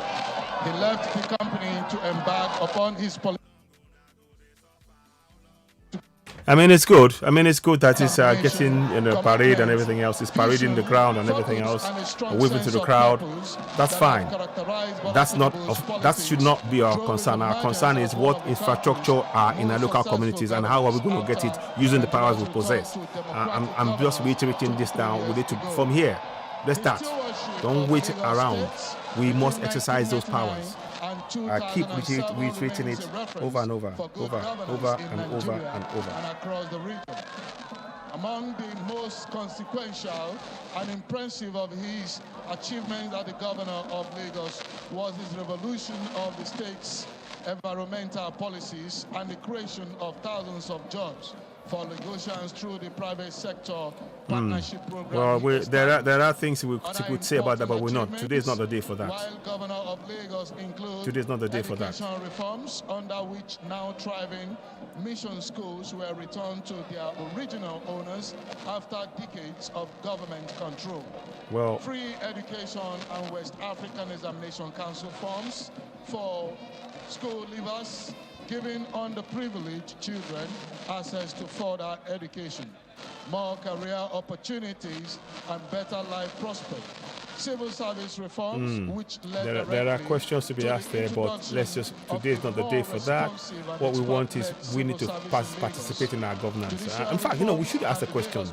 You should be, as a citizen in your community, be asking questions. If you want to ask a president that question, then you can ask them.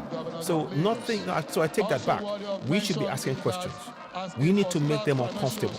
We need to make them uncomfortable. This deference nonsense, when they've denied us our right to exercise our sovereignty, has gone on long enough. Every community, please, you owe it to yourself and your community and for the infrastructure you need to begin to participate on a daily basis in your governance. Hold them to account.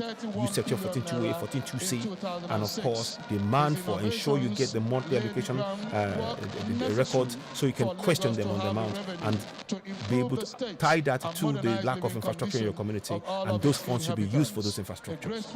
That must be a consistent approach that we adopt, all of us in all 724 local government areas. You're watching Citizen Network, the platform where we speak truth to power. Strategic vision and moral principle.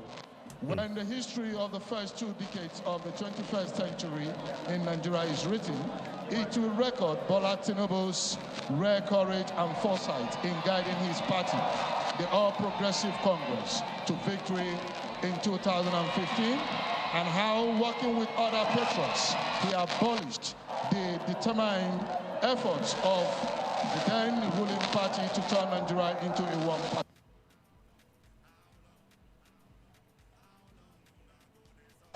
Much as he understands so we're just checking. Power. Indeed, his democratic footprints go beyond Nigeria. So continue to share this broadcast. Of course, you're watching Citizen Network, the platform will speak to power. What we're trying to do is to really make sure that we what's the word? We encourage you to participate in your governance. Section where cool joko no. Thumbs up. F1 thumbs up lórí video àti radio lórí YouTube. YouTube la máa lò láti máa fi ṣe platform wa ṣe ètò wa púpọ̀ jù nísìnyí lọ torí Facebook kò ṣe wá bákan bákan. But a ṣì máa lórí Facebook àmọ́ ìkànkan màmá rí wa púpọ̀ lórí YouTube. Ever subscribe. Season we're looking champions of democracy with the potential and experience to improve the fortunes of his people. Bola Tinubu is the very best man, and today the 16th president and commander-in-chief of the armed forces of the Federal Republic of Nigeria. His Excellency President Bola Ahmed Tinubu is happily married to his lovely wife, the 16th First Lady of the Federal Republic of Nigeria, Her Excellency Senator Mrs. Oluremi Tinubu. Yeah, again, we thank those of you, each and every one of you who have left comments on the platform. We really appreciate you. We endeavor to answer as many of them as possible, reply, and indeed, give our support and endorse what you say and indeed support it and actually try and put that forward as suggestions for the entire community to use to improve their lives. It's good to hold these people to account, but we need to participate in our governance first and foremost. That is something that all of us must do. Whether we're in Nigeria or in Yoruba Nation, we must participate, because that participation will actually get us to Yoruba Nation, believe it or not. Because by doing that, we will be able to now go for self-determination. When we start participating, we can insert within this current flawed constitution a referendum through our persistence as citizens, exercising our right as sovereigns to demand for the referendum be inserted. Because we now we are getting the government to bend to our collective will, and that is what we must do. So I continue to urge us all, please subscribe to Citizen Network, the platform where we speak truth to power. Help us reach more people. The information that we're passing here is invaluable. Help us reach more people, because we need 774 local government areas to begin to empower themselves to hold each and every elected officials within the local government area to account, and they must bend to the will of the collective people of that local government area. Mr. Mohammed Tijani for the wonderful citation of the special guest of honor on this auspicious occasion. Distinguished guests, ladies and gentlemen, at the end of the inspection, we shall witness shortly the parade commander seeking permission to continue with the rest of the parade. May I have your permission to carry on with the rest of the parade, Your Excellency? Presidential permission has been sought there and graciously granted by His Excellency, the special guest of honor. He said, "Go ahead." Officer for today's historic occasion. So you are, of course, watching the presidential inauguration of Bola Ahmed Tinubu, who's now been sworn in as the president, the next president of Nigeria, the 16th president of Nigeria, from what I understand. And our role now begins as citizens to begin to hold all of the elected officials to account in all 704 local government areas. That must be our area of focus. This is, of course, you can pause and celebrate here, but we need to hold them to account. Let us begin that process in every local government area. Participate in your governance. Join a local community association. No, please study off head. Section 14.2a, 14.2c. Know it off head in your, and apply that. Have it on the wall of every local community association within the land, so that you know you have the power, to remind you of the powers you possess, and be willing to use it. We're demonstrating how you can use that power to hold your elected officials to account. Please, the process starts now. Don't wait till tomorrow. Share, share, and share. You're watching Citizen AY, the platform where we speak truth to power.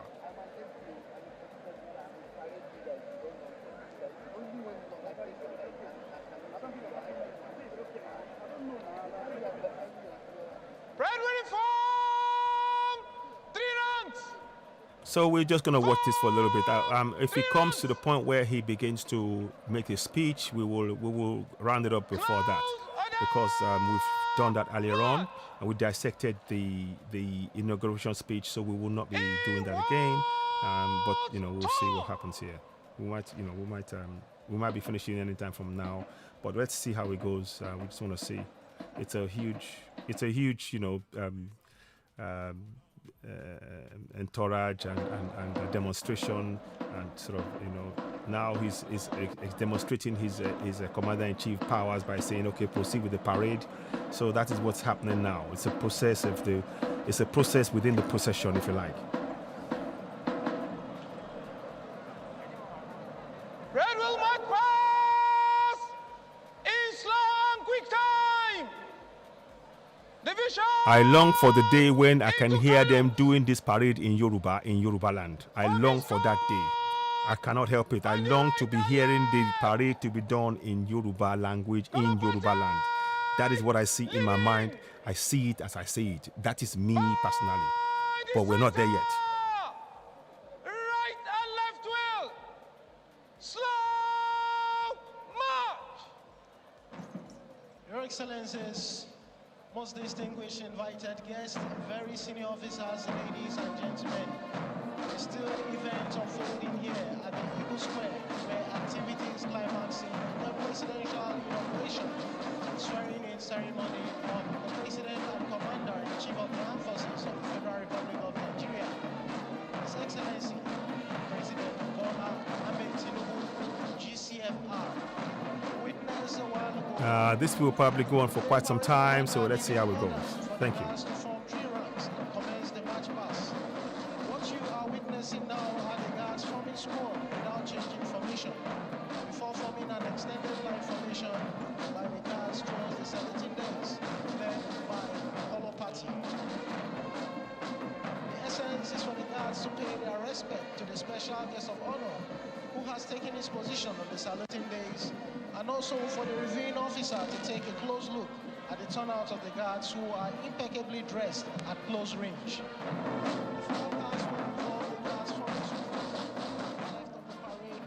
Before presenting arms to the special guest of honor, the President and Commander-in-Chief of the Armed Forces of the Federal Republic of Nigeria, His Excellency President Bola Ahmed Tinubu, Grand Commander of the Order of the Federal Republic.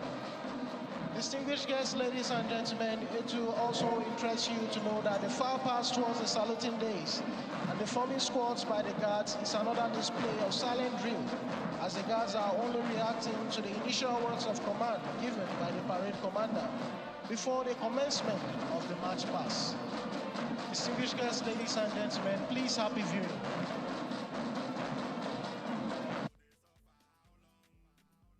Supérieur, les chefs d'État des pays africains qui nous ont honorés avec leur présence. Mesdames et messieurs, ce que nous voyons maintenant actuellement, c'est les membres de la force armée nigériane. Les escortes des drapeaux, des réduits, ils marchent et salutations afin de montrer et justifier la loyauté de la force armée nigériane au président, son Excellence.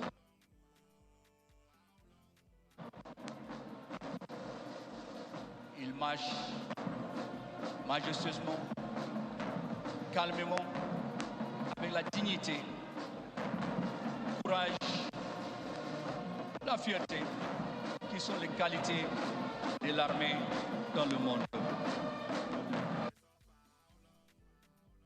Vraiment kaléidoscopique, plein de couleurs qui signifient une nouvelle ère de la dysfonction, nouvelle dysfonction au Nigeria. Mon commandant, mon capitaine Agwapa, je passe la parole à vous.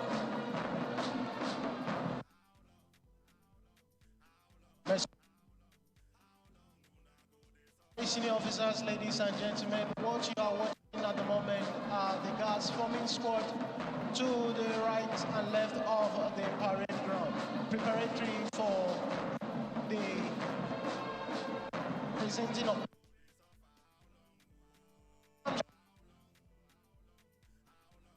Commander-in-Chief of the Armed Forces of the Federal Republic of Nigeria. To the left half of the saluting days, we have the number 1, 2, and 3 guards provided by the Nigerian Army. And to the right half of the saluting days, we have the number 4 guard provided by the Nigerian Navy.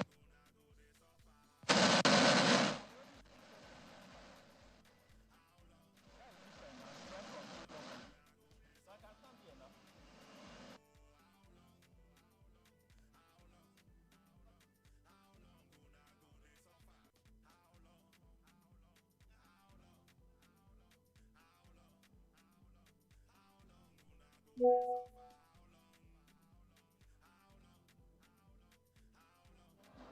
Navy color and the Air Force color being carried by commissioned officers known as ensigns to the colors.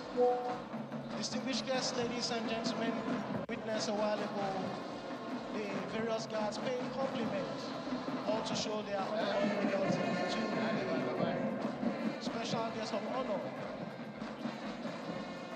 After paying compliments, we are now retreating back in an orderly fashion. Distinguished guests, ladies and gentlemen, please have Mesdames et messieurs, comme vous voyez, il y a 6 gardes comparables ce matin.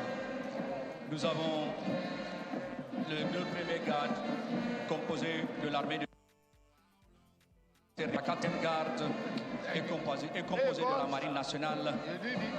La 5e garde est composée de l'armée de l'air nigériane. Et nous avons aussi la 6e garde composée par la police nationale.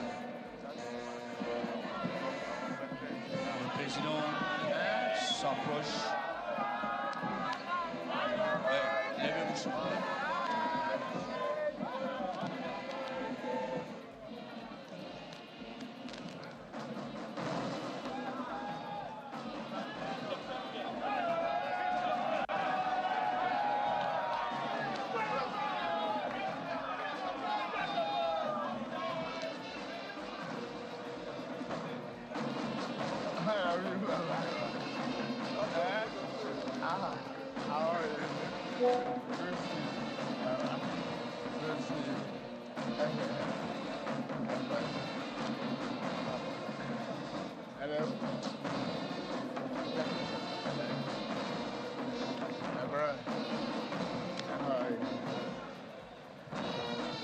Your Excellencies, most distinguished invited guests, ladies and gentlemen, as we sit back and enjoy this beautiful parade by these amazing officers and men, permit me to acquaint you with the significance of 21 gun salute, which is part of activities lined up for today's celebration.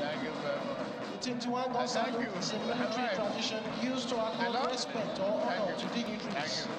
Generally, saluting is done using hand, sword, colors, small arms, and firing of artillery guns. Salute by gunfire is an ancient ceremony which originated in the 17th century and involves the use of artillery bombs to fire ammunition, usually blanks, to welcome important dignitaries or commemorate an anniversary. Traditionally, gun salutes are presented to honor or welcome a foreign president or head of state on a state visit. It is also used to cover reopening days, marking of public holidays and independence anniversary celebrations. Others include Ascension Day, state funeral of a late president, and Independence Day. In Nigeria, gun salute is provided during Armed Forces Remembrance Day celebrations, inauguration parades, independence anniversary, and in honor of visiting presidents. Today we shall be witnessing the firing of 21 gun salutes to signify the great respect and unflinching loyalty that the Nigerian Armed Forces and the Nigerian Police have for the exalted office and the personage of His Excellency, the President and Commander-in-Chief of the Armed Forces, Federal Republic of Nigeria. On that note, that I request our distinguished guests not to panic. Well, the images you're seeing right there, of course, the Eagle Square is right there. But then that insert picture, that little box that you're seeing right there on the screen as well, is that of the now outgone President Muhammadu Buhari and his family heading towards Daura Nnamdi Azikiwe International Airport right there in Abuja, heading towards the aircraft to finally go to Daura, as the president, what the former president had often said over and over again. Most certainly, I wonder the kind of emotions, not just for the president, but his wife, his children as well. The entire first family. I mean, first power is transient. As I said, he came into that arena this morning as the president. Now he's former president, just like that. I know that the current president says that he will seek advice, come knock on his door, and all of that. But the former president has been quite clear about what he'll be doing after his time in office. He said it time and again that he couldn't just wait to go back to his farming, to his livestock, and all of that. And I know for a lot of Nigerians, this might be an emotional moment as well. Looking back at the past 8 years, the promises made and the deliveries, the reality on ground. It's going to be it's going to take a lot of retrospection for Nigerians, and I imagine for the former president himself. But those are live images from Nnamdi Azikiwe International Airport in the nation's capital, Abuja. Former President Muhammadu Buhari, Citizen Buhari, as I'm calling him now, departing or about to depart to Daura with his family. Well, convenient not to topple as we're doing on that title, president. So we get used to the new reality that we now have a new president, who is President Bola Ahmed Tinubu. But it's been a mix of emotions right here as we watch the initial parade, the handover of the flag, the national flag and the defense flag from the former president to the new president. And the parade, the splash of colors, the array of white on green of the men of the armed forces as they paraded. And we've heard the voice of the president, acknowledging the armed forces as he inspected the parade, the guard, the combination of the armed forces. It's a beautiful ceremony, but much more important, is what lies ahead of the incoming president. Nigerians are expecting governance in equal measure of aesthetics. It's a tall order, very demanding, but that's the job he signed up for. And he says, look, don't pity me. So Nigerians are not, they're waiting for immediate results. But the question is, how soon will the results start coming in? If you have the answer, you can just give it to us right there on Twitter. But, in that insert, you still see that the former president still has a couple of people around him. And that's what some of the people in power would tell you, that the moment they're out of power, all of the knocks on your doors, the people waiting to see you, all of those, people lined up, it usually reduces, and there's always that silence. So that proverbial, the phone stopped ringing. Stopped ringing. Yes, he still has a couple of people, saying goodbye to him. I imagine some of his staff, and there you see approaching the aircraft and walking in. So, well, our correspondent Emperor Simon is there, and hopefully we'll be able to have a word or two with him when the time is right. But then don't forget that the big screen still shows you the big event. The big event.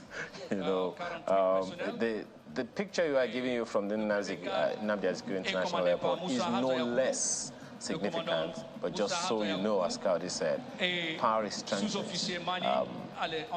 You are a human being, but you occupy a position at any given point in time, and who knows for how long. And there goes former President Muhammadu Buhari into that aircraft. Well, I'd just like to mention that the bigger screen, it looks like the camera is trying to go into the skies as well, just to follow. Taking off ahead. What you're seeing on the big screen, there's still a lot to expect from the Eagle Square action. This is a march past in slow and quick time, colorful display, honestly. It's always beautiful to watch. I mean, look at that, all marching in synchronization. It's just beautiful seeing the work that has gone into this, by the way. Lots of man-hours of rehearsals, and you have to get everything right. Everything has to be perfect, excellent, precise. And that's what a lot of Nigerians will be expecting from the government. I think so. This is a typology of the expectations of Nigeria. All of your, decisions, the activities of the government has to be top-notch, excellent. Right. Okay.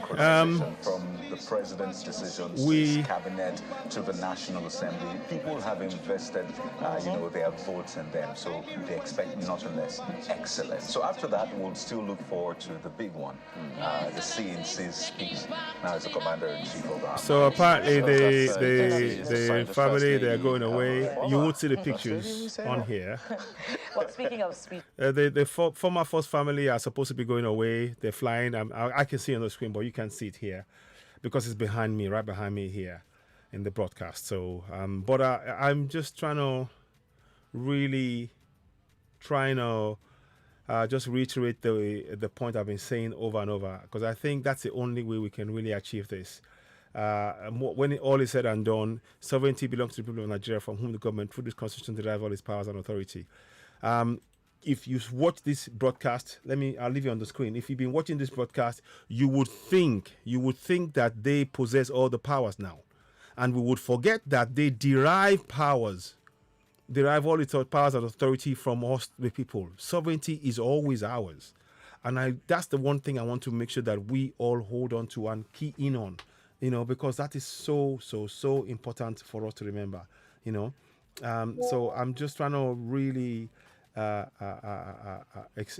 reiterate that point over and over and over, because I really think that we have lost that has lost in translation. That fact has been lost in translation. That all of this ceremony is all on our say-so. It's all on our acceptance of the new governance welcoming it in, but without realizing that we have those powers, and that's what we're trying to change. So please download this, keep this on what you see on the screen, share it among friends and family and friends. And so let's just see. We might be winding this down shortly, but let's see what happens. I'll wind it down shortly.